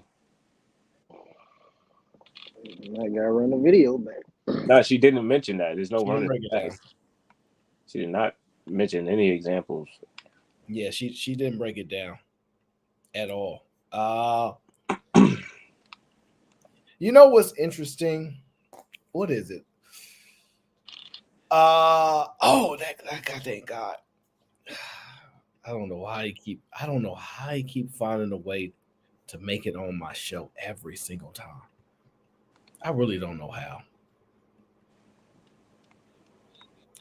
You know, it's interesting that we'll have conversations. We'll say, how can people have conversations about family if they don't have family? How can they talk about being parents and get if they don't have kids, right? And then, like, for example, I forgot who it was, right? I forgot who it was, but I saw the chat. The chat was like, yeah, he shouldn't even be able to say these things, right? And the thing that's so frustrating is that I hate how women don't understand why there would be a conflict of manipulation, meaning why would women follow anything that this guy says? This guy right here. Why would they listen to anything he says? Listen to this. A woman made a beautiful video where she said that her husband taught her how to be a relaxed woman. He made her feel safe and secure, and he told her that her rest and relaxation wasn't a recommendation, it was a requirement. He allowed her to step out of her survival mode and into her softness through his actions and through keeping his word. We hear a lot from modern men today about how they want soft, nurturing, feminine women, but what they fail to understand is all of that is their responsibility. It's on them to make a woman feel safe to be soft with them. You as a man are not entitled to a woman's softness. You have to earn it. You need to provide the environment for her to feel safe to be soft with you. You need to prove to her that you're a protector, not a predator, that you're not a man who will abandon her, and that you're not a man who will abuse her softness. The woman in the video said that her husband would always say things like, I got you. But when the tough times actually came, he followed through. A man who keeps his word, provides, and earns your trust allows your femininity to truly flourish. A woman. That nigga the fuck up out of here, man. Why would any woman take advice from that weird ass nigga, man? He's a homosexual. Oh, y'all missing the point. He has tons of followers, right? And women in the chat saying, how can this guy get it? But what is it? Cis men don't get it. Because he's a woman. And he has no sense. So he is gay. He gay, right? You can guess that yourself. Listen to the point, right? The point being is there's statements being made. How can people have conversations? They don't have kids. How can people have conversations? They don't have a girl. They don't have a wife. They don't have children. They don't have none. How can they do this stuff? But women will flock to support somebody that don't have a woman, to support somebody that aren't doing these things, as long as they say it. And when the men tell y'all, look, y'all support anybody if they say what y'all like, and we show y'all the proof. It's not, y'all don't think that's crazy? Oh, okay, that's what you said. Yeah, that's a fact. They just want to feel good. They just want to say, they want to hear somebody say some shit that's aligned with that crazy ass shit that's in their head already. Yeah, women are huge on confirmation bias. If they already think it and they already believe it, they have a hard time getting on board with anything that goes against their preconceived notions. We know this about women. Like, it's what it is. So we agreed that they like to be manipulated. That's what y'all saying. Why is he even in the car? Think about this. That. Why? Listen what he said. Modern men. What does he get? This is why. This is why I'm trying. If a woman follows his page, right? Why are they listening to it? Why would a woman tell you can't speak about it? You don't have no kids, but then listen to him. You see what I'm saying? Like, how can he even have a space to exist in conversations with heterosexual relationships when he's not part of it? How can he have those many followers? How? Because look, here's the thing y'all got to understand. Men, they don't like phonies, meaning if they see you wearing fake jewelry, this and that, they're going to say some women wear fake jewelry all the time and women compliment it, right? We don't like being manipulated, tricked, scammed, bamboozled. We don't like none of that. We see what he doing. We know what he up to. Guys ain't rocking with that. They more accepting of the LGBT too. They more accepting of a lot of shit. So, right. So Sunshine says, eat the meat, spit the bone, right? That is a great question. I'm not making an argument about whether or not you should listen to him or not. I'm saying if the argument is not made, you cannot make the argument for anybody else. Nobody else has to qualify. Nobody has to have a wife. Nobody has to have children. Nobody has to have a family. Nobody has to have money at all in what would they say? The speaker don't have to be a living, breathing example of what he's advocating for. Y'all support this, y'all can't not support nobody else. That's the point. That's very true. Because if he was a heterosexual man, he would need all types of qualifiers. But you know what I'm saying? The fact, not even that. If he was just a man that said anything like this, that is already confirmation of what women already believe, then it's just good enough because he said something that you already believe. It's not anything that he had to qualify to be in that position to lead you to that conclusion. You know what I'm saying? Like, yeah, I agree. I 100% agree, Aaron. And that's sad. Why does he have this many followers? Because it's Herschel Walker's son, and Herschel Walker was on that bullshit during this campaign. So basically, they don't care about whether a nigga qualified to talk about it or not. They just hold on. Let's not gloss over what Kali Bev said. No. So does he have more followers than Herschel Walker? I don't know. Let's have somebody fact check it, right? Somebody look up Herschel Walker and followers, and then look at how many his son Chris Walker Jr. has, and see if that's legitimately the reason why he has so many followers, because of his dada. Yeah, because he was speaking out against his daddy during the campaign and shit, and was calling bullshit on what he was talking about as far as like the experience with his mom and everything. That's the only reason why I even heard about who the hell he is. That's the only reason why I recognized him right now. Was because he was doing this thing talking about how Herschel Walker did his mama dirty and all that kind of stuff like that during the campaign, while Herschel Walker was out here playing like he got a halo over his head and shit. Sound like that boy was raised by his mama. Sound like they ain't none of his business. I was told a child needs to stay in a child's place. What a child know what happened? It sound like, look, is his wife? He was raised by his mama. Wait, hold on, was in his ear. Hold on, Callie. Is Herschel Walker and his mom still together? No. Mm-mm. Then what he talking? They ain't got nothing to do with him. Because he was walking around acting like he had a halo over his head during the campaign or whatever, and he came out and was like, "Nah, this nigga bullshit." So okay, let me just make sure I understand. The halo over his head is saying that he was on there talking about relationships and stuff, and he wasn't actually living it, or he was talking about how he the man and all this type of other stuff, which he should be able to say regardless if he has a failed relationship.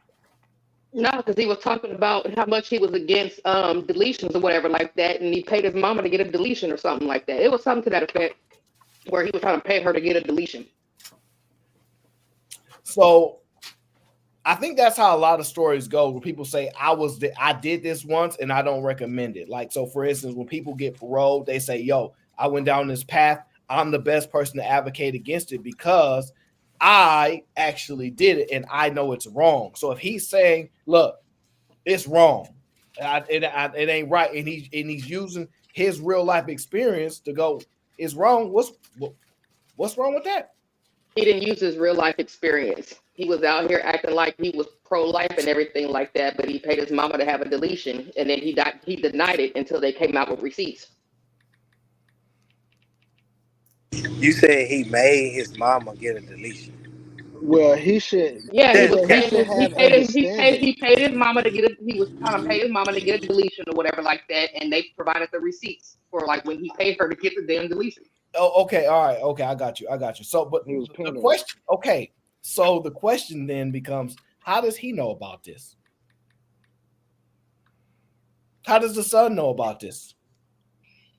I don't know if it was like a younger sibling or an older sibling that he was trying to that Herschel was making him delete, because I don't know what number he is with the kids and all that kind of stuff like that. I'm talking about the best guess is she probably didn't get the deletion if they kept evidence of the conversation, because if she agreed to do it and she agreed with it, she probably wouldn't have kept the evidence. True that. Yeah, true that. I can't remember if she went on ahead and got it or not, but I just know the overall parameters of the story and how he came out and was, how he got popular, basically. Yeah. So apparently he has over 550, over 500,000 more followers than his actual dad, because his content is not about his dad. His content is about talking to women. It's actually point proven. All of the guys that cater to what women want to hear, they get crazy amount of support. But he talked politics though. I don't think he was on that relationship shit at first. He was talking politics. I get it, right? And you just watch him. See, let me tell you why this is problematic, right? And I'm glad you're here because you actually know stuff about him. Is he called his dad out for trying to manipulate a situation to benefit from, and he's doing the same thing.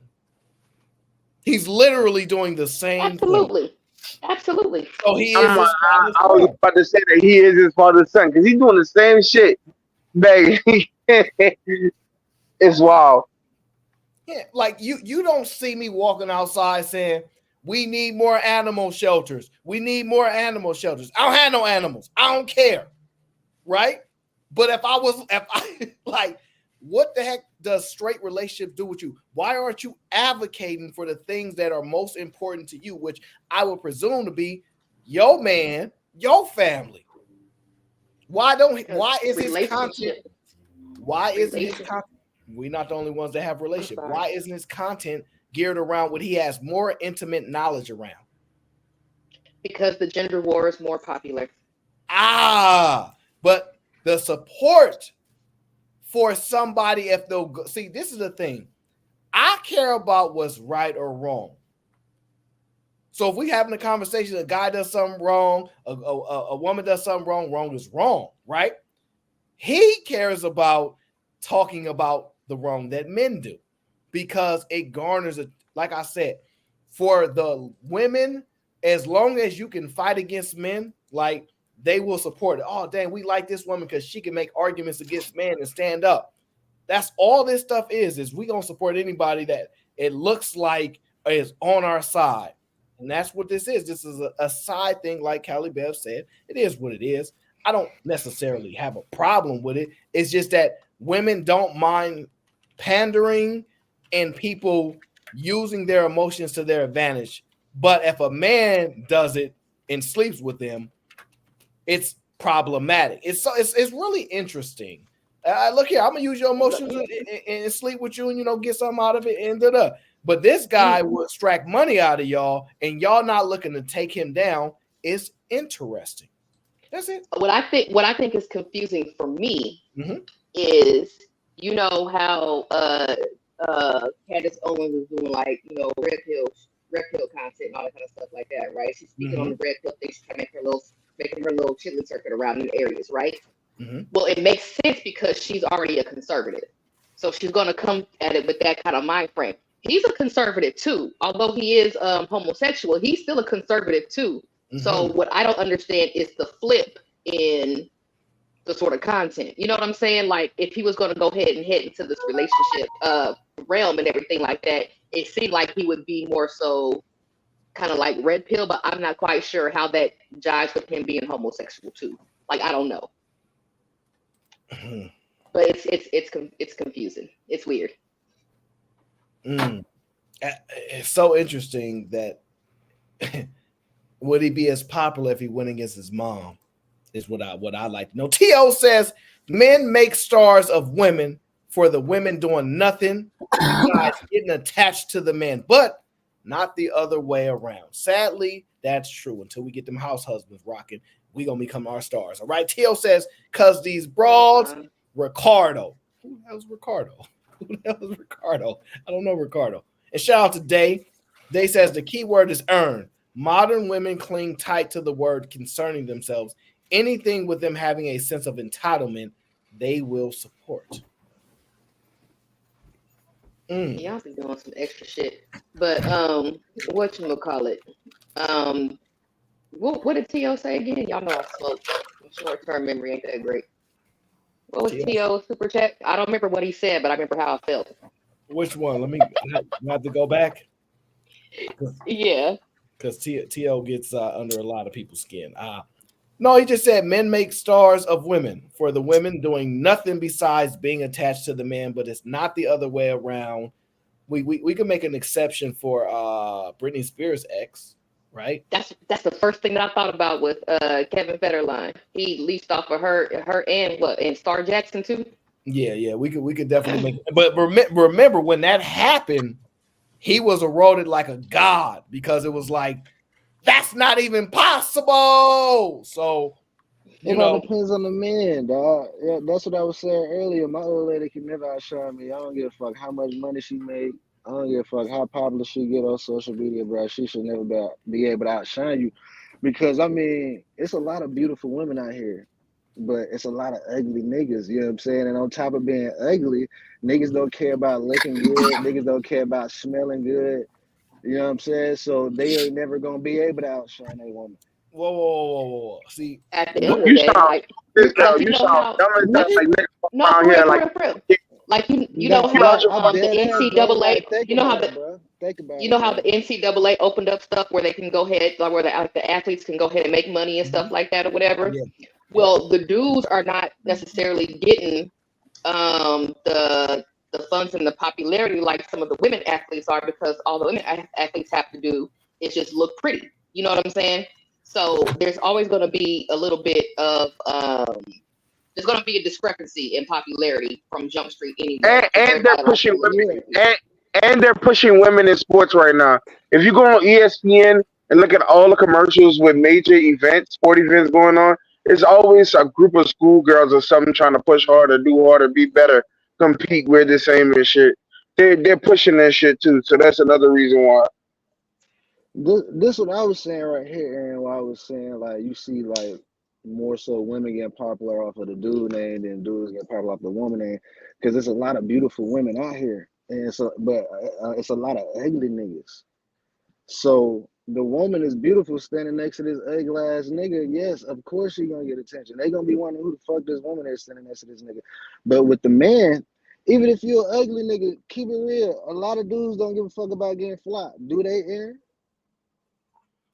Do a lot of dudes give a fuck about being fly, smelling good, looking like some?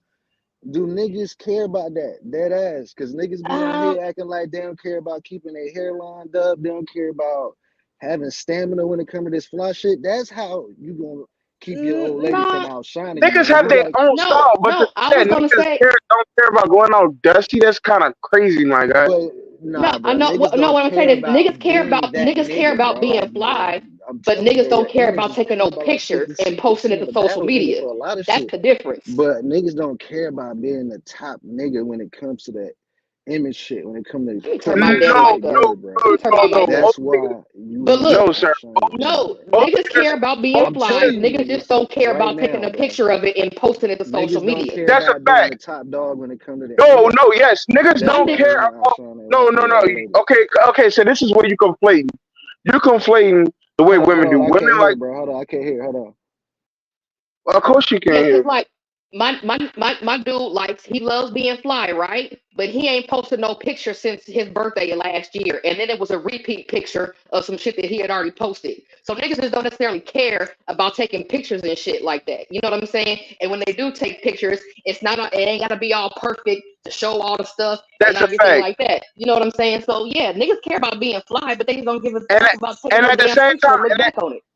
And at the same time, niggas gonna have their own style, and they're gonna stick to their own style. They're not gonna follow trends like most women's do, and you flashy ass niggas try to do to compete with each other in the styles and trends and shit. If a nigga like to wear stuff, if a dude like to wear what he likes to wear, he's gonna wear what he wants to wear.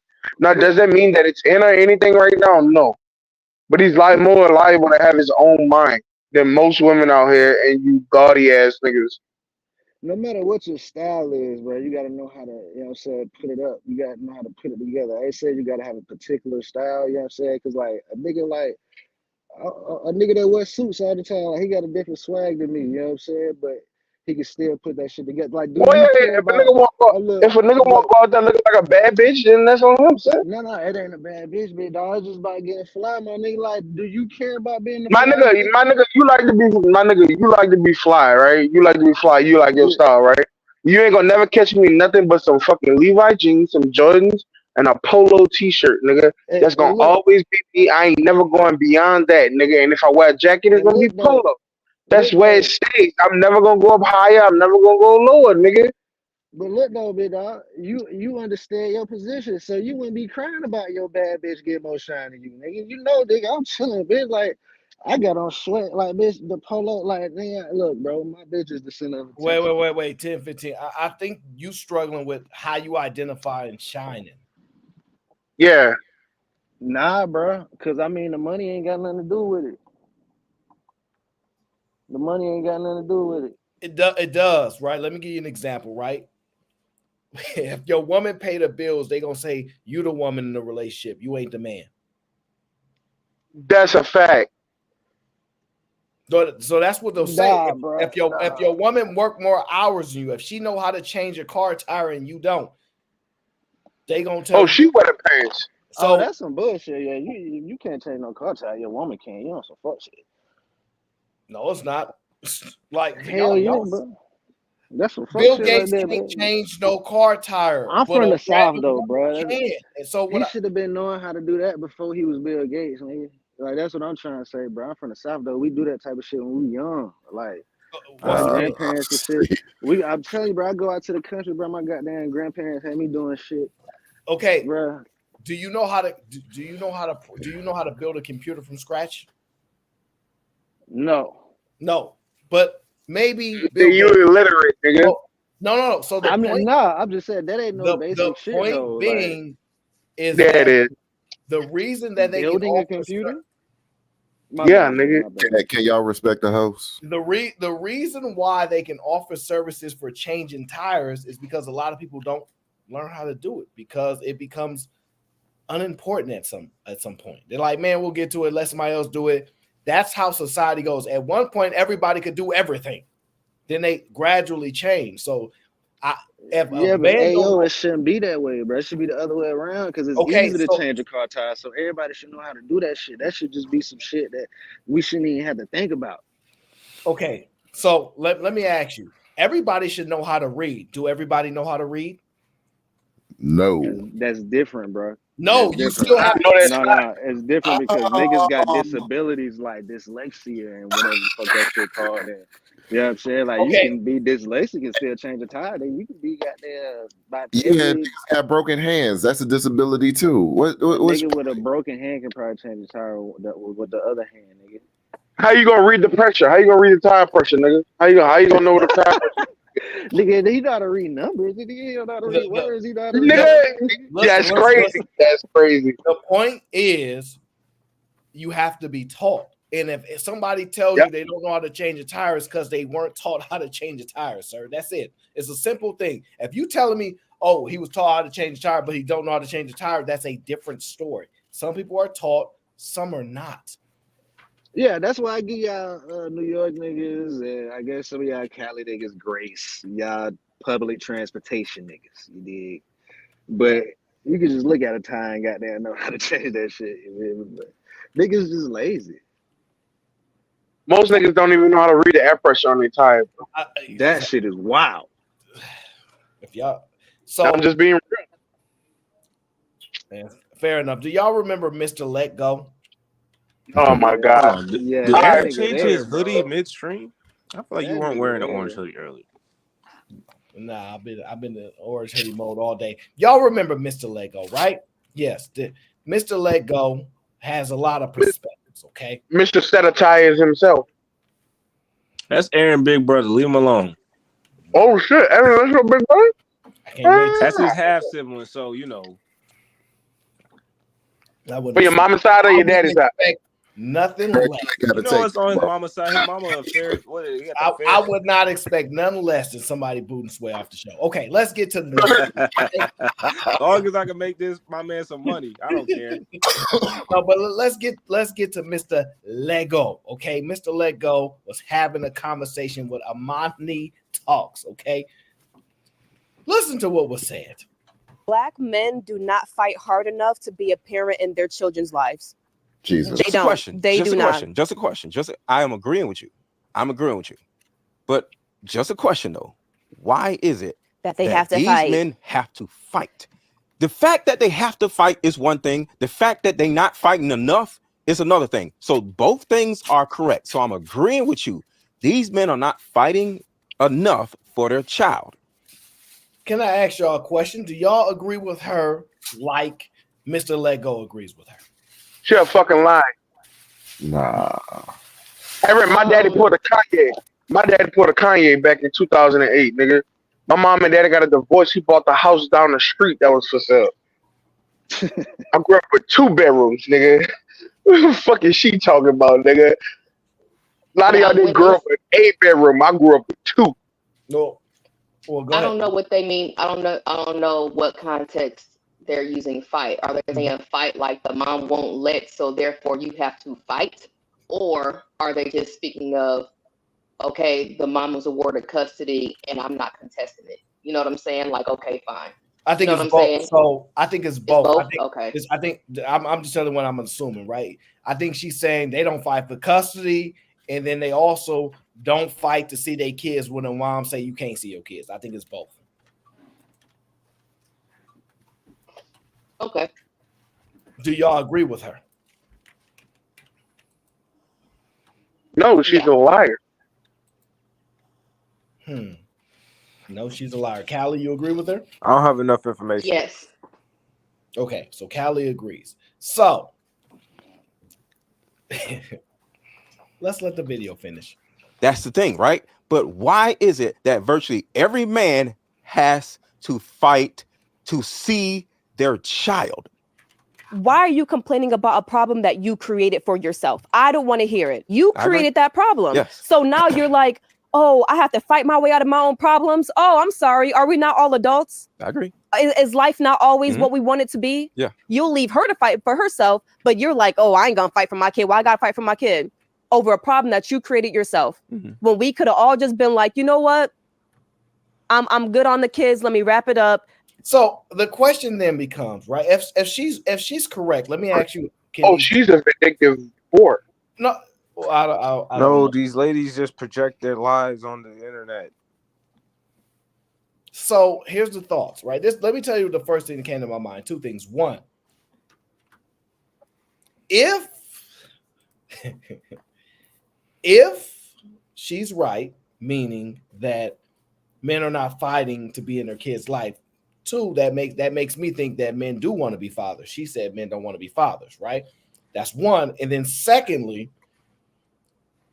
what the heck do you need to fight to be in kids' life? You don't owe them kids nothing. Nobody owes nobody anything, correct? No, nigga, you owe your kids everything. You owe your kids a kidney even after they're 18? Man, the kidney shit. Are you gonna die if you give them a kidney? Yeah, I mean, we don't know. Most people don't know this. Yeah, well, like I said, you know I'm going to get that motherfucker, nigga. I ain't no good guy like you. I know where we live at, nigga. We live in the devil world, nigga. And you gonna wind up with jaundice, hepatitis, all kind of diseases and stuff. All kind of just that kidney ain't been tested and They do the nothing. blood test and All all right, that. so Aaron, what's the question, Aaron? Ask your question again. That is a good question. So do men want to be fathers or they don't want to be fathers? Men do want to be fathers. Well, let me tell you something. And I can't believe I'm about to say this. Don't let my daddy see this, all right? I get married, right? And I gotta go through litigation with my soon-to-be ex-wife, and she tries to hold the kids, and I lose custody and everything. You know what I'm saying? She gets full custody, child support and stuff. I'm not fighting no more. She'll bring them. If I don't get to see him again, I just don't get to see him again. It is what it is. And if they come seeking at 18, like when I'm mad or something, when I ain't gotta go through shit to deal with her anymore, then I'm gonna just have to deal with the consequences and the repercussions at that point. Man, I'm gonna keep it 100% with y'all niggas, man. I don't think niggas do, bro. And if they do, they want to be like weekend fathers, bro. Because I mean, you shouldn't have to fight to see your kids, nigga. Like take that bitch to court, nigga, off top, nigga. That's still a form of fighting. Fighting it I is. mean, no. Once it's said and done, it's said and done. Nigga fighting me, nigga, that bitch holding your kids. I know niggas that done been through this shit. This bitch done got there, held the kid from the nigga for about 6 months. Like, she can't do that type of shit. You take a dumb ass to court. That nigga ain't never take that bitch to court, bro. I'm like, yo, my nigga, take that hoe to court if you want to see your kids, bro. Like, what the fuck, dog? Once them laws get involved, nigga, ain't shit that hoe can do. I know a dude who's not necessarily fighting, like the chick is not keeping him away from his kids or whatever. Well, his kid, but at the same time, he's trying to move to Cali or whatever to be with his new girl and their new kid, and he's going through the courts to to get custody.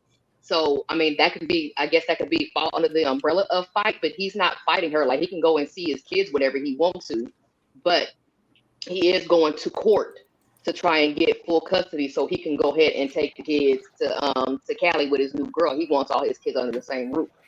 So, but this dude, he really ain't got 2 nickels to rub together like that. You know what I'm saying? So he out there hustling to pay the damn court costs and shit. He's doing what he gotta do. Though. Why niggas acting like they don't understand what I'm saying, bro? If you want to see your kids, you ain't got to fight for them, nigga. Go to court, get the paperwork. Nigga, and that's all it is to it, bro. Ain't no more fighting after that. Why niggas acting like they don't know what the fuck I'm talking about?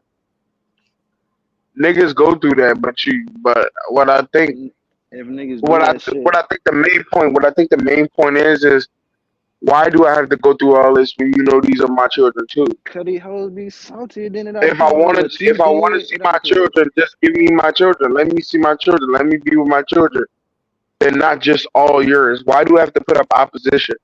Why do I even have to struggle? Why do I even have to do anything to be a father to my child or be with my child? I think that's the problem here. Some of these hoes be salty. Some of these hoes be salty, especially depending on how that shit ended. Because I know niggas is going through shit with their baby mama, going through hell with their baby mama. Yeah. Baby mama, I know niggas is cool as shit with their baby mama. You know what I'm saying? No child support, none of that shit. But it just all depends on goddamn how green a woman is, what you did to make the relationship end, all that shit. But you shouldn't have to fight for your kids either way it go. Even if the bitch crazy, even if she is one of them hoes that's gonna hold the kid hostage, like there shouldn't be no fighting. Just wait. You do realize, right? This is what people don't understand, right? Women have charged all men with being the gatekeepers of patriarchy. When we all know only very, very tiny few men get to actually benefit from it and actually upkeep and thrive in it. Right? So women have charged all men with that. They say they're smart, but they don't even identify the differences, right? So do you realize that society tricked men for a long time? This is the part that women don't get. Men are not dumb. So at some point they will see the sheet that was pulled over their head, like, oh wait, they trying to play us. They trying to play us. Hold on, wait. Women get 100% choice. They get 100% opt-out. They don't have to pay no fine. They ain't got to pay us for it. They ain't got to get our agreement. But we got the exact opposite. We shoulder the burden for all of it. So you telling me we have to compete in the world with them, work or like argue with them for jobs, everything, all these things. But all the advantages that exist in life, they actually have them. And the argument will be, well, you shouldn't have slept with her like before. Now you gave her that power, right? But when does she give me the power? So it's like guys at some point realize, okay, this game is rigged. There's some tricking stuff going on. Like they trying to trick us. You can't make us care no more. See, before they used to get men on doing things just because you're a man. You could just do it though, because you're a man. Take care of the other man's kids. You a real man. Just do it. You're a man. Now guys are saying, if it ain't no benefits to being a man, if it ain't no benefits to where y'all enforcing patriarchy even for the low class men and all these things like they used to, like when the children used to go to the fathers back in the day by default. Since we ain't getting those benefits no more, we not trying to uphold patriarchy no more. We quit. And now they say men alone, they quit, they not participating. We need them. Listen to, if you pay attention, this is what's going on. Why should men ever fight to be in a kid's life? It's idiotic. They've done such a good job of getting other men to be mad at other men for fighting for being in kids' life while simultaneously allowing women to support other women for having unlimited choice. Hey, I don't think. want a Look, kid? bro. Hold on. If you want a kid, take a kid. If you don't want a kid, don't take a kid. But it's her choice, her body, her choice. If y'all just listen, that's not a good idea. So Granville was saying, like, yo, hey, look, if you want me to, hey, I shouldn't have to argue about my kids. I shouldn't have to go to no court about no kids. That's because I don't have to be a father. I ain't got to do it. So at best, you better not try to make me argue because she don't have to argue. Yep. Look, bro, that's She what ain't I'm got saying, you. bro. Once you get that custody, it ain't no more fighting. These niggas be fighting about that child support shit, bro. Don't let these niggas lie and say they Nah, fighting for their that's kids. And nah, bro. once they get that custody, bro, that fighting shit is done, bro. They fighting about that child support shit. That's what these niggas fighting about, bro. Cause she can't do nothing about that custody, bro. Once you get that custody, ain't shit she can do no more.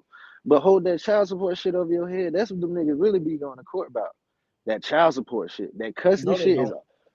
I'm trying to let you know, bro. I know this shit for sure, bro. I know what I'm talking about. I'm telling you, bro. Once you get that custody and shit she can do after that. She might be able to manipulate shit, like if she live out of state, like.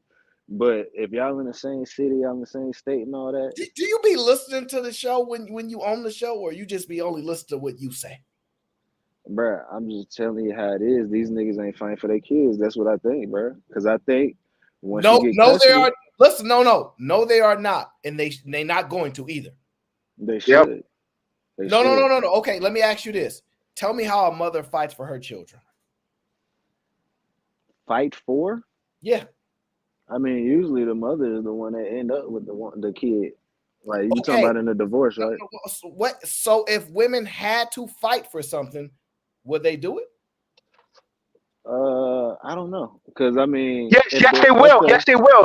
They fight for the alimony. You ever seen the bitch going to court for alimony? Yeah, She going that stack. She going that bitch.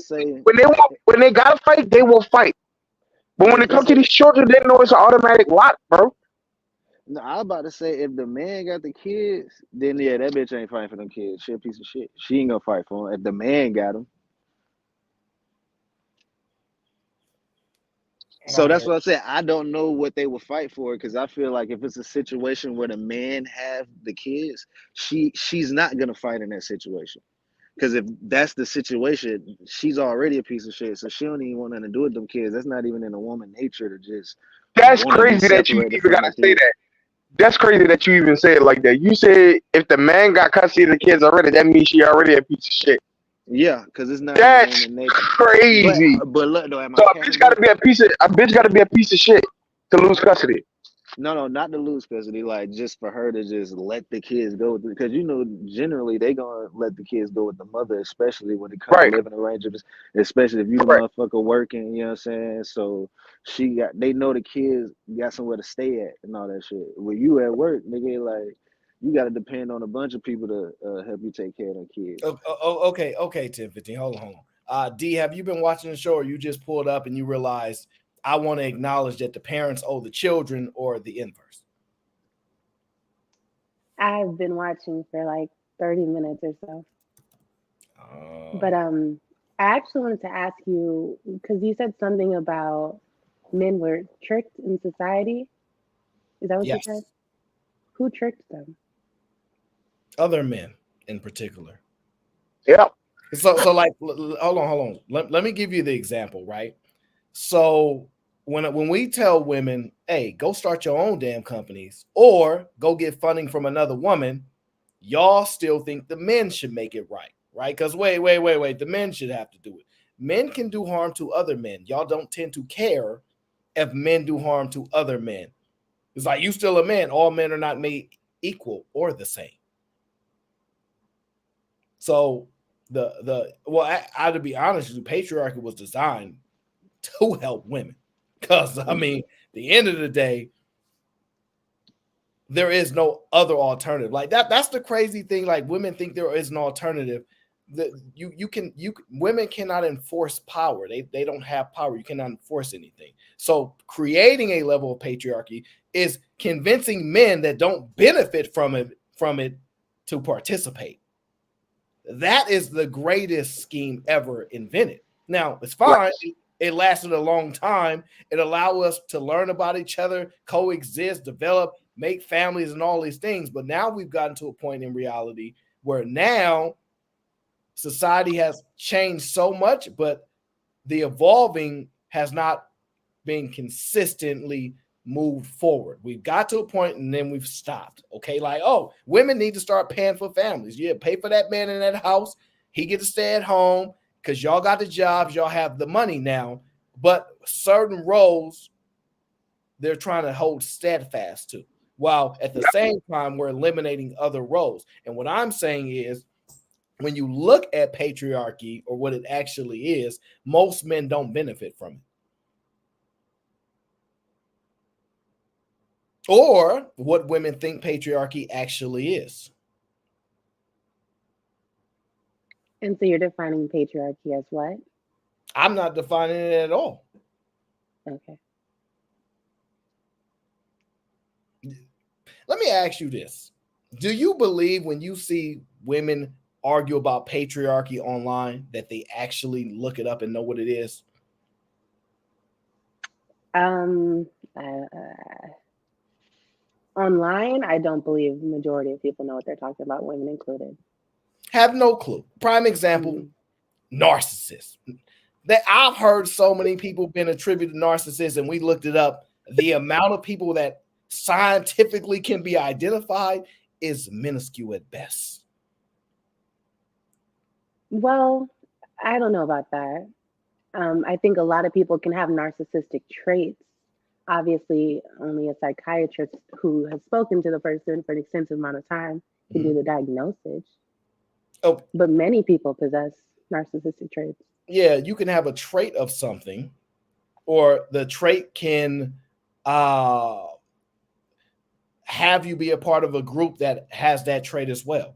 So there could be a group of these people, a group of those people, and you know how you have that diaphragm where the circles intersect and all those things. At some point, there are overlapping things where you can identify somebody possessing something, but that would not make them a narcissist. In order to be one, you must also have this, and that, not one component, right? And so what people will do is we'll say a trait, meaning one component, and then go, so we can attribute the word in there. No, it's wrong. You still cannot do it just because it's a identifiable trait. There's a requirement. It's called elements, right? Like in law, it has to meet a certain level of elements for it to actually be convictable, right? For me to convict you, these elements must be met: 1, 2, and 3. Otherwise, it cannot be done. Same thing will have to be for you to be a narcissist. You can't just have the ability to manipulate somebody. Narcissists manipulate and you just say, well, you can manipulate, so that's traits. That is a lot of things in psychology exist on a spectrum. A lot of mental disorders exist on a spectrum. So when I mention traits, I mean somewhere on that spectrum you reach this level. Now I know that, like I said, you can't diagnose these people. A lot of these people online, like you said, are using the word and have no credentials to diagnose. But the idea that it's a small amount in science, I would argue that. Yeah, fair enough. I accept your point. I don't argue with people that are correct. What I'm saying is you have to realize those same women that are throwing this out so purposeful are not doing the research. They really don't care that the damage that it does, but they actually believe it though. That's how scary it is. They don't even know but they've been told and they've been indoctrinated. They've been taught a certain way to actually believe something exists that does not exist because it's beneficial. Because who can play victim better than, well, so the point ultimately that we're getting to is that I don't think men should have to fight to be fathers, just like I don't think a woman should have to fight to be a mother.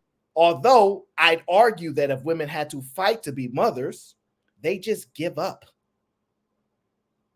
I think they just give up. If they had to actually fight against a man who had the dominating particular benefits, they just give up. I don't think. Yeah, they'll lay down. That's a fact. I absolutely don't think they're going to fight. The fight that they're asking men to do, I don't think that they would actually do themselves. Because if you take other scenarios, right, where it does not necessarily they have an advantage, they don't be fighting in those areas. They'll say, that's cool, that's a man thing, you got it, you let it go. But of course, in this scenario where it benefits them because they know guy's gonna lose this one, they want to make it as if they actually are competing. When mothers fight to be mothers, it's not against fathers. It's not against fathers. It's against all other things, but it's not against the father. He's not in the way of her being a mother. He's not in the way. If he was in the way, I think that they'd be given. I think the same thing that's going on, they would give up. Oh, dang, he won custody again, I quit. Oh, dang, he won custody again, I quit. That's what I think would happen. You don't think that they would give up? Why not? Because of the way that being pregnant affects your brain chemistry and your body, the amount of trauma that your body goes through for X amount of time, the risk that you put yourself through, to go through all of that and give up in the end. I think that's why those stories and the cases, like the woman on TikTok who dropped the son off, and the dad was outside in the car filming a TikTok about how she won't take him. Those cases are so rare and they go viral because we're not used to seeing women not want to be mothers after going through all the trauma of giving birth. So I don't think there would be an extraordinary number of women who would give up just because of a legal system. All we have to do is do two things: make it acceptable. So like shame used to work, right? No, dang, like women used to be fearful of things. Oh, I don't want to be a slut. I don't want to do. If we make it not shameful, what you'll find is that women will have no problem going along with it now. I have videos of women saying they hate being mothers. I hate it. I hate it. All over social media, right? They hate it. The second it becomes acceptable or it's not something that's shameable, they will act different. So they may have wanted to do something, but the shame or the guilt, whatever you want to call it, made them fight against it. Now, if we start to eliminate that, what you'll find is women are doing things differently. It's not wrong with being that. You're great. Go ahead, women. There's nothing shameful about doing what men do. That you're great. Now watch what they do. So now you'll see when you see advocating for women to throw children in the garbage can. Well, let's not say they should be allowed to do that. Let's just say throw children in one of those drop-off bins, right? Men didn't say, hey, we need to make sure we got drop-off bins for these women who don't want their children. Women are fighting for them to have the right to do that. Would you agree? No. Unless you can show me somewhere where they made the law, like where a woman suggested that the police, not the police stations, the fire stations are the drop-off points for babies that you want to abandon. If a woman came up with that idea, then I would concede, but I don't see that being the case. Oh, so I just want to be clear. Advocating is what I said. So you're indicating something being legal. So you don't believe. So you believe men advocate more for women's rights than women do. Most men that are in positions to make rights revolving women are conservative, and because they're conservative, they believe that all life is precious or whatever. So I think that a lot of their moral compass goes towards whatever will keep kids alive. And I think that that type of legislation would be aligned with a conservative viewpoint of having drop-off points for abandoned babies. So I do think men in that way advocate as well as women. Your justification is that men are more conservative than women are? No, I'm saying that there are men who would advocate because it's in their best interest as conservative men. Not necessarily that they're pro-women and they want to support whatever. Okay, so your indication is most men are conservative. No, most men in positions of power have conservative leaning viewpoints, and that's how we get a lot of the legislation we have today. Okay. Like the Supreme Court cases, and okay, so I live in Texas, so a lot of our legislation. Oh, Eric. Wait, no, hold on, G, relax. So let me ask you, D, are you saying that unless women get laws passed, they are not advocates for women? No, they're advocates for women. So I'm asking you, outside of the law, who advocates more, men or women, for women's? Women. So we can agree, social media wise, whatever the case is, women are the advocates there. Sure. I'm just saying it's within the reason to think that women are the ones advocating that women are be able to get rid of children. Men, they don't think they actually have a right to have an opinion on it. They think that they should say it's a woman's choice in most cases. The power of an advocate is nowhere near the power of a legislator or of a lobbyist or anything. So while it's great that women are constantly advocating for women's rights, if it doesn't come to fruition, is it really effective and does it really matter? I don't disagree with that. Now, you strongly feel like that scientifically there's a change with women, which means that you believe that they wouldn't just give up on their kids, even though that's not in law, right? The law doesn't say women don't give up on it. So you have an ability to make an assessment outside of just the legislative part of things, right? We both understand that, right? And if you really break things down, do you know men walk outside terrified of other men just like women do? Do you hear women advocate for those men? Yes. How so? A lot of the Black Lives Matter movement was founded by women, and a lot of the participation was women-based, and that obviously centered around men that were killed by other men. In some cases, female cops, but oftentimes when there is a huge story that blows up about someone being gunned down, it's women who advocate for gun control. Even in, school shootings where grown officers don't want to go in against teenage boys, the advocates against gun control typically are women. The advocates against gun control typically are women. Interesting.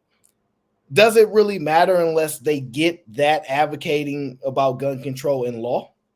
Exactly, right? So when we had Stoneman Douglas, that shooting, even way back with the elementary school, we've been advocating for decades now, and there's been no motion. So it's just a footnote in history. Yeah, see, I distinguished it because when the shots go off outside of law enforcement, I don't see the rioting. I don't see the advocate. Like, I don't see women necessarily getting together. I think because it was a law enforcement situation, which makes it unique, there was a reason to create BLM. But also, you agree that we all know that they stole money and all that other kind of stuff happened. And nobody really talks about those women anymore. But because they saw an opportunity and they took full advantage of it, right? And that's fine. That's how life goes. Men have been doing that for a long time. I'm telling you, the patriarchy have convinced men that being a man is all you need. Just be a man. Just be like, even listening to women. I want a real man. They typically describe somebody that benefits their life, even if they're mean to them, even if they do wrong to them. You still got to be a man, though. That's typically how it's described. You disagree? Honestly, I don't know what men tell other men about masculinity. So I just see it from my lens of what I would like to see, but I don't know what conversations y'all are having. What you would like to see would benefit women, you'd agree? Yeah. It typically comes from a sacrifice for what a man doesn't get to have, right? Because like if I have to do something that benefits somebody else, there's typically a level of sacrifice there. Yes. Yeah. Now, I hear a lot of advocating of not having children. For a long time, the responsibility of children was a woman's role. That's your job. For a long time, you were supposed to be better at raising children than men were. Like it or not, that's what the expectation were. You'd agree then, right? Not saying you are. For a long time. What time period are you talking about? I don't know. Let's go 1960 all the way up until now. Okay, maybe. But I think a precedent was set where it wasn't necessarily that you were better, but because childbirth took so much out of you that many people thought you were incapable of doing much else.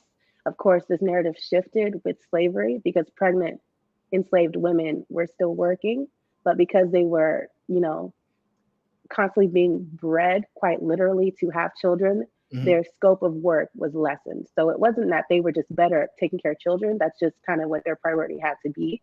Well, of course, the man is free to do whatever else he needs to do because his body isn't affected, I think maybe in 1960s, going from there, we start having conversations about effective child rearing, child psychology becomes big, and people are actually doing research. But even still, I don't know if there's any data we can look to that says that women are better. I think they're just more available. Correct. I don't disagree with that. I don't think that women are better. I think it's opportunity based. Men are better at working, but then again, we don't know that because women have only had rights for so long, as y'all say. I couldn't get a house without a man's signature, right? So now that we see women in positions to compete with men and even prove they're better at certain jobs, it's because we've allowed a level of time for that to occur. You don't think it's a possibility if we had created a dynamic for men to stay at home with children and raise those children, that over years, 20, 30, 40 years, 50 years, that there would not be an extreme difference that would occur of how women view men and how men parent their children? If men had the opportunity to stay home? Yes. Yeah, I think that would make things different. So is it more different? than... I don't know if it's better, but different. No, I'm saying they would be better. Not better than women. I mean better parent themselves individually, not in comparison, right? Because what we have then is switched the dynamics to their availability and their opportunity, which we have not given men to do, yet we judge them differently now because of that. See, what we have is women that had all that time to raise kids and become perfect at that particular job. Not actually perfect, but you get the point. And then we say, oh, now you can have a job too. So now they already have those skills that's been decades and decades and decades and decades built up, right? When men, no. What? Those women who stayed home to raise kids are not the women of today that are working and raising kids. And the motherhood ability isn't passed through by osmosis. So they still have to try to be mothers. It doesn't just come naturally.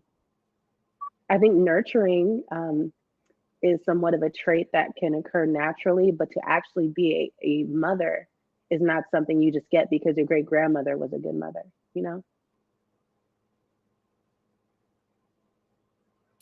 Yeah, you want me to show you some? Can you define what a good parent is? Can I find it? Yes. No, I can't. No, you cannot. See, that's how quickly, if I wanted to, I could squash a conversation that we're building, right? Because like you said, it's not passed down in DNA, etc. I know that, right? The point being is men are judged and saying you're a bad parent. So we can identify bad parenting. You see what I'm saying? You see where I'm going with this? I think a parent that doesn't parent is not a good parent. I think that's easy to identify. If you're not in your child's life, you're not a good parent. I disagree. So you can be a good parent without ever parenting. Yes. Is your argument. Yes. You can have a profound impact by your almost, the fact that you have no availability is more beneficial for a child than not. Now, is that always the case? No, but it can be the case. Your presence alone could actually hinder children's development. That's why women say, I can't have you around my kid. You're going to make this worse experience. I got to get my kid away from you. So just you being a parent can actually be worse than you actually not, based upon women's decision to do so. So how do you come to the conclusion that that's a good thing, that you're a good parent because you're not capable of being around your child? Oh, easily. Determined by outcomes. If, for instance, the child turns out to be phenomenal and great and you weren't around, thank you. Thank you very much. Thank you very much, because you could have hindered that. There's no guarantee you could have made it better.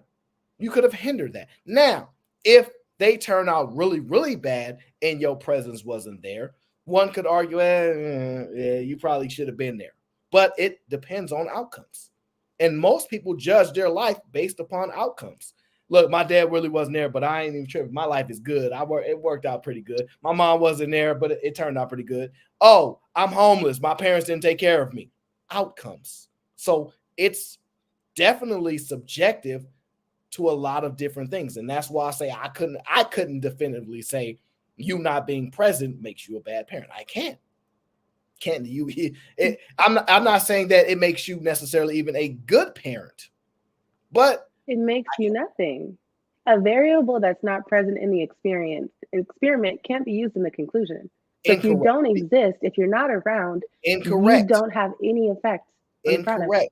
Incorrect, because you are a parent whether you're there or not, meaning the kid knows you exist. Just purely based on knowledge of existence changes dynamics. But we have no proof. We have proof of this, right? Because I knew my dad was somewhere alive. Listen to graduated. Listen to what I'm saying. Literal proof of you knowing that a parent exists changes dynamic. If you didn't know that a parent didn't exist, it wouldn't mean that. It wouldn't hit you the same. So whether your parent died, lived, that knowledge of it changes how you operate. Oh, my parents died when I was young. Oh, my parents still around, but I'm not nowhere around. Oh, hold on, I got a call.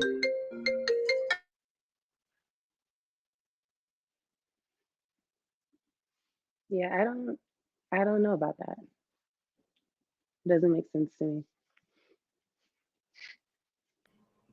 G-Ville, what you think?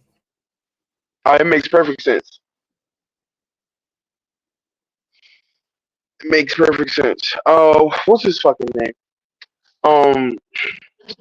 What's his name? He grew up without his dad in the NBA, man. Made it to the motherfucking NBA, bro. He talks about it all the time. About his dad not being there. His daddy not being in his life made him who he was because it was nothing but him and his mama. So he knew he had to become something. It was him, his mama, and his little siblings. And just by the thought, one of the driving forces in his life was his dad not actually being a part of it. That got him over that hump to make it to the NBA. What is that nigga's name? I can't forget. Was it Kevin Durant? No, it wasn't Kevin. I don't know. I don't remember his name. I was just watching this interview like a couple of months ago. He's an older cat. He's an older cat now. But his daddy wasn't in his life. His daddy was not there. He grew up knowing his daddy existed, but he was never there. He didn't meet his daddy until like 2 or 3 years into the NBA. And he down to a ground level though. I mean, without the celebrity aspect of it, a lot of dudes, because they didn't have their fathers in their lives, they are determined to be better men. Yeah. I was just trying to reference, that was the first story that popped in my head because I saw that interview recently. But just that daddy not actually being there, knowing he exists, sometimes gives that element to driving force to be something great. It actually, so could you call that a positive? I would call that a positive. Like, nigga, make it to the NBA despite your dad. If you even just look at generational stuff, right? Your dad put that dog in you, because fuck. If you look, go ahead, Callie. I was gonna say, if you just look at generational stuff or whatever, the dads who are around, supposedly, like with the latter generations and everything, with the younger fathers, they want to be more active in the child's life than what, say, you know what I'm saying, boomer parents were, or boomer dads were. You know what I'm saying? Boomer dads were at work all the time. They ain't really fuck with their kids like that, yada yada yada. But then the kids end up growing up and they're like, no, I'm going to be an active parent. You know what I'm saying? I'm going to go to all the baseball games and all that kind of stuff like that. So, yeah, I mean, it could work even with the parent being in the house. If they're not there and they don't have that kind of relationship like that, you can go ahead and be like, yeah, I'm not going to do that because I know how it felt for me. So, therefore, I'm going to not do that, and I'm going to do the opposite of what my father did. That's a good point, Callie. A lot of niggas be saying today they take care of their children and their children's lives today. Because I think daddy wasn't in their fucking lives growing up. Right, and that's a fact, Callie, because I was gonna say, shit, I wish my daddy was just in the house and didn't say shit. We grew up, bro, Callie. The niggas that we grew up with, our daddies wasn't there, period. Or our mamas just kept them niggas away. Look at Kurt Franklin and shit like that, Tupac. You know what I'm saying?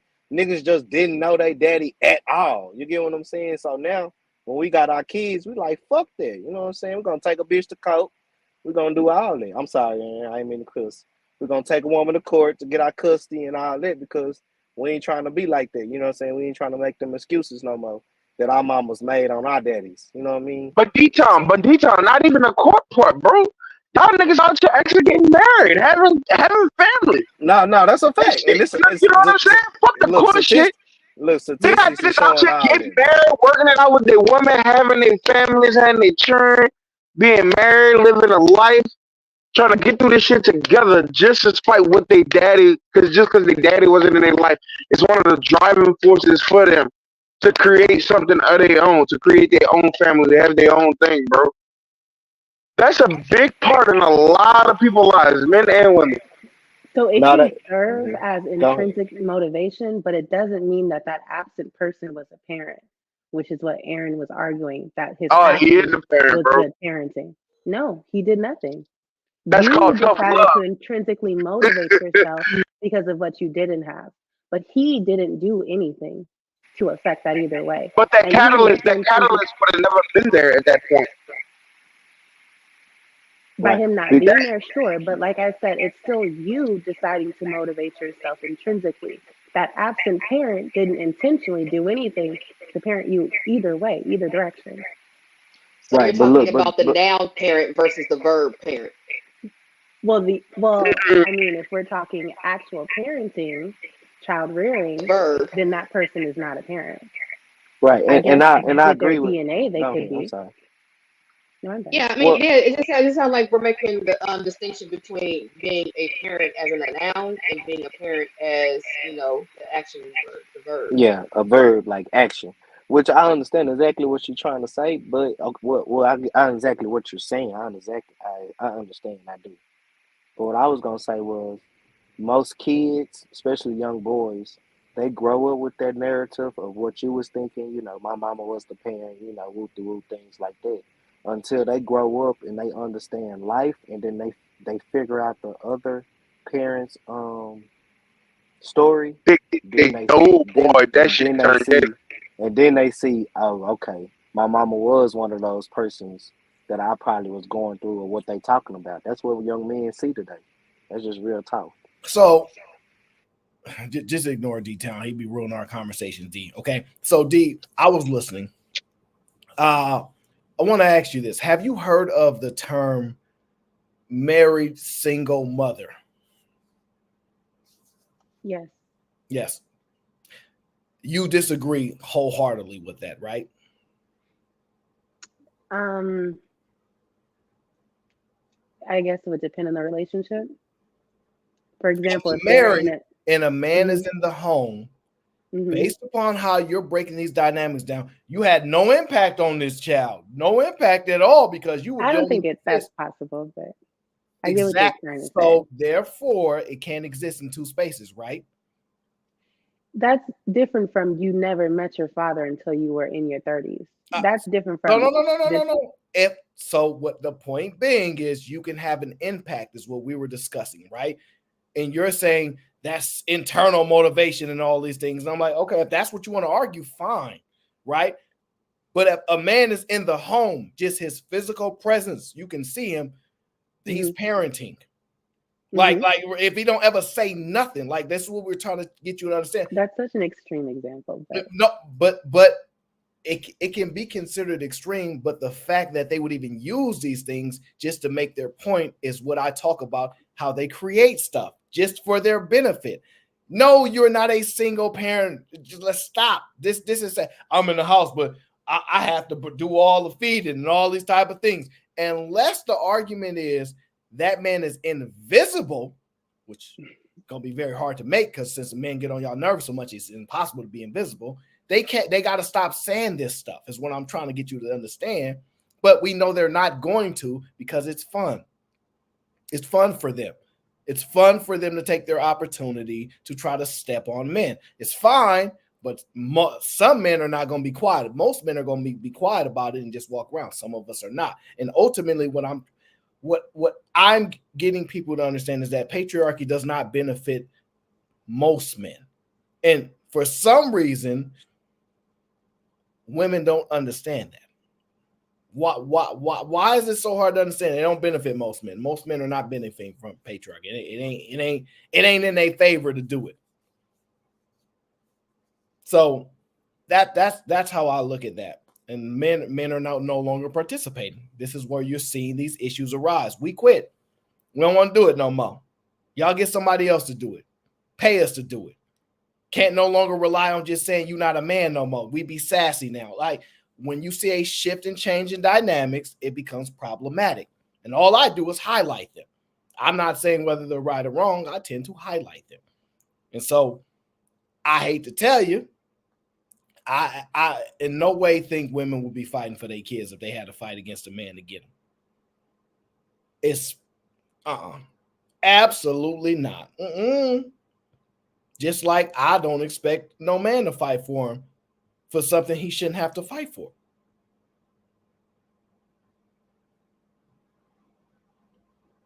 I love a patient woman. And you, my friend, are a patient woman. It's quite a skill you have there. So, Truth and Reality says ain't no patriarchy. I know we not no patriarchy, but they like to use that online, the patriarchy, that's what they use online. So it's pure entertainment at this point. But I'm just saying, hey, let's break all of the modes. Let's change all of this stuff. Let's not limit it. And by default, the default shouldn't be average, like kids custody is 50-50 by default. Ain't no up for discussion, ain't no none of that. It's 50-50 by default. Ain't no discussion. And you know what? It should never change. No matter how many times you go to court, no matter how many child support they don't pay, it should never change.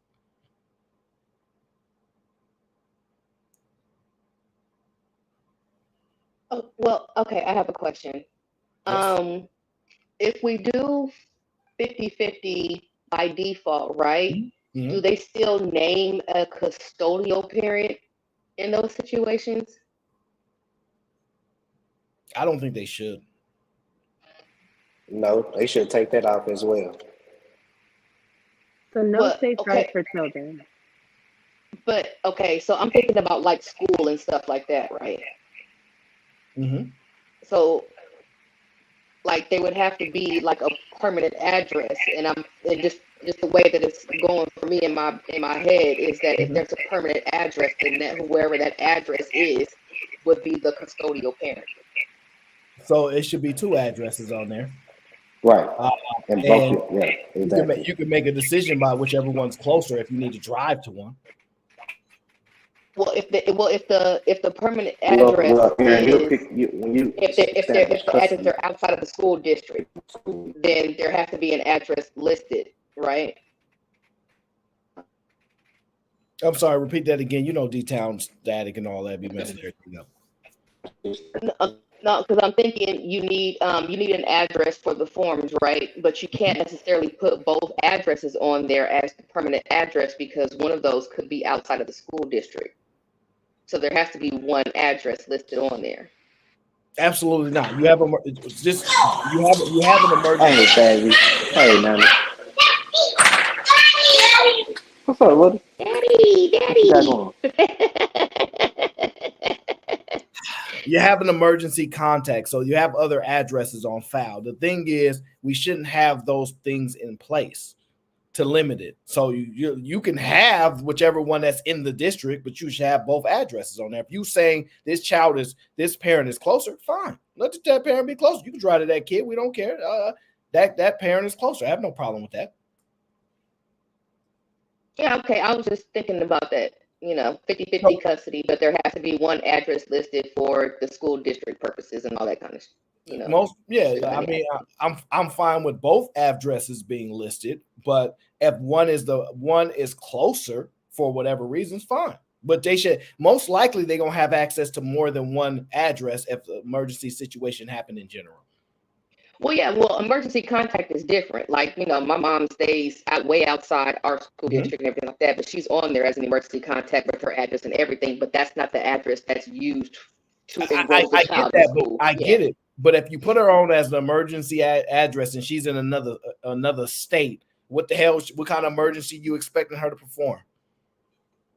Well, yeah, I wasn't talking about parents moving out of the state or nothing. I agree. So it's it can become circumstantial. I'm saying if we go down the list of things why we so-called need one custodial parent, I don't know if we can actually stick to that. Unless we get the law may say this, maybe the law should not say that. It should probably be both. I think we do that because it will benefit our argument or tilt it one way. But if we really go down the line, all right, so custodial parent, they get to decide this. No, both parents should decide. Y'all will start to see the biases that exist, and that's the point. Now D gonna change her mind. She want like 7 kids. Now I'm joking, but I D, you got here late. I wish you would have heard about that kidney. I wish you would have heard about that kidney. What you laughing? Stuck on the kidney.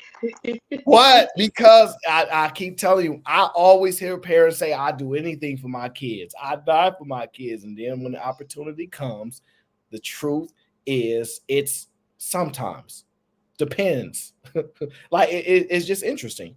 And to see how inconsistent things tend to be when we break things down. That's all I was doing. Truth and reality is undefeated. Patriarchy don't exist anymore. It's too many women in positions of power over men. There's nothing non-biological we can do about that, y'all. That's fair. No, it's not. I don't know if you got to prove the patriarchy then. We all have narcissistic traits, D. Oh, I'm sorry, it doesn't say D in there. Sometimes several. Oh, okay. Okay, so here's my question. Oh, my bad. Go ahead. I just want to know how D gets so smart. Tell me, D, how'd you get so smart? I want to know. Was your mom or your daddy?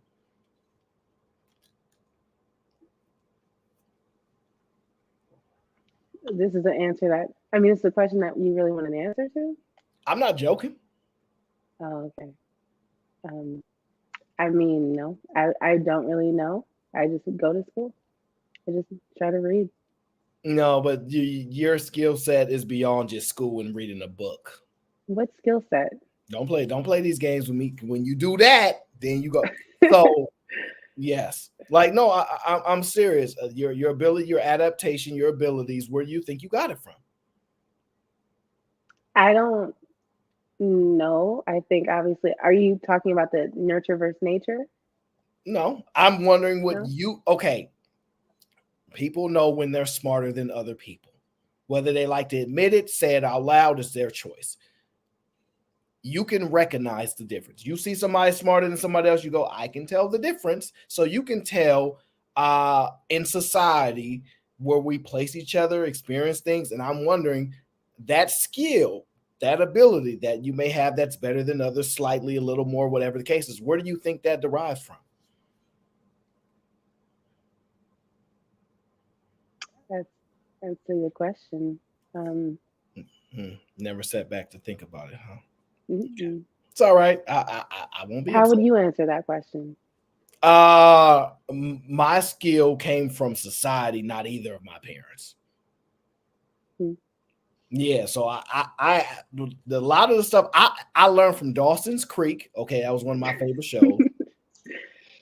I learned the importance of being able to speak proper from TV and how people responded in real time, not from my parents, right? So it just, I identified most things as external sources as opposed to the household sources. So when people say your parents, they're great, but their peer group and all those things will have a bigger impact, I believe that, because I'm technically living proof of that. But I understand, right, because the intelligence side comes in, that your parents still play a huge role, because either their inabilities gives you the ability to identify that they have inabilities, or their abilities give you the identify that they have abilities. So all of this stems from somewhere. It's just me being able to identify it. Like, I might think 4 seconds faster than the next person. That gives me a 4-second advantage over them, and it compounds over time. So society has given me certain advantages, in my ability to grasp those things is probably, could argue it's genetic, but I think it's developed as well. So I was just wondering with you, because I noticed certain subtle things with you, and I'm not going to make you feel uncomfortable and give you like praise or stuff like that, because then they'll call me a simp. No, I'm joking. But no, I was just wondering if you thought it was attributed to like parenting or something like that. That's why I was wondering. I think that's the benefit of living in a society, though, is that you get to experience other perspectives and have different forms of mentors. Because I had a speech impediment when I was younger, and it was really difficult for me to communicate at all. And so I went to speech therapy for 2 years, and my speech therapist was really great at getting me to be confident about speaking. So after I went through that, I went to participate in like poetry contests, and I raised my hand more. And that's not something that I got through my parents. So I think that it's a combination of both, because I definitely got my morals and a lot of values and lessons from my parents, but there were aspects that society had to teach me.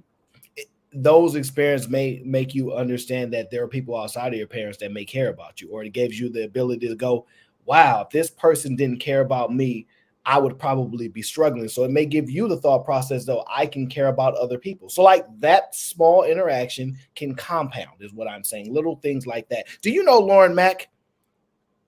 No.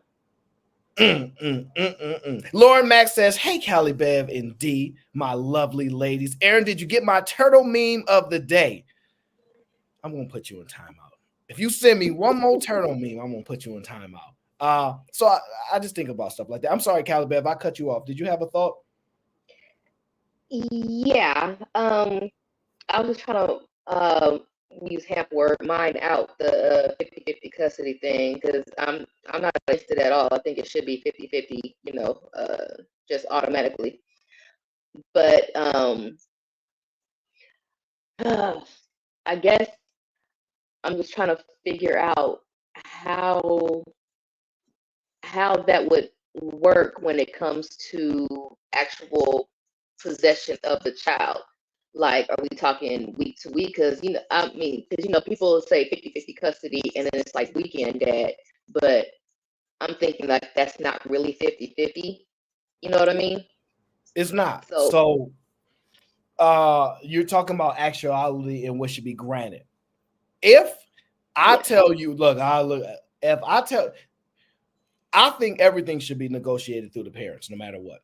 That's just my personal thought. I'm not ignorant, so I know that's impossible, because the decision eventually has to be made. Now, I'm saying by default, the kids should be 50-50 for either parent. Now, if the parent goes and says, I don't want 50-50, that's fair. That they don't want 50-50, then you can argue, I got 80-20. But they should have the first right of refusal A parent should have the right of refusal of automatically defining 50-50. They should say, nah, I want 50-50. Let that be their choice. Don't tell them, nah, you get to be weekend dad. No, they have first right of refusal. I think as parents, it should be automatically granted 50-50 unless otherwise disagreed upon or whatnot. So, and let's go down the mining this part out, right? Because I always say, let's go down this process, right? If a situation happens, right, and they have to, and a decision got to be made. Okay, is you at the crime scene? Did the crash happen and your kids was involved? They not hurt, but they need somebody to make a medical decision, and you're there, then you do it. If both parents is there, y'all both most likely gonna say the same thing. And then if the dad drive up on the scene late, he still should be like, that's my kid. I have authority. Like, I don't see the need to specify so perfectly about having a what we would consider a primary parent or whatever. I forgot the word you used already, but custodial. Yeah, custodial. I'm sorry. I don't see the overwhelming need for it, except that it's extremely divisive, which it's intended to be, and we've hid it behind. Oh, they might need to make certain decisions. Okay, fine, but in the general sense, both parents make decisions all the time. So. Yeah. I don't necessarily see a problem with the only linchpin that I see, or the problem that I see with having a custodial parent would come with the school districts and stuff like that, because those lines are clearly defined and you have to live within the district and all that kind of stuff like that. But like decision making and everything, I didn't know that if you didn't have joint custody that you couldn't make any kind of decisions when it came to the care of the child like that. I thought that was always shared between both parents, regardless of who was the custodial parent or not. It's tough to say. The way they say it, the custodial parent got more power. That's the way they say it. Okay.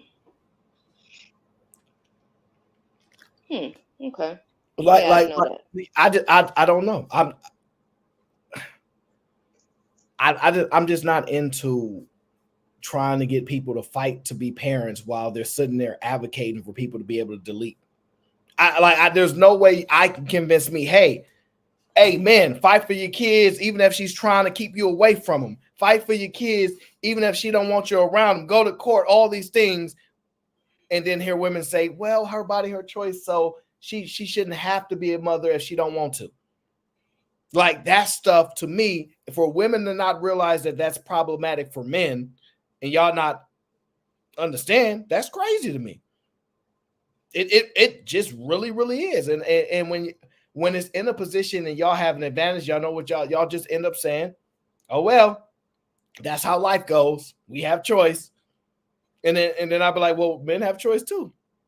They ain't got to do it. They ain't got to fight. Like, so why do you want other men to make them do it when y'all don't want to make women do things? Y'all want to give them choice. So I'm just saying, noticing that the same women will have an expectation of men to do something and don't have an expectation of women to do something, and then have an expectation for men to view them as equals is insanity. Men, like, we can't do it. That's why men that grew up and was told, hey, women treat women equally. Don't treat them less than just because they women, and they went and did it or tried to do it and they fell miserably because women like hierarchies of men taking command and all these type of things. And if you expect a woman to take command, she look at you as less than a man.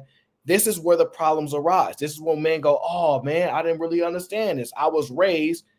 There's that video that goes around where they say women raise the sons that the women hate. Basically, women raise the sons that women hate. Basically, the men that they would never date is the sons that they raise. So I'm just speaking more to that line. To me, it's mind blowing that those two things exist. You cannot advocate for women having choice and then advocate that men should have no choice. He got to fight.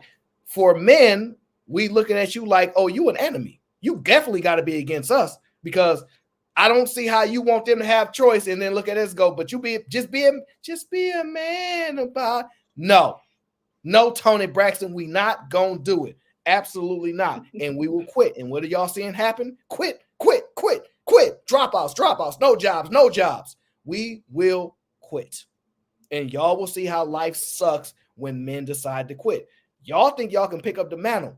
Y'all don't even trust women like that when we ask y'all the truth. Nah, I ain't depending on no woman for that. Y'all don't trust them. And y'all get mad at us for acknowledging it because we're supposed to silently do things and just be a man. And I don't know, it's starting to become a bigger problem. And I'm just highlighting it. I'm not necessarily saying what's right or wrong. I just highlight things. That's why people get mad at me.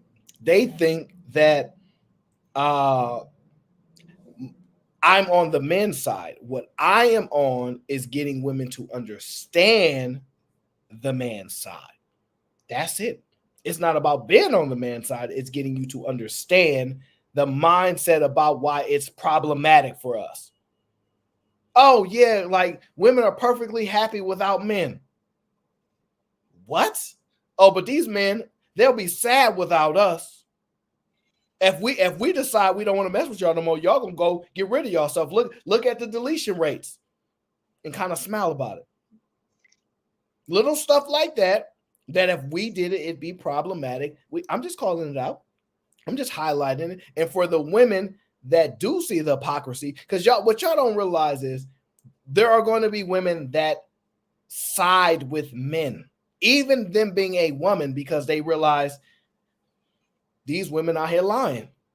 They out here lying, fraud, and I don't want to be a part of it because I want to be with the men. Because me having to rely on women taking care of me is probably not going to work. Probably not going to work. And what I've noticed is the reliance come from if you don't need a man and no children, you're going to rely on a village of other women to be your friendship group for life. Good luck with that. And it may or may not work. We don't know. We'll find out. But those old folks' homes is full of men and women, not just men. I know we like to highlight the men be there and women to be in them homes too. Women, when they get older, homeless too. I see them struggling too. I see them. Like, it ain't just limited as much as y'all think. And I hate to tell y'all, men are used to not getting compliments. Men are used to being silently alone when people are present. Yeah. The secret to a man, I'm just telling you as a woman, is to actually make him feel like somebody when y'all together. Because most men are used to being alone in a room full of people. Y'all think it's the other way around. And I came here to find out who owes who. And D believes that parents owe the children. Isn't that right, D?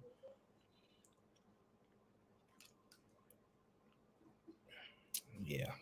Callie Bev don't agree. Well, Callie, what though? Callie said she. I know I'm messing with you. Callie said she'd give her kidney up if he's 25 and under. I have a question. Go ahead, Omni. I have a question. All right. Let me turn my camera on. Hold on, because I've just been sitting back in the cut. The notion of it's owed to the children, where does that come from? The notion of it? That's what I hear people say. I know. I mean, what the philosophy behind it, excuse me. What is the reasoning behind the parents owe the children?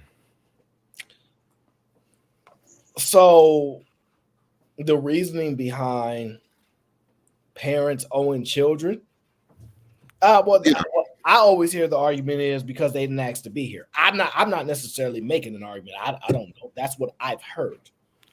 Okay. So with that, that's what D said too. She nodded her head. D agrees, and she got the. Okay. Listen, she ain't got no cheap headphones. She got the iPad. I see you. Go ahead, D. Stop playing with it. So down along that core of logic, right? Mm-hmm. Because when I grew up, I was lucky to be here because, you know what I'm saying, my parents brought me in this world and they could take me out. So it was a privilege to be on earth. So the ones that carry that philosophy, would you suppose, I guess I am supposing, that they have a negative outlook on life in general?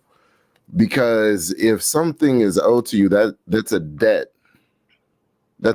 That's inherently a debt, meaning that is an inherent, you're already working with a negative just for being born. So JJ wants you to know you can't just take no kids out. That's called deletion. That's a crime. I know. I'm just saying euphemisms that my parents said. Yeah, You know, they be saying that stuff, but JJ like, nah, they can't do that. That's not what happened. No, honestly, it seems like it's I'm saying it seems like it's a negative outlook on life, because life has to be pretty messed up for you to say to someone, "Oh, you owe it to the person that you gave life to." Understand what I'm saying? Without this person, you wouldn't exist. But life has to already be such at a negative place that the thing that you're actually lucky to have, somebody owes you more than the life that they gave you.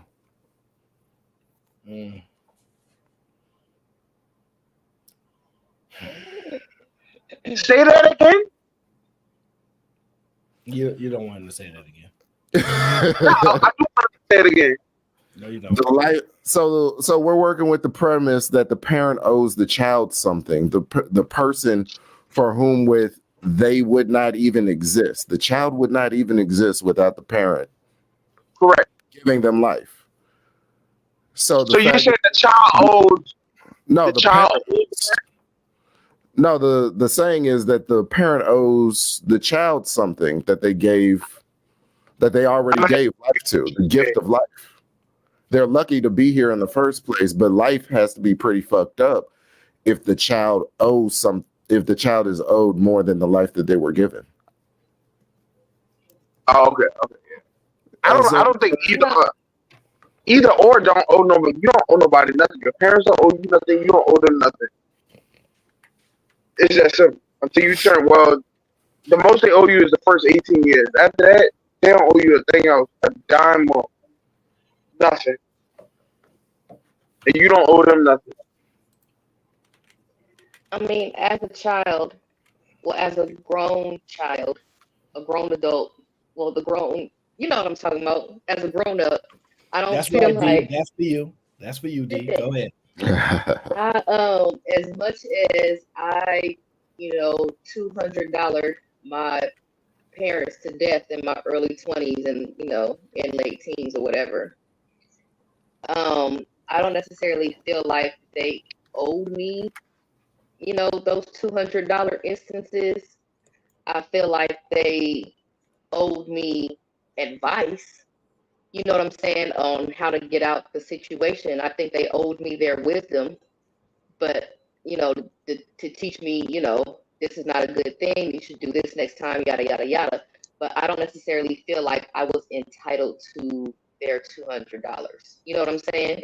Is that making sense? I don't know. But no, it makes sense. I was just thinking about the lady that found in these little baby drop-off boxes and all, but to what you said, Miss Calibeth, I've just always heard it, children don't owe their parents anything. And that's kind of a new concept to me, because I always thought children owe their parents. But since we got on social media and online the last 15 years, now as children don't owe you nothing, they look like you made them come here. And it's such a huge shift, because it used to be, you owe your parents. I owe my parents not to be a burden on them as an adult. That's what I owe them. I owe them, like, if I make a mistake, cool, you there, you are the safety net, right? But I owe them not to fall on the same, not to trip over the same obstacle. That's what I feel like I owe them, to learn my lesson and not make the same mistake twice and be a burden on them, because a parent is always going to worry about their child. I don't care how old they are. I kind of agree to that. I think it's different. I think it changes. The dynamics change a little bit. I think that as you get older, your parents are less likely to want to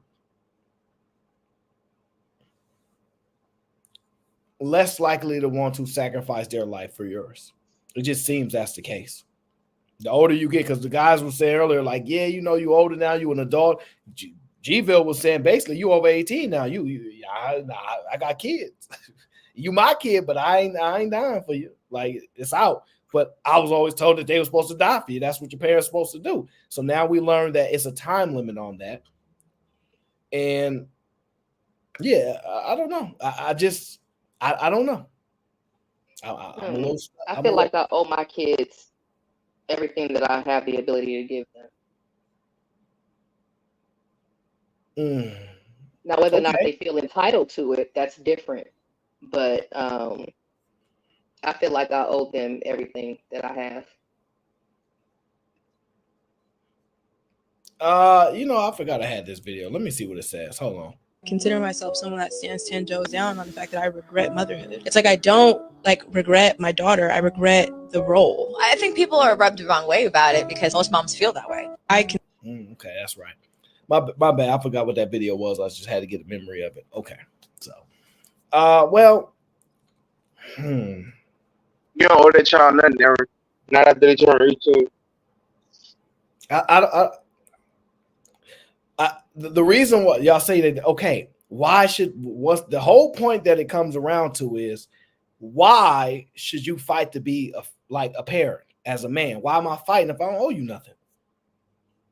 You owe that child something until they're 18. And you gotta fight for your child until they become an adult. You gotta fight for them. That's the law, though. That's the law. Law is what it is. I know I'm going by the law. Your child is your child. You can't kick them out the house at 13. Huh? Children ain't like they was back in the 18, 17, 16, 1400s.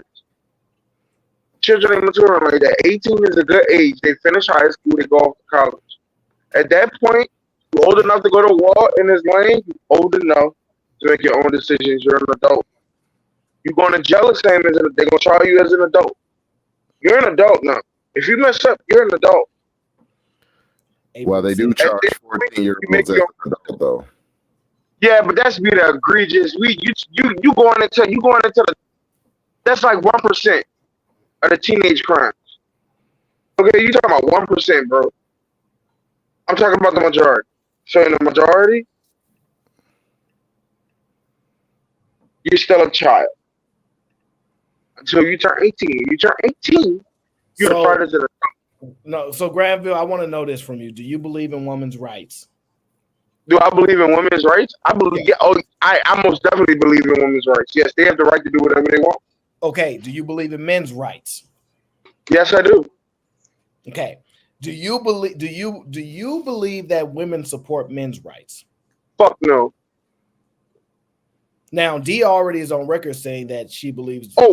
But men. Let me make my point. So D is already on record saying that she believes men do support these things because they put these things in law to give these rights and to protect these kids and stuff like that. So she already acknowledged that men do support women's rights.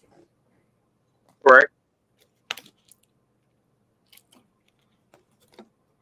I think the only right that women don't support of men's is our right to not be fathers. Meaning, look, this is important, right? They support this. Don't be in a position to be a father. Not support our choice to decline or accept. Meaning that you have to be presented with the possibility. So, for example, right? If I'm a single man like myself, I don't have any kids, right? I'm not a father. Not a father. If I get a woman pregnant, I am an aspiring father, I guess. I don't know, whatever you want to call it, right? For the moment. At that point, I can now make a decision if I want to become a father or not. That is not supported. That is not supported. They don't be like, you know what? Make your decision. You know, if you don't want to be a father, we understand that's your right. That's your choice. It's usually make the decision before you get to the opportunity to make a decision.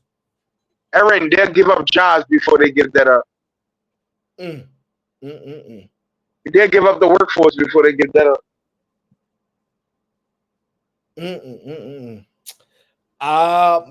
D, don't you see that's a little unfair, a little inconsiderate? I hate working. I would definitely give up the workforce. You hate working? Yeah, I hate working. Why? You ain't got no kids. ain't nothing. What does that have to do with working? I'm going to explain. Ain't nothing typically. Oh my God. Hold on, Granville. Hey, Granville, leave her alone, all right? Because Granville be over here like, hey, what's up? You want to? So stop. Don't do it. Don't bother her, all right? I'm saying, D, you like right now, like me. I don't know, kids. So I don't hate my job, and I really don't hate work at all. And if I did, I quit because I'll be ready to quit YouTube every time, and I'll be close. But then I don't have no kids to feed, so I ain't got to do it. But I can also go be homeless. I just go live outside. If moms kick me out the basement, moms, chill out, moms. Don't really do it. But if she did kick me out, you know what I'm saying? Then I'd just be out on the streets. All right. I ain't got to work no job I don't want to work.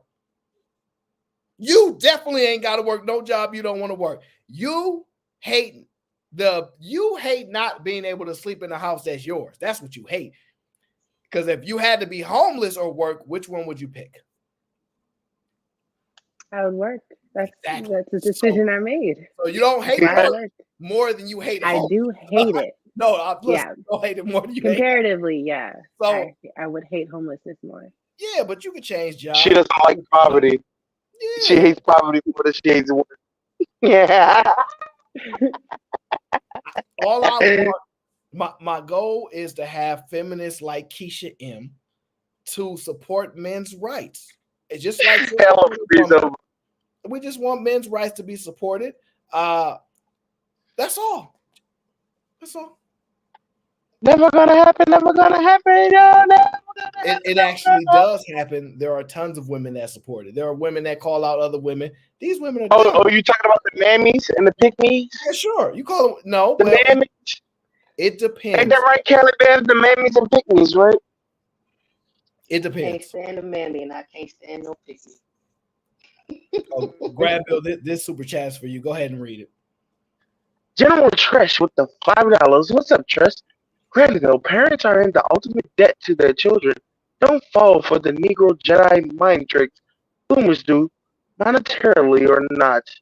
They owe for life. I don't know what that means, Aaron. I'm not sure either. I think it means you owe your children. D, could you tell me my fourth grade education isn't? I'm asking D. D, could you tell me my fourth grade education isn't working? I mean, I'm interpreting it as parents are indebted to their children. Oh, thanks for bringing that up. The parents are indebted to their children for life. That's what they're saying. So the philosophy of the person who gave you, the person you would not exist without them doing something. It's crazy concept. That's Why would it stop at just birth, though? You wouldn't exist without this person. You wouldn't be breathing any breath. You wouldn't enjoy any pleasures in life. But why would it stop there? Who said it had to stop there? I'd say anything they do is extra. It doesn't have to stop, but anything that they do is extra at that point. Anything they do is extra. So give birth to the baby and leave them there, and your job is done. So no, that's not what I said. That's not what he said. No, wait. But she's getting to a point, and this is the point I've always made. They don't owe you nothing. Like Brenda threw the baby in the trash. Brenda threw the baby in the trash. We all saw it. Y'all know the song. Don't play with me. She threw the baby in the trash. I got another video. It's not as nice, but she threw a baby in the trash. Be throwing them babies in a fire station. All that. Yeah. So the point being is that nobody has to raise you. Nobody even has to give you a bottle. Like the way my mind works is like, boy, like thank you. You kind of owe your parents.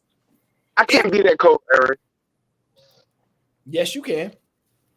Nah, the baby, you got to take care of the baby. You brought it in the world, you got to take care of it until it's 18. And when it's 18, you can throw that motherfucker down the parachute chute. I don't care what you do. No, I disagree. I just don't know. I hate the who owe, like your children don't owe you. I think children owe their parents. I said it maybe a couple months ago. I started to shift on this because I was falling in line like, yeah, children asked to be here. I ain't asked to be here. Da, da, da, da. That's true. But I was like, that's reasonable, actually. It's purely logical. However, as we start going down the line and we start building and mining things out, I realized, dang, these people do owe their parents. If your parents did decide that, you know what, I am going to give you a bottle. I am going to make sure you drink some milk. I am going to make sure you can grow up and become an autonomous individual, be a thinker for yourself, and be able to sustain life on your own. You owe me. You absolutely owe. When you really break it down, you kind of owe. All right, now if you're going to talk personal.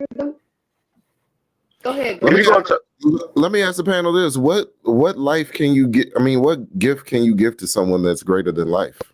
Name it. A house, money, stability, a whole bunch of shit that people care about more than life. I owe you a good life. Like, So okay, so like, okay. I'm thinking like it's really circular, right? So if you pour your all into your children, right?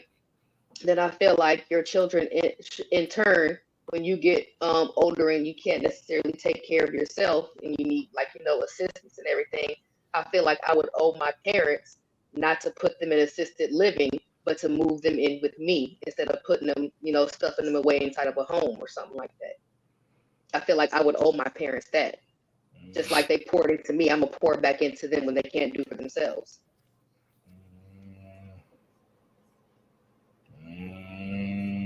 I don't know. I think it depends on your development, your mindset. If you have a victim mindset, if you have a different type of mindset, you'd be great. Like I'm one of those people that are just grateful, right? So I don't look like anybody owes me anything. I'm lucky if people give me a hi, a goodbye, a hug. So it's purely luck at that point. So I believe heavily in gratitude. Like it's the highest. It's one of the highest things I rank people on, whether I think they're worth dealing with or not, is their ability to be gracious and their level of gratitude to the world and to people, right? Do they feel like people owe them things just for existing, or just because they're a woman, or just because they're a guy? Do they feel like you owe, or do they just be grateful for everything? I'm so grateful.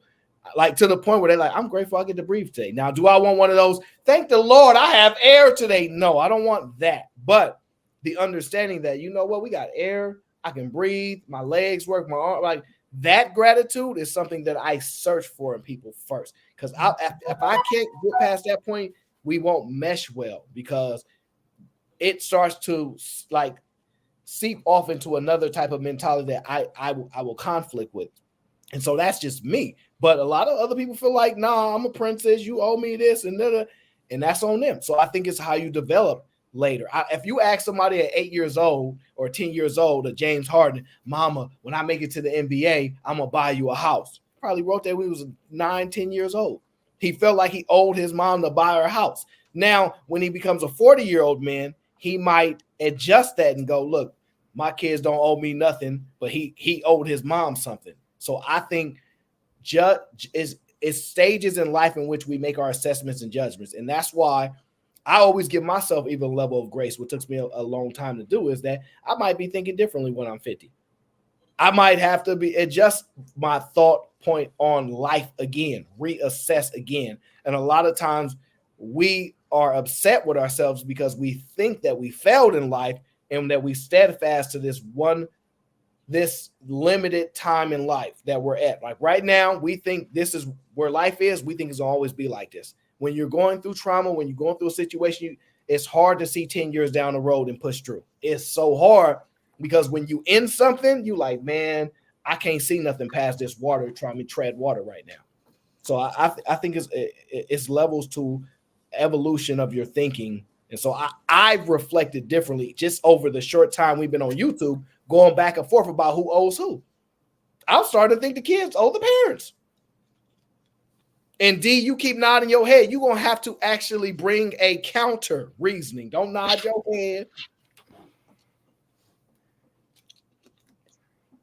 They're children. They can't even comprehend what it means that a person gave life to them.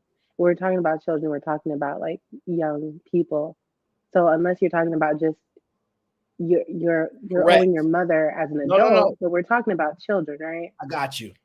That's okay. I should have not misspoke. Let me adjust that. Adults owe their parents. Sure.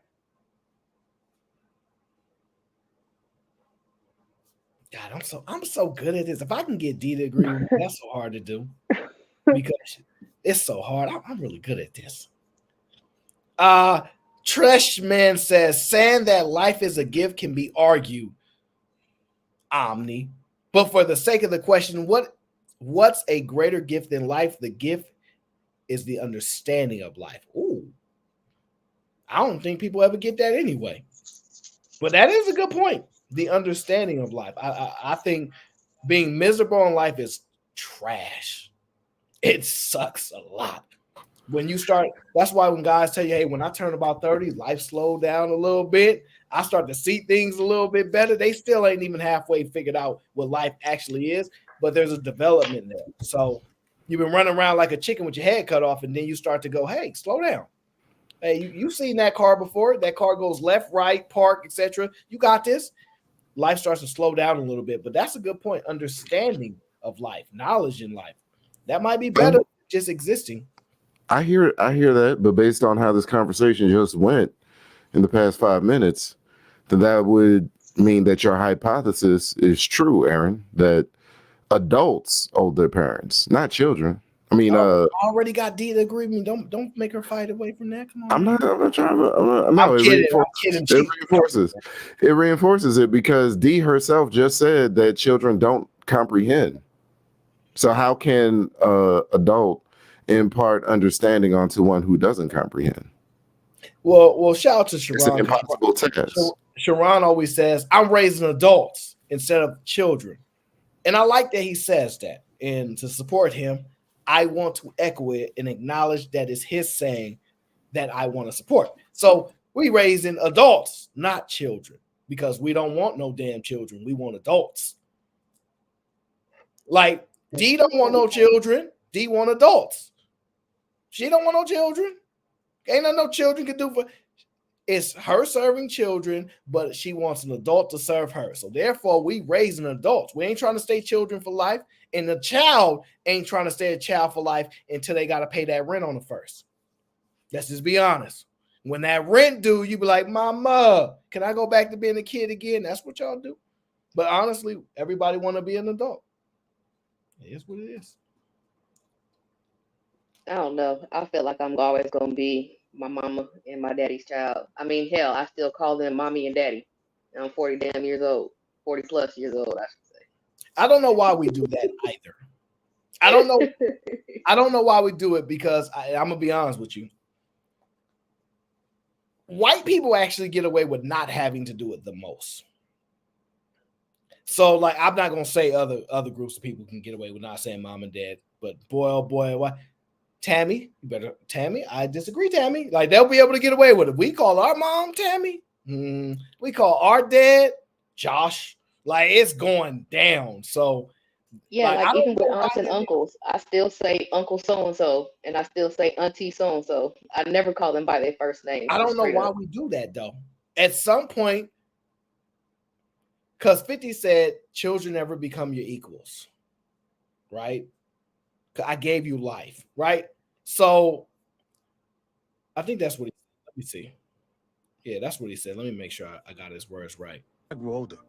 The one thing that becomes clearer to me each and every day is that I don't owe anyone a thing, and neither do you.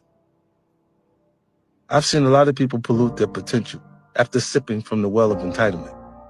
This is certainly true of many of the people I've been associated with over the years, even my own son. What they need to understand is that you should never feel like the world owes you anything. It doesn't.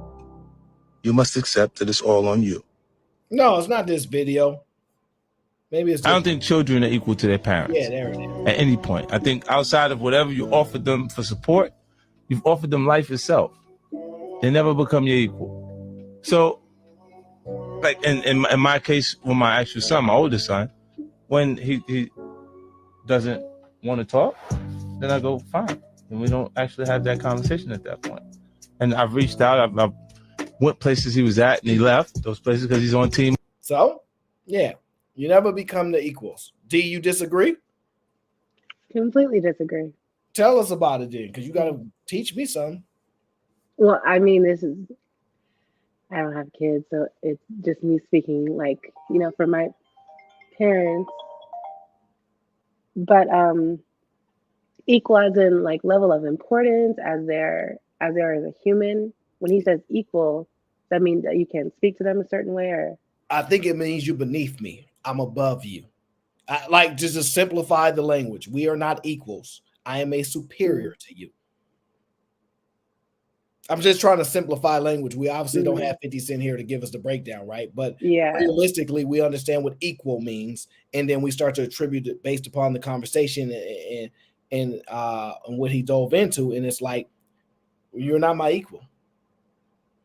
Like that because if I can't call you if I can't call you Beverly, if I can't call you Christina, if I can't call you Annie, if I can't call you by your first name, and you my mom, there's some type of hierarchy there existing. You see what I'm saying? Yes.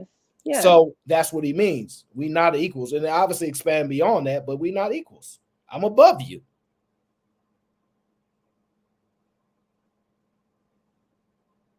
I don't know about above, but I think you can say obviously that a parent and child relationship has certain power dynamics there, hierarchy there, like you said. But I wouldn't say that that parent is above their child. Callie Bev, because she's the tiebreaker at this point. My parents is always gonna be above me. I'm joking. I just know that Kylie Bev and how she is. So I know she was not gonna. Parents are look, they above you. It is what it is. Now, I will say this. There's a caveat, and I hate caveats, right? But it also matters how you feel about your parent, right? Because sometimes the son surpasses the father. Sometimes the daughter, it's so hard to surpass the mother because they have a default staunch position. But for yeah, that's right, JJ. Yeah, I gave you a good laugh there. So if a man outperforms his father and he doesn't like his father and they don't get along, he surpasses his father in his mind. Like if he's more successful, he don't like him, they don't have a good relationship, and he don't respect him, he actually looks at his father as beneath him. So there are circumstances in which you can surpass your father. I don't like to give the examples on moms because I do think that the sons don't view their mom a certain way. So, but it is to a point where we don't listen to you, right? So you could be our mom, but I'm only gonna listen to dad for life. I ain't listening to you for life. And this is based upon good relationship, etc. Mom, at some point, I'm here now. Like I've stepped above that, and I'm here. Like it is what it is. It doesn't happen a lot in the Black community where mothers reign supreme, and there's a God complex that exists there to a certain degree, where men don't take their rightful position as the head of all of the family. Doesn't matter. You men are supposed to supersede the women. Now it is what it is. You guys can make arguments. So I get that part. But as far as the dad, it's so hard to pass up your dad if you guys have a good relationship, where even if you have a good relationship with your mom, you surpass her. So I don't know how women feel about the hierarchy or ranking of their mother as far as them being able to surpass her. I don't even know if women actually can think like that, but I know they can think about it as in the sense of competitive against men in business. So I don't know. Do you know if you can surpass your mother? And I'm not asking you to like say you are or not, but do you know if it can happen? Yes, so that my mother encourages me to surpass her. So that's why I was questioning when you're saying like equal, in what way? But obviously we can't come to that. Well, in a definition. in a sense, you boss your mom around. She don't boss you around. I'm just trying to no, not in that way. Yeah, so what I'm saying why is would I boss her? I get it, but what I'm saying, there's some points where the sons take over and they do the bossing around. They run things. It's just the truth. I don't see how.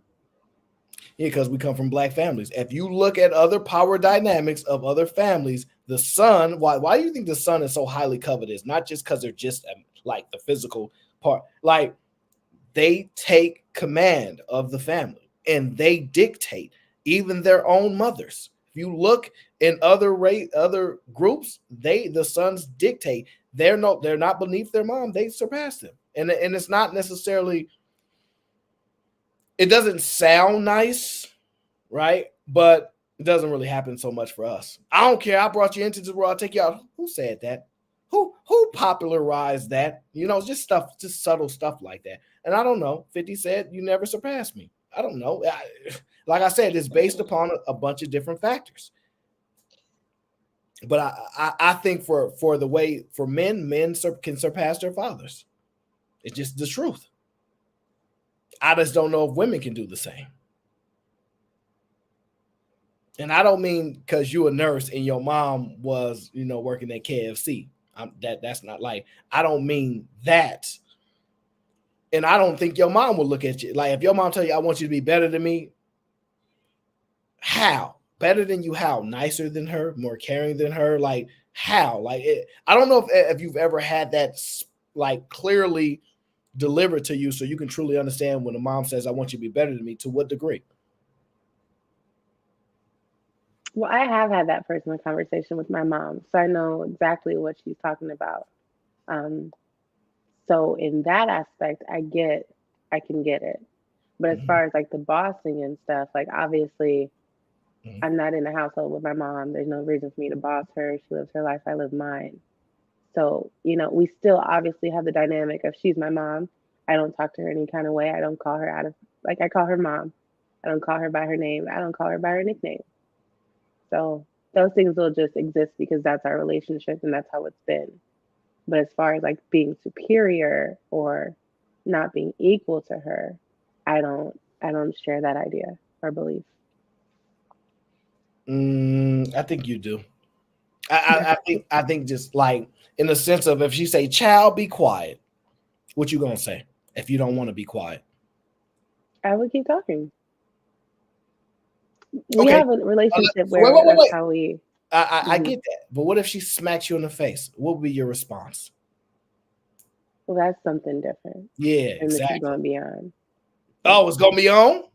It's going beyond. Not it's going beyond, but so the likelihood of this I'm just asking you, like, and I'm breaking it down because we got to build this conversation out. We ain't never had it before, right? So yeah, reasonably, if your mom smacked you, you just gonna take it. Whether or not you was raising your voice, you too loud to that mom, I'm telling her to lower your voice. You just gonna take it. So therefore, unless your response is up, then there is the hierarchy there.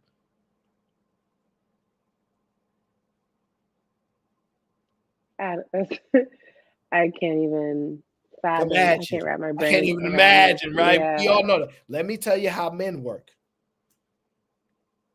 Pops and him gonna be rumbling.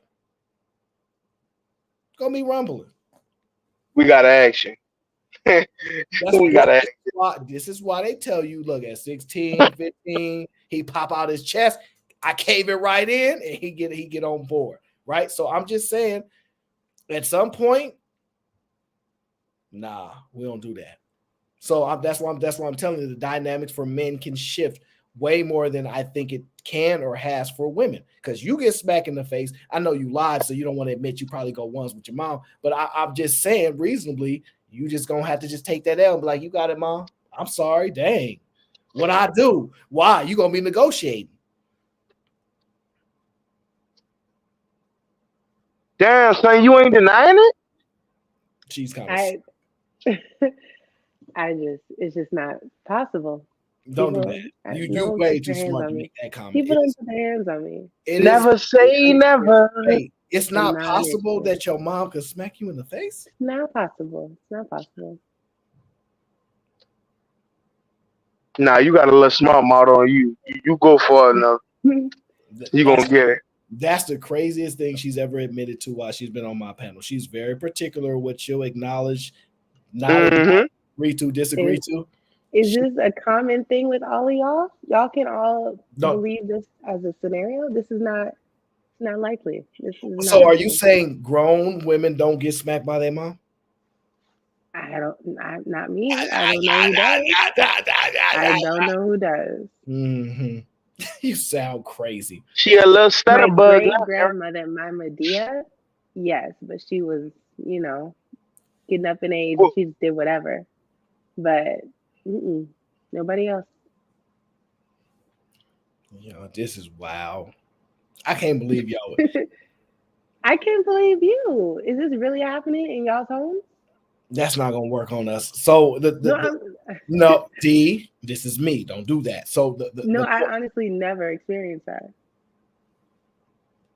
Oh, I get it. But you don't typically pull. See, that's a technique that often happens. Let me show you how we identify. See, women can have broad conversations, generalizations, right?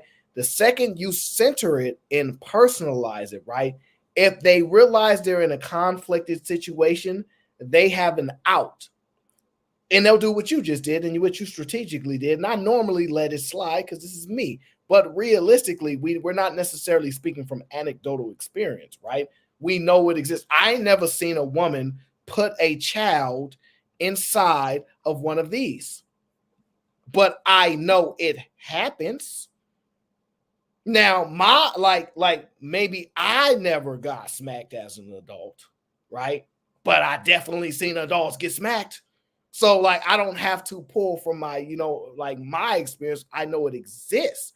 And all you have to do is acknowledge that if your mom did smack you, you'd be like, Mama. I'm kidding. But in all seriousness, most women don't have the reaction that men have. That's all I'm saying. Our hierarchies change depending on circumstance. And that's why I accept your answer, because it might be based upon you have a good relationship with your mom. If you didn't like your mom, you probably call her Kimberly. Yes, Kimberly, what can I do for you? You see what I'm saying? That's why I say the dynamics matter, because if you have a reverence of your mom, you're probably going to let that be that way for life. You know what I mean? I could never hit my mom. I could never raise mine. But if your mom did you dirty, if your mom, put the cable in your name and she got a credit card, ran it up in your name, if she did a bunch of things, left you hanging, you see what I'm saying? Let things happen to you. Her name going to be Kimberly, not mom. You see what I'm saying? You see how that'll shift the dynamics a little bit? That's all I was saying. I don't know. Nah, she gonna get in that action. Her mama put her hands on her furniture move. You think? Wait. How many fights you think D been in her life? Tell me what you think, Ramil. Two.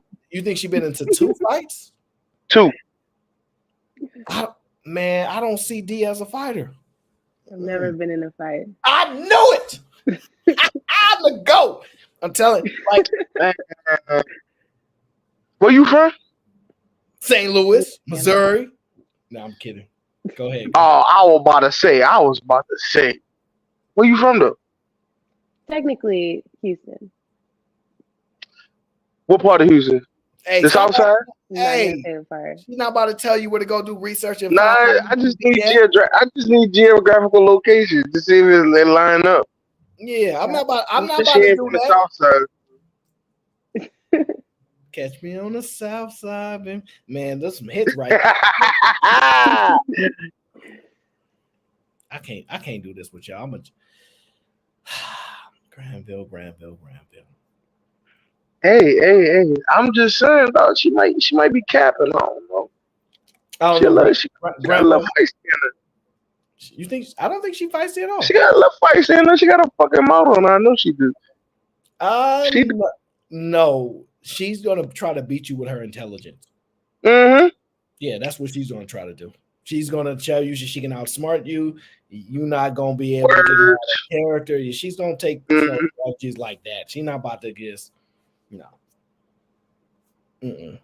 Yeah, I mean, I've just never been in a situation. I'm sure people have wanted to fight me, but I've never been in a situation where. Oh, Granville is right. Actually, she blurred that side out. She let you know, like, I got it though. See, you like that's subtle right there, right? So the thing is, I think people have wanted to fight you too because you raise your hand quicker. What is 2 + 2?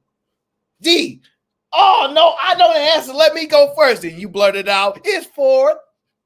And you know you was so they wanted to fight. I get it.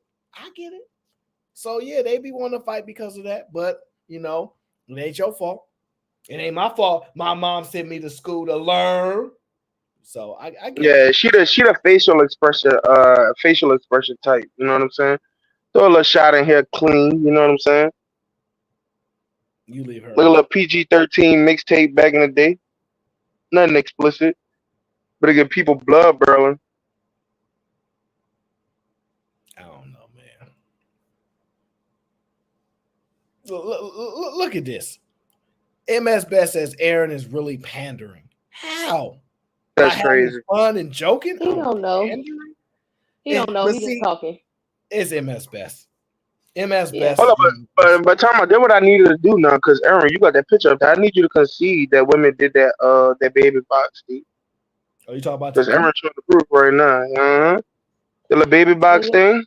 A woman came over there. The post office, nigga. I thought that was the post office. You thought that was the post office? Let me see. I know it's not because of what y'all said, but I just looking at the picture, I thought that was the post office. Yeah, buddy. It says safe haven baby drop off. Yeah, no. No, I'm so sorry. Absolutely not. Dang, that's crazy. God damn. Yeah, I know. I don't know, Granville. How much longer should I do the show before we end? Man, give him about 20 more minutes. 20 more minutes. All right, I'll give him 20 more minutes. Let me ask you this, D. Right? Because I know these conversations like grasp as far as like when people tell you like dating, like how hard it is to date out here. Do you hear that it's hard or do you hear that it's easy? I hear that it's hard. Okay, and do you think it's harder dating as a Black woman or just as a woman in general? It makes no difference. Definitely dating as a woman. You don't think Black women have a harder time dating than others?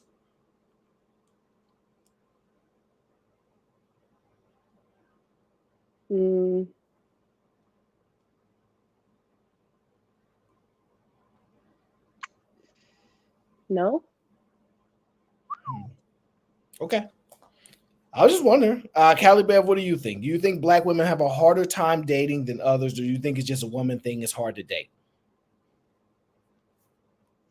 I think it's just a weird thing that people find it hard to date, and that's just given the way how everything is just extra out in rocket science now. I think everybody is having trouble unnecessarily. Okay, I guess that's fair to say. Let's see what it's like then. Hi, how are you? You got 50-50. So what do you do? See, that's the problem with Black women. All y'all care about is money. A bunch of gold diggers. Okay, let's talk about something else. Do you have children? I have 4 kids and I don't want no more. My 3 baby mamas ain't always asking me for money. I can't understand why they always coming to me with their handout. That's why I pay child support for. Oh my gosh. And with 4 kids, you must be paying a lot. $50 a month. A nigga drive a forklift for 12 hours a day, but can't even afford to roll up no more after they take the money out of my check. I can't even cop the new J's. I hate gold diggers. You hate gold diggers, but you have no gold. Got it. You females need to be fit, feminine, and submissive. Okay. I'm actually a nutritionist, so I also can appreciate the importance of being fit and healthy. Oh, so you a PhD? You got kids? No children, but I do have fur babies and I'm a cat mom. See, that's your problem. You females gonna die alone. Grand Rising Queen. Hi. Grand Rising. So what do you do for a living? I'm a podcaster and a SoundCloud rapper. My new shit fire, listen. MTCB. I don't love them, I just them. Then I leave. I'm a on your mama and your auntie and your granny too. Interesting. I love podcasts and listen to a lot of real estate and finance ones. What kind of topics do you talk about? Killing Whitey and how Black women let welfare take Black men out the home. His microphone. Time to divest. Callie, you laughing? Aaron, send me that, please. Send me that. That shit is hilarious. I'm tired of women trying to be funny. That shit was corny than a bitch. Man, that shit is funny. That's what all these motherfuckers sound like on the damn internet. That shit was hilarious. This is your fault, Granville. You told me to give him 20 more minutes, so this your fault. Crazy, bro. And D, I made you laugh. Just remember that. Now, so I'm triggered. I'm going on mute. So, man, I need to save myself. You saved me. Okay, so I actually do think that is hilarious, by the way. But ultimately, I think it's really actually hard out here for Black women dating. That's a fact. I think it's hard. Shout out to the gang. Gang. I think it's very, very difficult. Savvy, what up? But it's even harder for Black women because y'all really only like Black men. Let's just be honest. I think because y'all really can't see it. Every time y'all did, like, I really only like Black guys. I mean, y'all just don't like no other men like that. And see, the problem comes is men find almost all women attractive. Almost all women of every, like I talk to them all the time, every single race of women got fine women in them, every single one. I think that Black women have the most range for it, meaning that if I had to do it group wise, I give Black women the edge. But if I could just one off, I couldn't give anybody the edge. If I picked the finest woman of every group, they'd be equivalent to me. I couldn't give anyone the edge, right? But if I just put the group, I slightly give Black women the edge, but they're still all immensely attractive. It's not the same for women in general, and even worse for Black women. Because certain guys, y'all not giving no chance. Y'all thinking about hair on their back and all different type of stuff that y'all think about. Certain guys, y'all not giving a chance. The ethnicity in your mind that you're thinking about right now, D, that's what I'm talking about. I'm just saying there are certain guys that's not going to get a chance. But for men, we don't have that problem. Now, is there a conflict with being able to date interracially? Yes. There's somewhat of a way to navigate that, but we are attracted to that. Y'all not really attracted to a whole bunch of different guys. It's harder for y'all. Would you at least agree with that?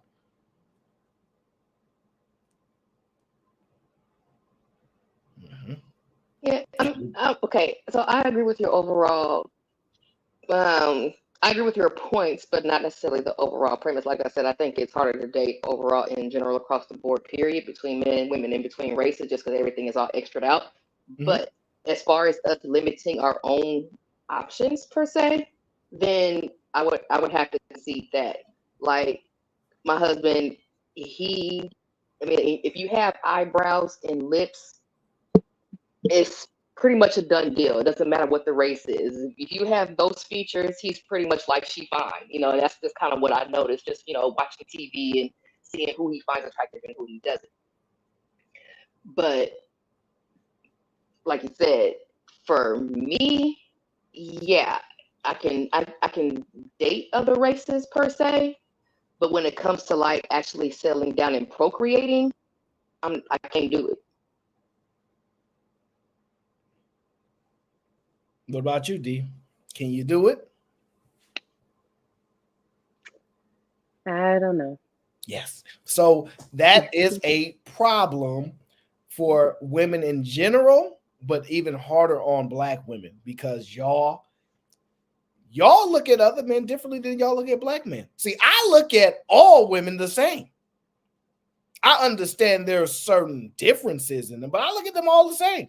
I don't care which group you're at. A woman is a woman, attractive woman, go from there. Y'all look at men and go, that's a Black man. That's a white man.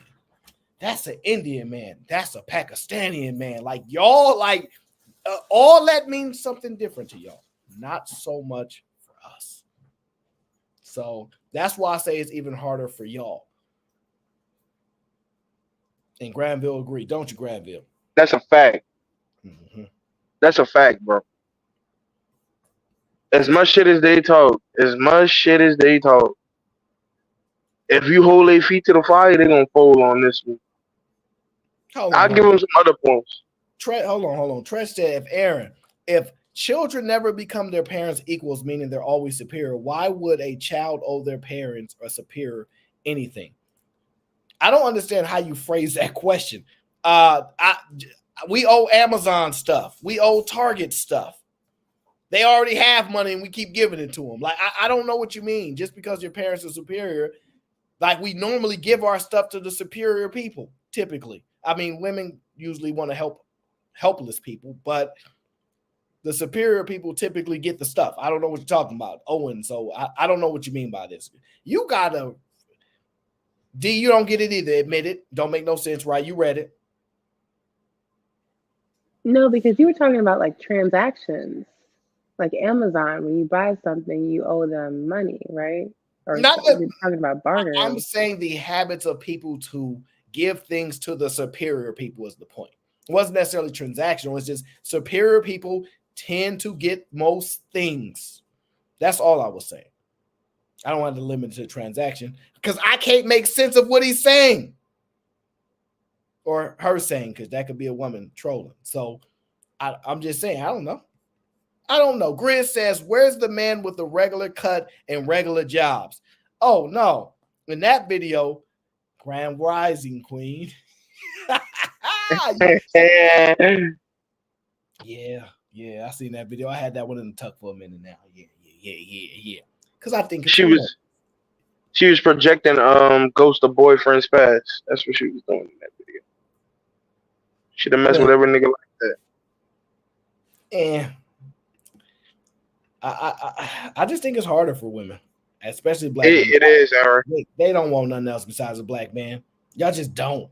And I get it. Black men are special. I get it. They got that extra, the extra, like that extra, whatever that right there, whatever it is, it's just hard to match it. It's just hard to match it. Nothing we can do about it. Now, I benefit. You the best, Aaron. I benefit from being a Black man, but I'm also not the Black man that most Black women go for, right? You know what I'm saying? Like, I wouldn't be their number one. Like, oh, I want him. They want a different type of Black guy, right? And that's cool. I ain't mad. Why do you say that?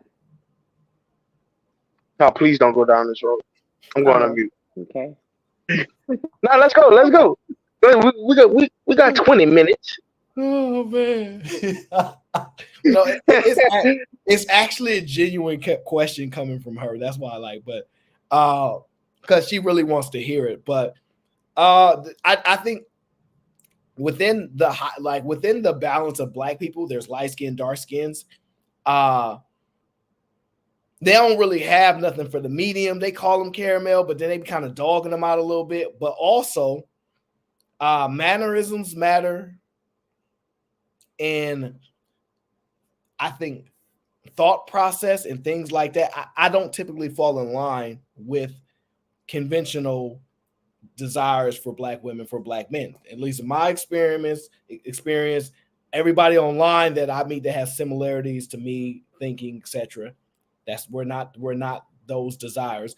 I will agree after we do get older and women realize I should probably be picking these type of men, that does change. But personally, I think their desires is always for a certain type of black guy. Like if they could just have the reformed, used to sell drugs, but now he got his business going, has a level of aggression, ready to tear the whole block up, but he's smart now. He don't do that no more. It's just a certain type of man that if they could create one, that they would desire. And I know it's because those men have certain traits, etc., and all those things. It's just like there is a desirable type of black guy that comes to women first, before the ones that follow subsequently after. So I just don't believe I fall in that place, but I don't know. I couldn't like definitively give you the exact reasons why I don't fall into I don't think I would follow into conventional black guy, and I'll tell you part of the reason, right? I have repeatedly heard, you're not like other black people, right? So I've heard that repeatedly from non-black people, right? Which means I'm distinguishable to non-black people. Black people then know that I'm distinguishable to non-black people and find that sometimes irritating, to where I might have a complex where I think I'm better than most black, like all of that type of stuff wrapped up into that. I get to deal with. I don't have to deal with it so much now that I'm older, right? Because the world kind of opens up a certain way where it's easier to navigate as I get older and older. But I could tell you, for the most part, the first 20-something years of my life, that's exactly how it went. That does not mean I did not attract any women. It was just very little. And also, I realized I attract way more than just black women. It would be women of other groups at higher rates than guys that were black like me. They would only really attract black women. I don't know specifically what they identified to make me distinguish, but I noticed that happened a lot. And the certain guys that I hear women speak to and speak about their experience I don't really fit that mold. So I don't know how to phrase it or put it into the proper context to explain to you. But Granville could tell you. Go ahead, Granville. You explain, because you've had this conversation more times than I have. And I'm not a nerd. I'm not a nerd either. I'm just a lame. But let me try to break this down.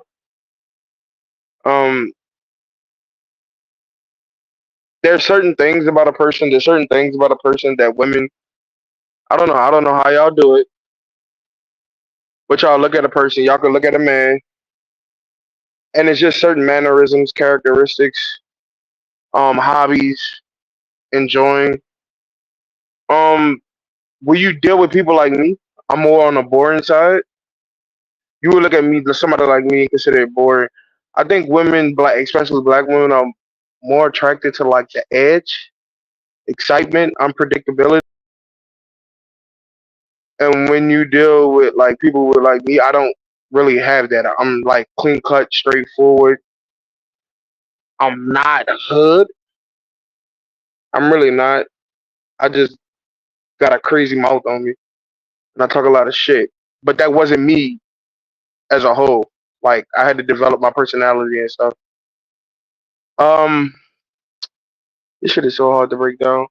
Women don't find the clean cut, straightforward guy that's trying to just do right in life attractive, and I think it's more aligned the boring aspect of it, that excitement and stuff that they look for to start off with. I wouldn't have that, but I don't know. Y'all like dancing with the devil. It's that edge. It's that edge. It's that rah rah. It's that entitlement, that aggression. Not entitlement. It's just that feeling of aggression and stuff, protection and shit. The good guy is not something that y'all really look for. It really isn't. You would like a person with it. Y'all more like people with edge, men with edge. Well, that can. I'm not making a claim that I'm a good guy.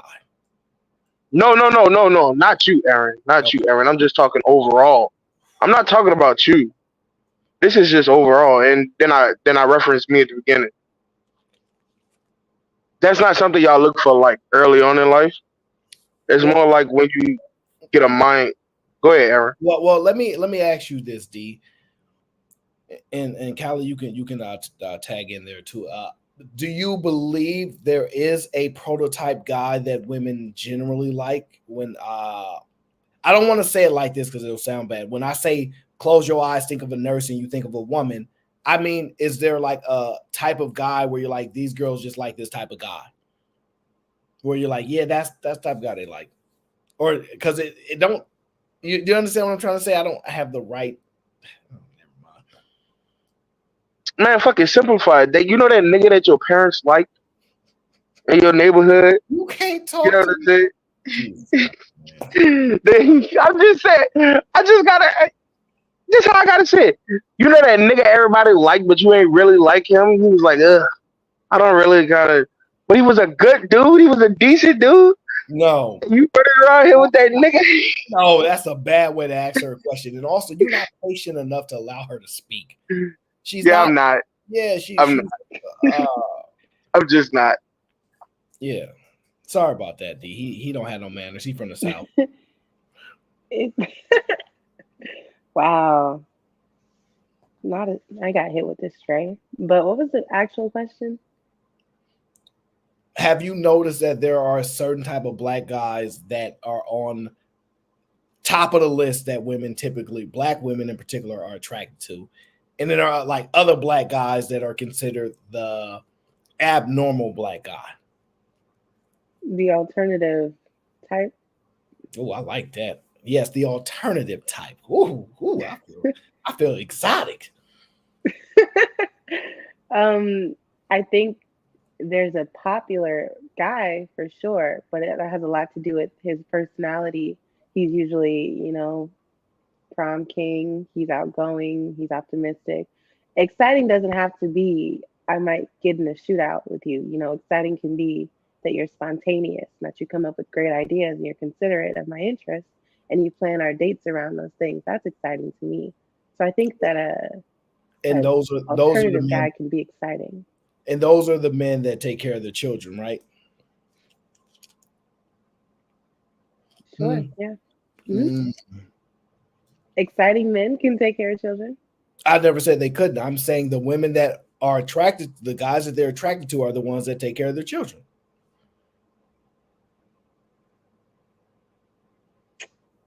I don't really know. Let me at least get married first. Let me at least try to do the right. Black men do not fight hard enough to be a parent in their children's lives. Black men do not fight hard enough to be a parent in their children's lives.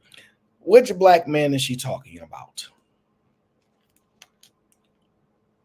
Men with children.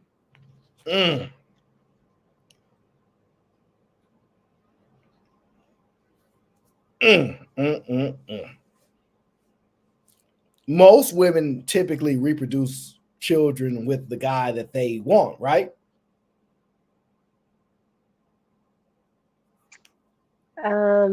Yes. I think there's a lot of women having children with men that they didn't intend to be with. I didn't say be with. Want and be with, not the same. Okay, want? Yeah, definitely. I'm just trying to get you to understand that there is a particular type of guy that women like, especially as black guys, and some of us don't fit that mold.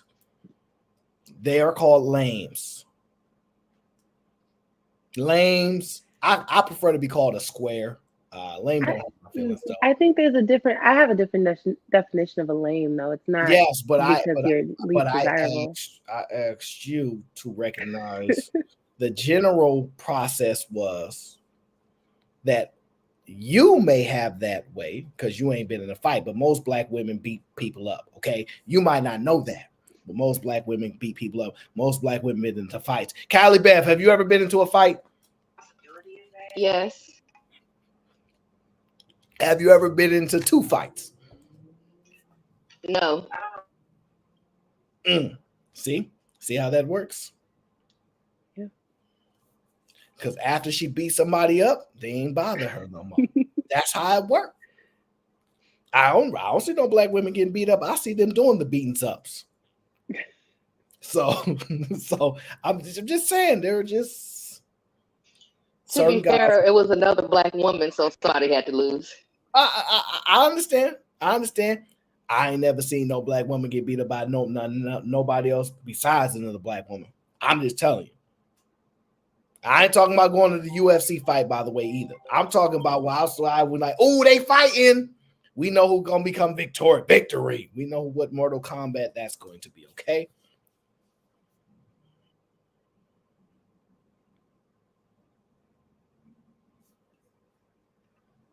Oh, she got that phone call. No, it's cool. It's cool. No, I think hood boogers like hood boogers, regular degulars like regular degulars, and I don't think anybody really too much care for lames of any gender. I would agree with that. I like lames though. I like lames. I always like different type of like. I like the non-ghetto girls. Although I will admit there's some ghetto girls like, you know what, that's a little toxic. But I was like, I can't get stuck with no kid with her. I can't get stuck with her. Like, I'll be thinking that, But no.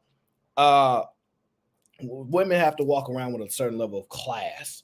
Certain things.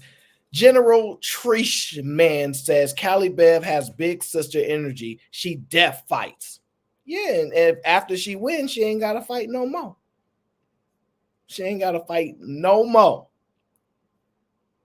So yeah, and also I'm kind of lucky because my non-cool black man repellent makes those women not like me anyway.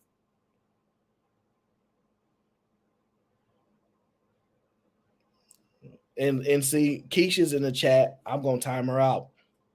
I'm gonna time Keisha out. She says Aaron likes biracials. That's his type. You see what I got to deal with? I just set up here told D I like all their type of women. I don't care what it, and she go to biracials. You see what I'm saying? You see what I got to deal with? Because she think I'm lame. See, if I was another one of the black guys that she liked, she wouldn't consider me a lame like that. GBG Grizz says, ain't Kevin Samuels proved contrary to Callie's point? Well, what, a gay man? Like, what do you mean? Shots fired.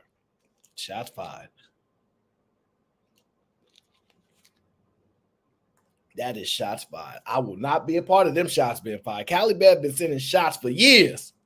Pew, pew, pew.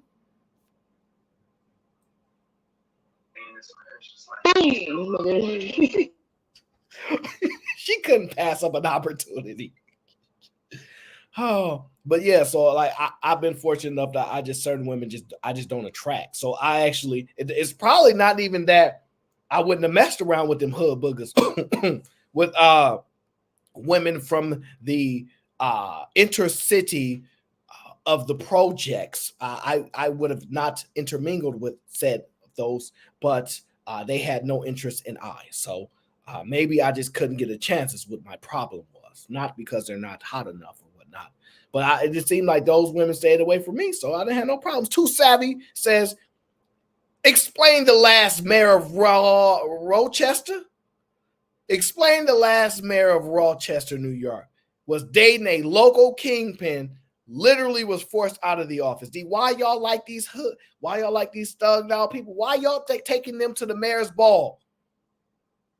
Why you taking the kingpin to the mayor's ball trying to get him a discount on his supply? A kingpin doesn't act ghetto. Oh, go ahead. Talk to him then, Callie. Go ahead, talk to him. No, I'm saying, like, okay, I don't know anything about the mayor of Rochester or anything like that, right? But I'm going off of the word kingpin.